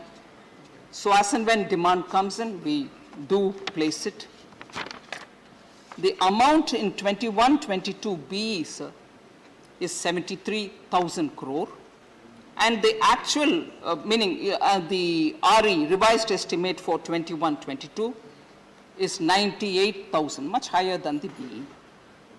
But the BE this year for 22-23, for the year beginning April 1st, is 73,000 again. So we've not reduced from the BE of last year. Meaning the current running year's BE is exactly the BE we have given for the forthcoming year commencing 1st April. And let me remind you, the RE for this year is already 98,000. Please, please, please, Vinay Viswamji. Please, please, let us speak. Please, please, please. Sir, demand driven, demand is there, demand is there, demand is there. Provision is made, provision is made, provision is made whenever there is a demand. Sir, food subsidies, sir. Koi pending nahi hai, sir. I want to please someone, come on, don't keep giving running commentary, sir. This is going on record and I am not even given a chance to give reply to each one of the running commentaries. Let's be talking on facts. You corner me on facts, I'll give you the reply. If I'm wrong, please hold me responsible. But no point if you keep shifting the milepost. When I've answered one, already a running commentary on a milepost being changed. I'll answer that also, sir. Is this going to be running like this? I'm sorry to have to seek your protection on this. I'm but requesting sorry. all the members, please. I'm honestly ready to answer every question, sir. Please. Sir, on the food subsidy, again, concern was raised. Provision under food subsidy, is it coming down? The provision under food subsidy, again, sir, covers the gap between the issue price of the food grains and their economic cost. When there is no change in the issue price of PDS food grains, the question of any adverse impact on beneficiaries does not even arise. Now, food subsidy provisions, sir, 21-22, 2.43 lakh crores. 21-22 again, RE, 2.87 lakh crores. So when the food subsidy is required, more than what was mentioned in BE, we have readily provided without any hesitation. So the additional expenditure of 1 lakh crore has gone under the PM Garib Kalyan Anna Yojana. So Garib Kalyan Anna Yojana started with 2.43 lakh crores. Please, 1 minute. Finance Minister is replying to the demand for grants appropriation bill. I propose that we may extend the sitting of the House till her reply is over. Yes, अब BSc का भी निर्णय था, सदन की सहमति है, माननीय मंत्री जी की रिप्लाई तक हम बैठ रहे हैं. Please. Thank you, sir. So the food subsidy provision, sir, of 1 lakh, additional 1 lakh crore for the additional expenditure has gone for the Garib Kalyan Anna Yojana scheme, which was under the BE in 21-22, beginning of this financial year, we gave 2.43 lakh crores. In the RE itself, it has gone to 2.87 lakh crores. And for the coming year, we have given it as 2.07 lakh crores, and therefore, there is no reduction in the sense of that which is required, we are continuously giving. Fertilizer subsidy, sir. Another one very important concern, which I think even at the beginning we have mentioned about it, similar to the food subsidy. The outlay under fertilizer subsidy covers the gap between the issue price and the economic cost. When issue price to farmers of fertilizers has not been changed, there can be no adverse impact on the farmers. In 21-22, which is the current year which is running, the BE was 79,530 crores. The RE, which is actually even now, has been raised to 1.40 lakh crore due to rising global fertilizer prices, and the input prices are also going up. So the BE 22-23, which is coming budget, we have already given fertilizer subsidy 1.05 lakh crores, which is 31% more than 21-22 BE. The last time when the import price went up, we bought it, we made sure that burden is not shifted. This time too, the allocation is 31% more than the last year's allocation. Manrega, I've already explained, sir.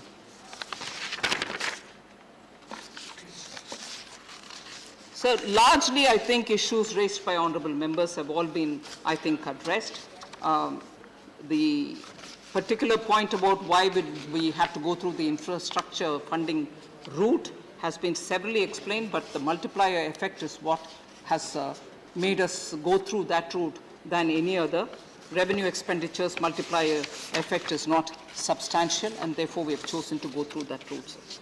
So therefore, the supplementary demand for grants has come with only demands which have immediate impact on the common people, particularly through the Awas Yojana and the explanations that I've given for those emergency expenditures.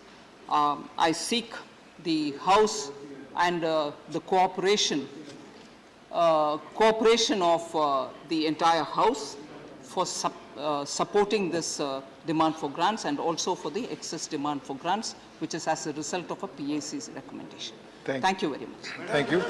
I shall first put the motion regarding consideration of the appropriation number 3, Bill 2022 to vote. The question is that the appropriation number 3, Bill 2022, as passed by Lok Sabha, be taken into consideration, please. Those in favor will please say aye. Aye. Those against will please say no. I think the ayes have it, the ayes have it, the ayes have it. The motion is adopted. We shall now take up clause by clause consideration of the bill. Clauses 2, 3 and the schedule stand part of the bill. Those in favor will please say aye. Aye. Those against will please say no. I think the ayes have it, the ayes have it, the ayes have it. Clauses 2, 3 and the schedule are adopted. Clause 1, the enacting formula and the title stand part of the bill. Those in favor will please say aye. Aye. Those against will please say no. I think the ayes have it, the ayes have it, the ayes have it. Clause 1, the enacting formula and the title are adopted. Srimati Nirmala Sitharaman to move that the bill be returned. So I rise to move that the bill be returned. Motion moved that the bill be returned. The question is that the bill be returned. Those in favor will please say aye. Aye. Those against will please say no. I think the ayes have it, the ayes have it, the ayes have it. The bill is returned.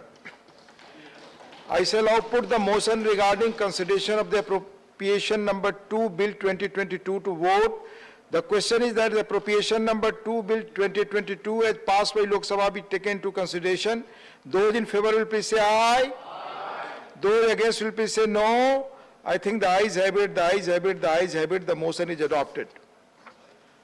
We shall now take up clause by clause consideration of the bill. Clauses 2, 3 and the scheduled stand part of the bill. Those in favor will please say aye. Aye. Those against will please say no.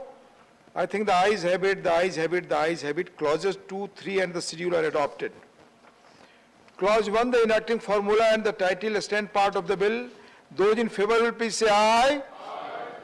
Those against will please say no. I think the ayes have it, the ayes have it, the ayes have it. Clause 1, the enacting formula and the title are adopted. Srimati Nirmala Sitharaman to move that the bill be returned. Sir, I move that the bill be returned. Motion moved that the bill be returned. The question is that the bill be returned. Those in favor will please say aye. Aye. Those against will please say no. I think the ayes have it, the ayes have it, the ayes have it. The bill is returned. Honorable members, the House stands adjourned to meet at 11 hours on Tuesday, the 22nd March 2022.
आने जाने में सुविधा मिलेगी और development भी वहाँ का होगा सर।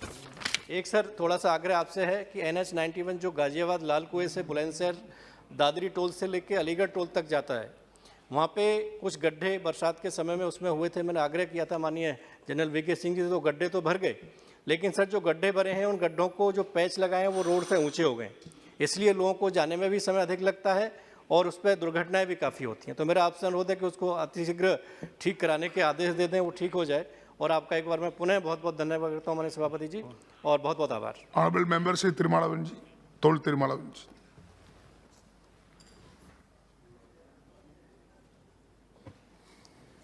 மாண்புமிகு அவைத்தலைவருக்கு வணக்கம். இந்த விவாதத்தில் பங்கேற்று எனது கருத்துக்களை பதிவு செய்வதற்கு வாய்ப்பளித்தமைக்கு நன்றியை தெரிவித்துக் கொள்கிறேன். National highways authority of India மேற்கொண்டுள்ள பல்வேறு பணிகள் தமிழ்நாட்டில் கைவிடப்பட்டிருக்கின்றன. குறிப்பாக கன்னியாகுமரியிலிருந்து கேரளா வரையில் அமைக்கப்படவிருந்த 4 வழி பாதை, அதேபோல விக்கிரவாண்டியிலிருந்து சோழபுரம் வரையில் அமைக்கப்படவிருந்த 4 வழி பாதை, சென்னைக்கு அருகே திருப்பெரும்புதூரிலிருந்து வாலாஜா வரையில் அமைக்கப்படவிருந்த 6 வழி பாதை ஆகிய இந்த முக்கியமான 3 திட்டங்கள் கைவிடப்பட்டிருக்கின்றன.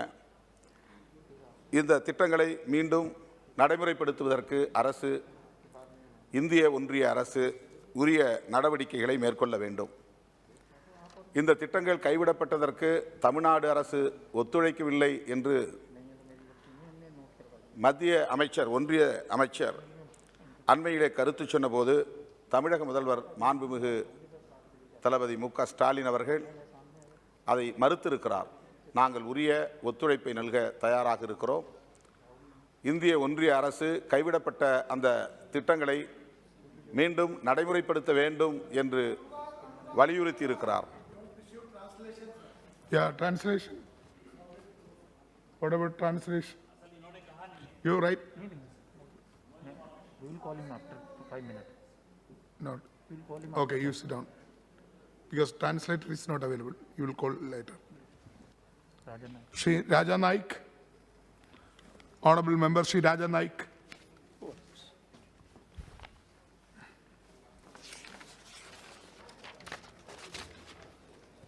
ಸನ್ಮಾನ್ಯ ಅಧ್ಯಕ್ಷರೇ, ಸಾರಿಗೆ ಸಂಪರ್ಕ ರಾಷ್ಟ್ರೀಯ ಹೆದ್ದಾರಿ ಅನುದಾನ ಬೇಡಿಕೆಗಾಗಿ ಸಲ್ಲಿಸಿರ್ತಕ್ಕಂಥ ಈ ಪ್ರಸ್ತಾವನೆಗೆ ಕೊಡ್ತಾ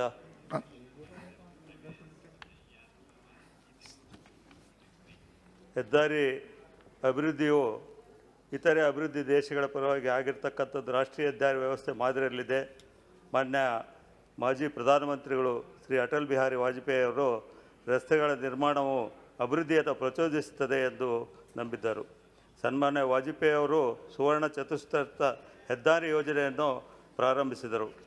ಮಾಜಿ ಪ್ರಧಾನಿಗಳು ಕೆಲವೇ ವರ್ಷಗಳಲ್ಲಿ ದೇಶದ ಪ್ರಮುಖ ಮಹಾನಗರಗಳನ್ನು ಸಂಪರ್ಕಿಸುವ 4 ಲೈನ್ 6 ಲೈನ್ ಭಾರತದ ಅತ್ಯಂತ ಜನಪ್ರಿಯ ಹೆದ್ದಾರಿ ಯೋಜನೆಗಳನ್ನು ದೇಶಕ್ಕೆ ಸಮರ್ಪಿಸಿದರು. ಅದೇ ರೀತಿ ಪ್ರಧಾನಮಂತ್ರಿ ಗ್ರಾಮ ಸಡಕ್ ಯೋಜನೆ, ಗ್ರಾಮ ರಸ್ತೆಗಳ ಯೋಜನೆ ಬಗ್ಗೆ ವಾಜಪೇಯಿಯವರ ಮತ್ತೊಂದು ಕೊಡುಗೆಯಾಗಿದೆ. ಅದೇ ರೀತಿ ನಮ್ಮ ನೆಚ್ಚಿನ ಪ್ರಧಾನಮಂತ್ರಿ ಶ್ರೀ ನರೇಂದ್ರ ಮೋದಿಜಿ ಅವರ ನೇತೃತ್ವದಲ್ಲಿ ಸನ್ಮಾನ್ಯ ನಿತಿನ್ ಗಡ್ಕರಿಜಿ ಅವರು ಅನೇಕ ಅಭಿವೃದ್ಧಿ ಪರವಾದಂಥ ರಸ್ತೆ ಮಾರ್ಗಗಳನ್ನು ನಿರ್ಮಿಸಿಕೊಟ್ಟಿದ್ದಾರೆ.